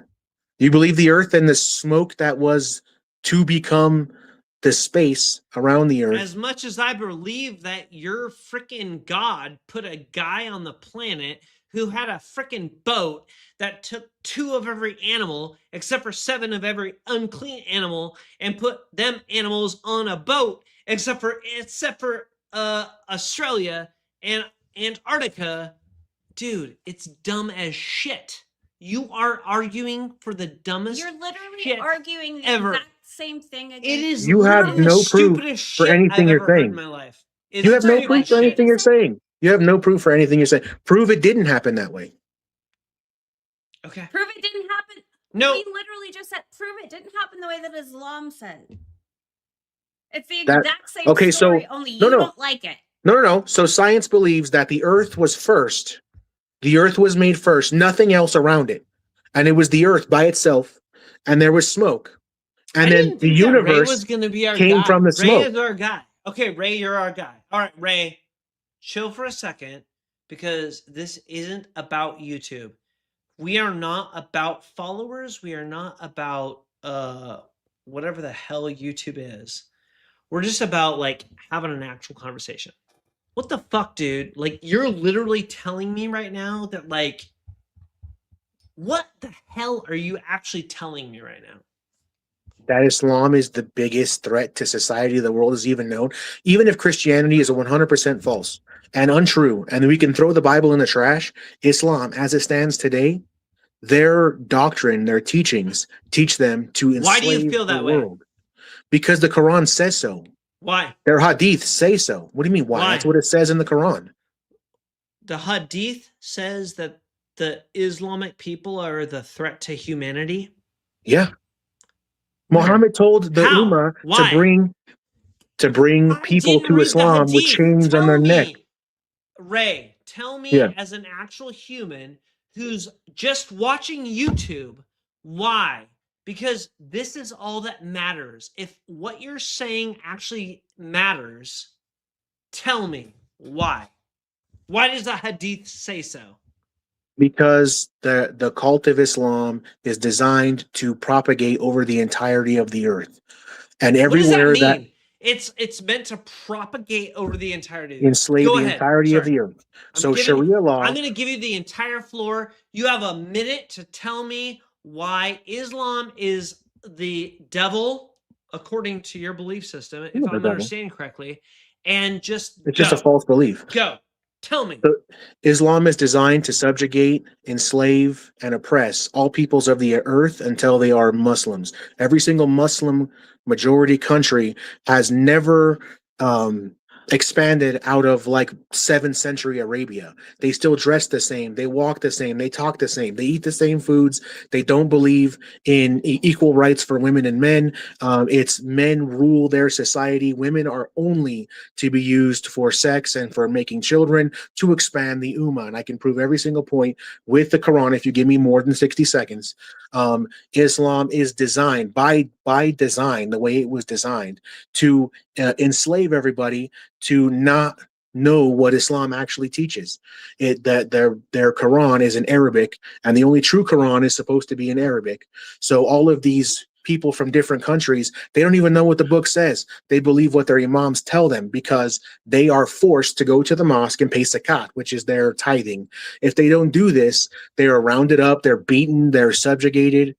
They become like the kuffar, which are designed to be subjugated and killed and raped. That's why we're seeing in Britain right now. That's what we're seeing in Spain. That's what we're seeing in Germany. And then we saw that in India. And then as Islam just burns like a raging fire across their earth, everything it touches goes up in ash. Name one good, like successful first world Muslim country. There's none. And every country who has started out non-Islamic, like Iran, as soon as Islam takes over, it goes right into the toilet.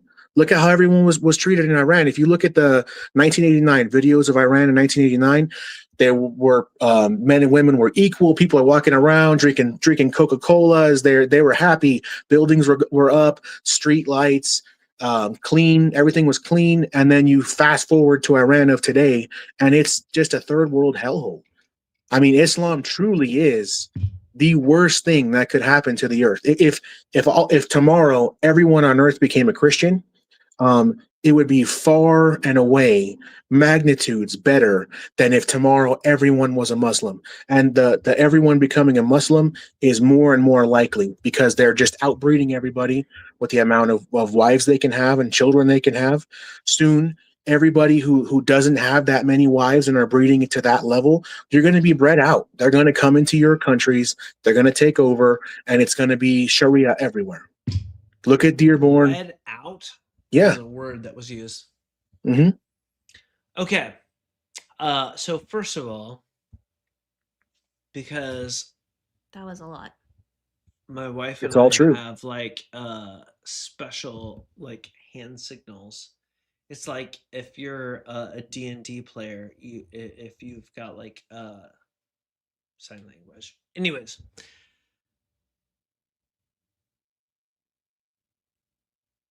I don't know where to go with that exactly because it seems like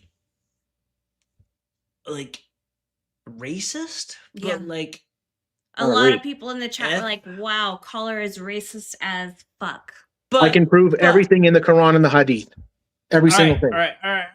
Okay, so hold on. Good. I'm interjecting right now. It is. I do want the last word. You can have the last word. It is 12:30 in the morning here. Hey, you can. It's late, and our chat doesn't love you. Okay. I had my issues with you. I actually have a lot more to say. So I'm gonna let you guys have. Yep. All right, I've got way more to say. Second. All right. Ray. Calmly. I have a lot more to say. So.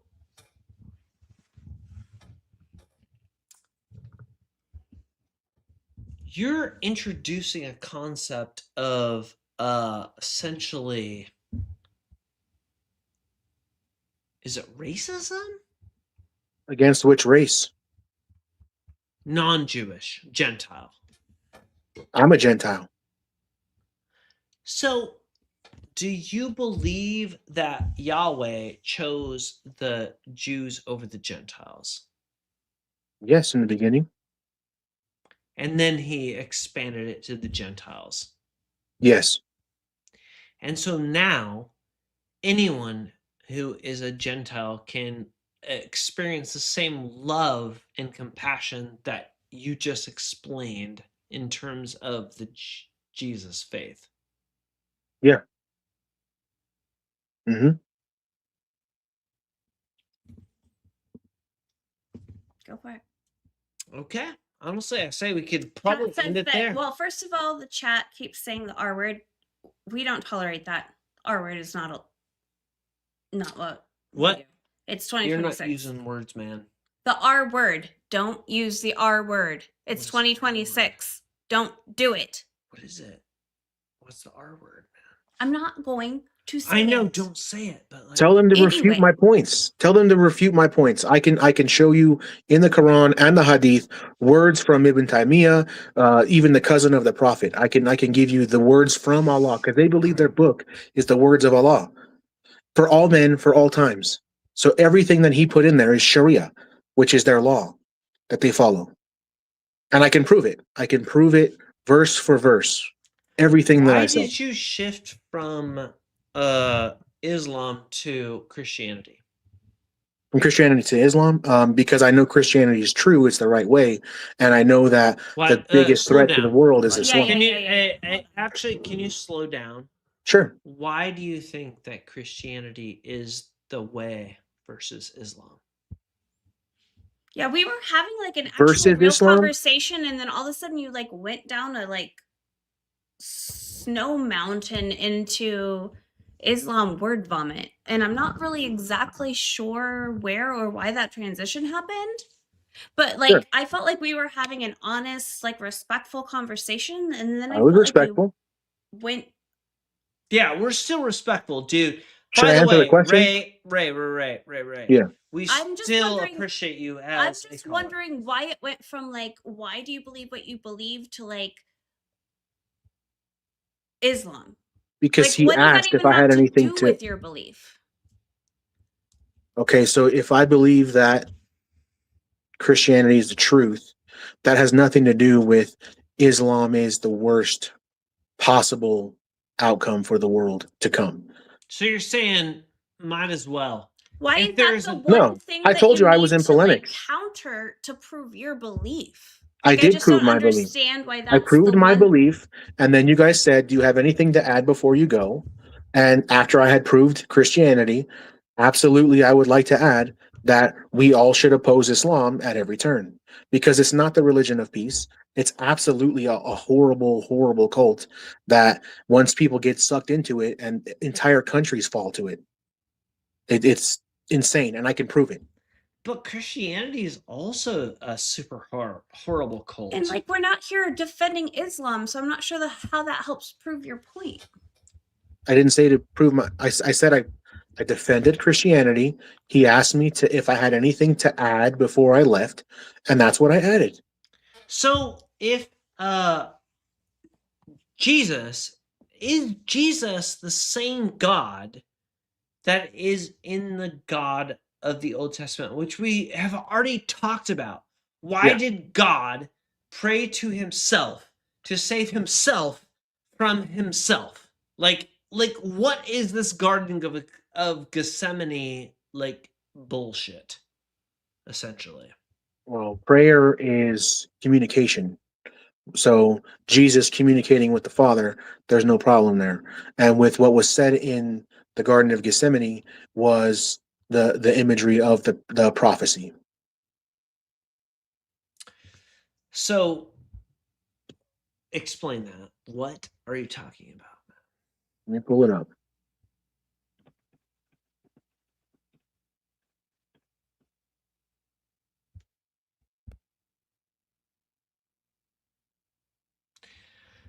I'm just confused, man. Like, it seems like your God, the Christian God, had like a kid, and the kid like died, and they killed the kid because they needed blood in order to like save the world. And so the kid died, and he bled all over the place because it's a blood cult. And then like everyone got saved, and if you just ask Jesus, the guy that bled all over, to like forgive you, that then you are forgiven. It just seems like that's the move, and we should end it there. But then the problem is, you and I and Adele are asking questions we shouldn't be asking, because I can explain that's clean. We're getting past the clean part, and we're getting into the weird part, which is why the viewers drop down, because they're like, "Oh no, it just sounds kind of weird. We shouldn't." No, if God is all just, right? If God is all just and all good, we as human beings, we transgress against him. So what does that mean, man? What We as We humans sin. transgress against it. Let's We use sin against real God. non-Roman terms. Cool. Let's We do it. sin against God, and the punishment for our sin is death. We must all pay a death for it.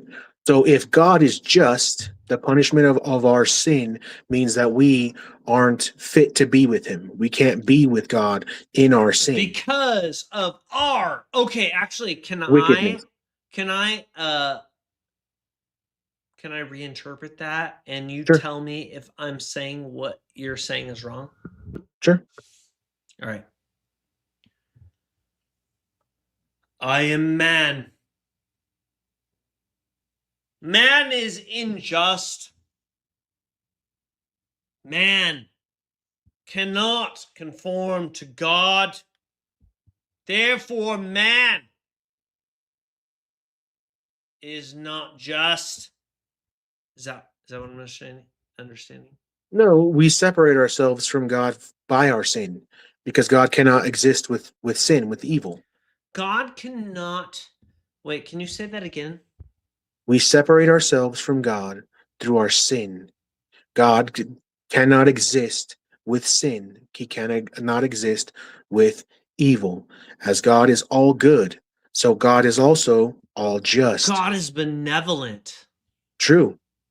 And that's why he gave us a way out. Oh. So And Jesus is the way out. In order for us to be forgiven of our sin, if he is all forgiving, but he can't be all just if he just goes, your sin is forgiven, come on to heaven, everything's fine. Right? Whoa. So if you go you go and you rob a bank and you go to court, if the judge lets you go, is the judge just? Shouldn't rob a bank, by the way. He's not. But if the judge gets up, he sentences you to your crime. And then the judge gets up and he goes and he serves your time for you. That's still just. How? Why should someone else serve time for another person? So Ray, can I interject a thing? Yeah, sure. For the viewers. This is for the viewers. If the viewers are understanding what Adele is saying, it's because most people are like, duh. Like it's one of those duh moments where it's like, this is common knowledge. But where you and I are concerned, we're getting into the, you know what, let's go into the prophecy. Let's go into the. All right, let's go. Continue. So if the judge, being just, sentence has to be served for the crime. It's like actually a pro in your face. So if a sentence has to be served for the crime, then someone has to pay that penance, right? He can't just let that bank robbery go. So instead of leaving you to suffer in hell, God pays that price for you. And he paid for that price for us with death on the cross, so we could be washed in the blood of Jesus. And through Jesus, our sins are forgiven and we are made clean so that we are now righteous in the sight of God. So he can take our sin away when we die and we are resurrected and given righteous bodies. Then we can be with God and not be cast away because we're sinful. Our sinful nature will be taken away from us. Interesting. So, do you think that God is going to come back within this generation, or do you think that it's going to happen like 2,000 years later? I don't know when it's going to happen. I'm just a human being. All right.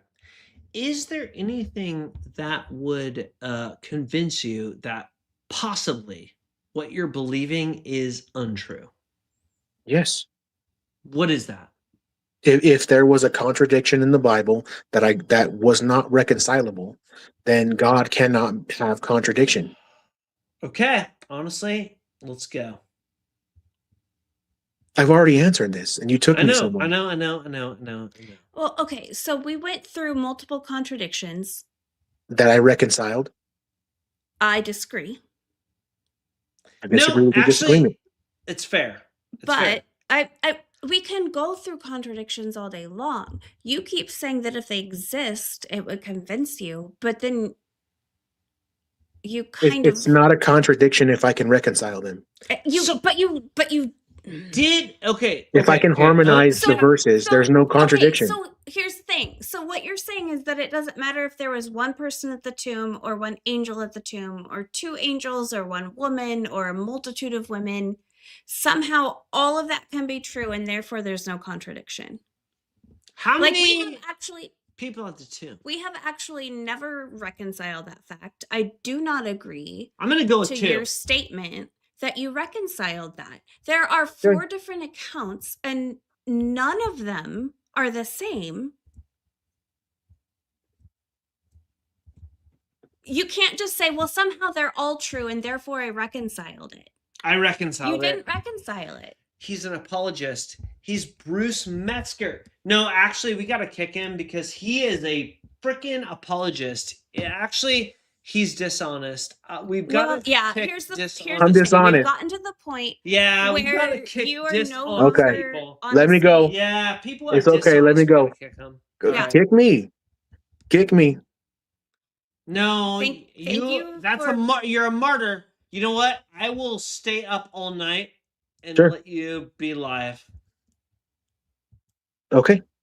Well, let's pick a different contradiction then. He didn't like the tomb one. Pick another one. Okay. Ooh, so reconciling the number of women. Let's talk about the massacre of the innocents. Oh, I'm sorry. Hold on. He said something. What did you, so reconciling the number of women. When the scripture mentions individuals in an event, it does not automatically imply that only those individuals were there. Matthew 28:1 highlights Mary Magdalene and the other Mary, while Luke 24:10 adds Jonah and the others. About the first part of that phrase that you said, because I'm not sure what you're talking about, man. Sure. When scripture mentions individuals, people, in an event, the at the tomb, it does not automatically imply that only those individuals were there, because there's multiple accounts. Each of those accounts so it could be Mary Magdalene, it could be Peter, it could be John, it could be James, it could be. But also, how do you know that Paul? How do you know that all of them are there? Is true? Paul. It could be Spider-Man. How do you know you're alive and you're not in a simulation? I don't think that that's applicable to this conversation. But it's not. If you ask me, how do I know? Was I there? No. Did I see it myself? I did not see it myself. How do you know but also, none anything? of the Gospels were written at the time when Jesus supposedly resurrected. So they were written within the first century. Were they? They were. By his admission. First century. Okay. Ray. If I can call you Ray.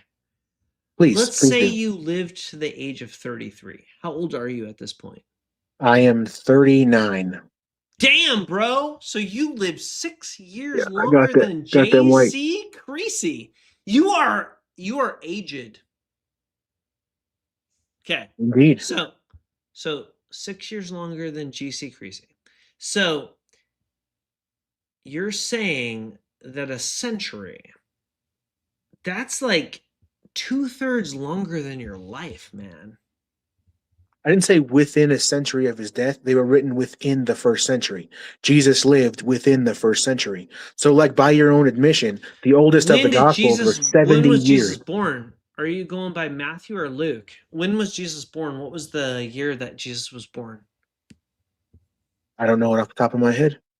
It's either 4 BC or 6 CE. Could that potentially be a contradiction, or it's a contradiction? But we're not. If it's a contradiction, I'm more than willing to look at it. Ray hasn't read the New Testament enough and correlated it with the Roman historiography. Yeah. Go ahead. Obviously, I sound a little crazy. I'm gonna go potty. Okay. We're wrapping it up.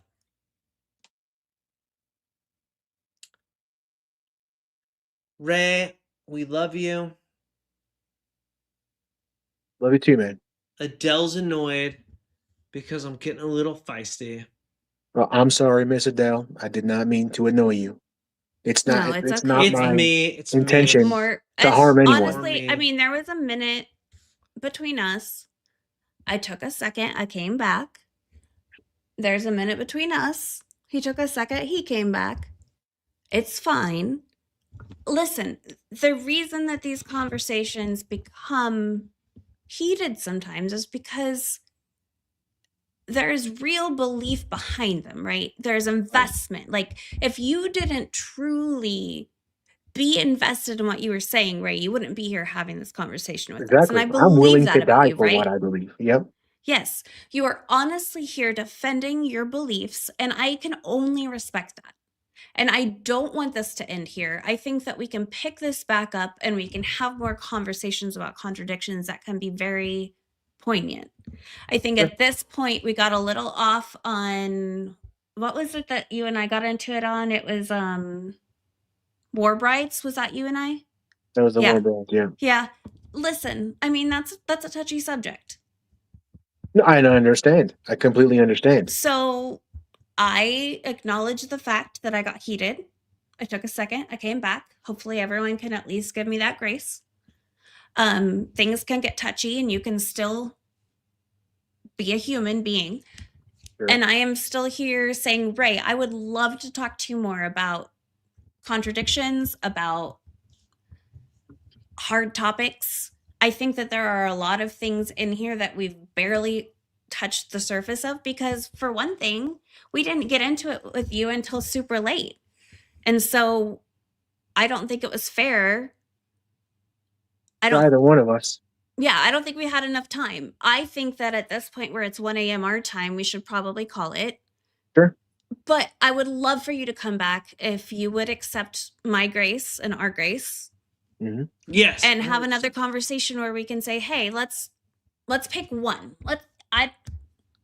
You can even email us and say, hey, what's one contradiction that both of us can research ahead of time?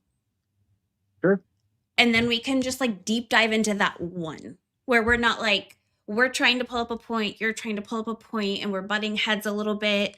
I would rather have us like almost predispose something to where we can both kind of study it and come at it honestly. Because I think that you're an honest person. I think you would do that.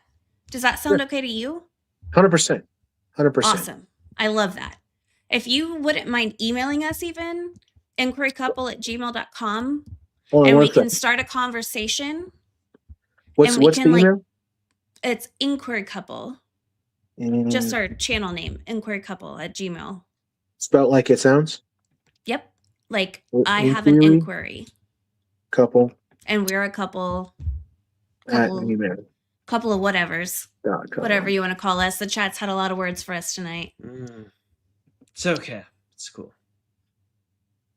Here, I just sent it. Just see if you guys can confirm you got it. Oh, well, let me look.